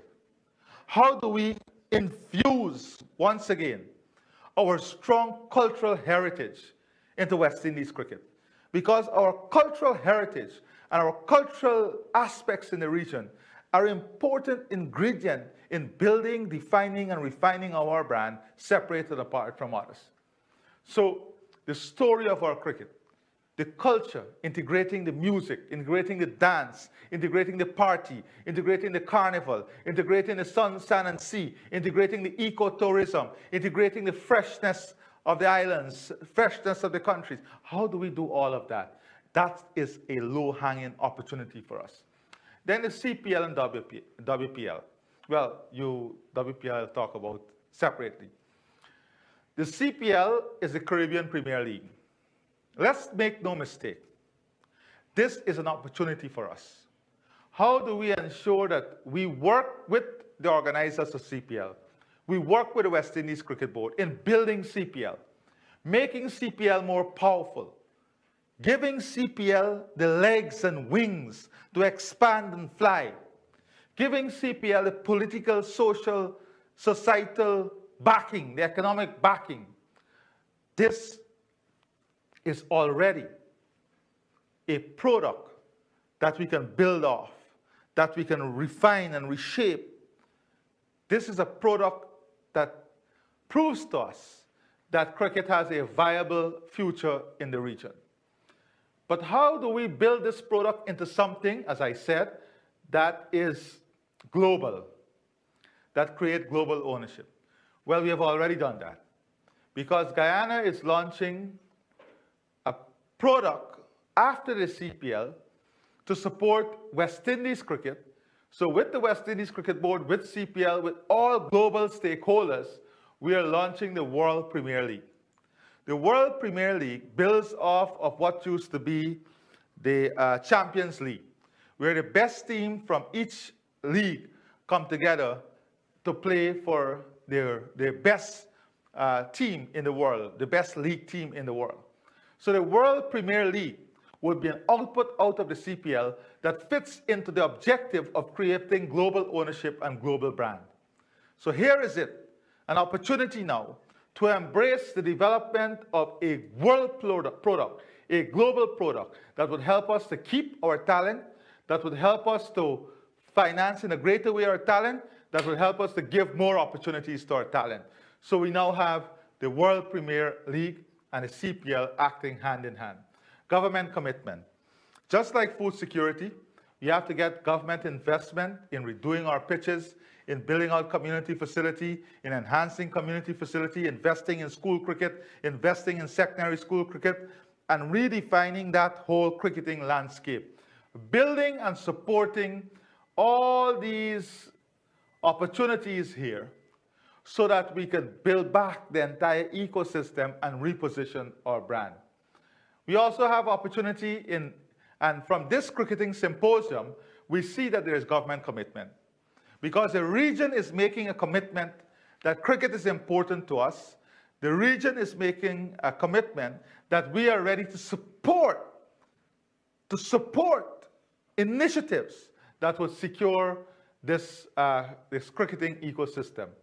Inherent passion. Our fans are passionate. Our fans are different from any other fan in the world. Our fans bring a different level of energy. Our fans can allow us to showcase and bring global fans that want to experience what they demonstrate. But first, we have to give our fans the capability of showcasing something that is different, that attracts the outsider, that they want to experience that. Many people want to experience go and sit in lodge and have your tea and clap. But the vast majority of young people want to experience that passion of West Indies cricket. And that inherent passion is a great opportunity that we have to build on. Technology and smart stadium. This is about the fans' experience. Today, you have different levels of fans. You have fans who want a personalized service. Not all the fans want to walk down the stadium and go and buy food. How are we personalizing the experience? How are you using technology and smart stadium, the lighting, the feel in the stand? All of this must change. This is where cricket is going. That adds to the experience. Cricket is not only about what is on the field now. It is about the experience. What is the experience you get when you go there? What young people want to get? Lighting, technology, personalized services, all of those things are part of technology and smart stadium.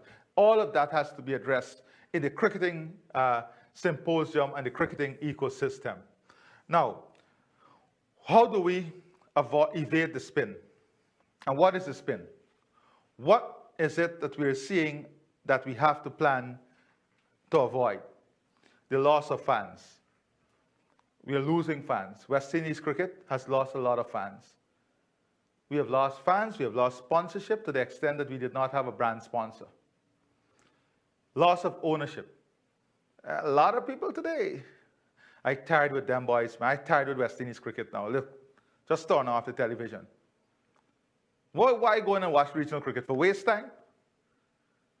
That is the expression of the people. So loss of ownership. We don't associate with this brand. Lack of talent. Whilst we're producing some exceptional talent, we are not nurturing the talent. So if you look at Australia, India, South Africa, well, England to some extent, South Africa, they can produce 2 or 3 World Cup teams. Just like soccer, football, Brazil can produce 3, 4 World Cup teams. We're struggling to produce 1 competitive World Cup team. So lack of talent, because we have not invested in the development of talent. Lack of responsibility. And this is from the administrators, and this is from the players. No one is taking responsibility. When I say responsibility, it comes from ownership. So you have players who have the luxury of saying, I'm not playing this tournament, I'm going to play IPL. Who takes the responsibility for the fans? If you have a West Indies team playing Australia, and 5 of your best players are playing franchise cricket, how does that affect your fans? Who takes the responsibility of the effect that would have on your fans, on your brand, on your ownership? And all of this, of course, can lead to reduced fan base. So this is a spin in the wicket that we have to plan for. This is a spin in the wicket that we have to address. Otherwise, all of us will be carved out with the iron ball. So this is what we have to address in the spin in the wicket. And of course, how do we navigate the bounce? Bouncers are dangerous. The lack of investment. The divisive product. We have a product that can be divisive in nature. Man saying, man, look, these 3 good Vincentian men make the team. The whole team is Guyanese, the whole team is Bajans, the whole team is Jamaican. We can only address that if we bring back credibility, openness, transparency, accountability, and a system of selection that is equitable. Not some people must pass a fitness test and some people are exempt. The rules must be strong and applicable across the board. The governance must be strong and applicable across the board. So we have to address the issue of divisive, the product being divisive, lack of investment, failed government mechanism. And it's not only the governance at the board level, it's governance mechanism at the country level. How is our ministries organized? Our investment in sport development organized to address some of the inherent problems that we're talking about? Weak institutional support and market dynamics. These are some of the immediate bunks. Understanding the market dynamics and building and addressing our product and ecosystem to meet the market dynamics if we want to survive. And if we want to survive and defend the wicket and play in the wicket to protect the wicket, because at the end of the day, it's to protect our product. What do we have to do to protect this product, to defend this wicket? We have to invest. We have to create ownership. We have to legislate. We have to have a common legislation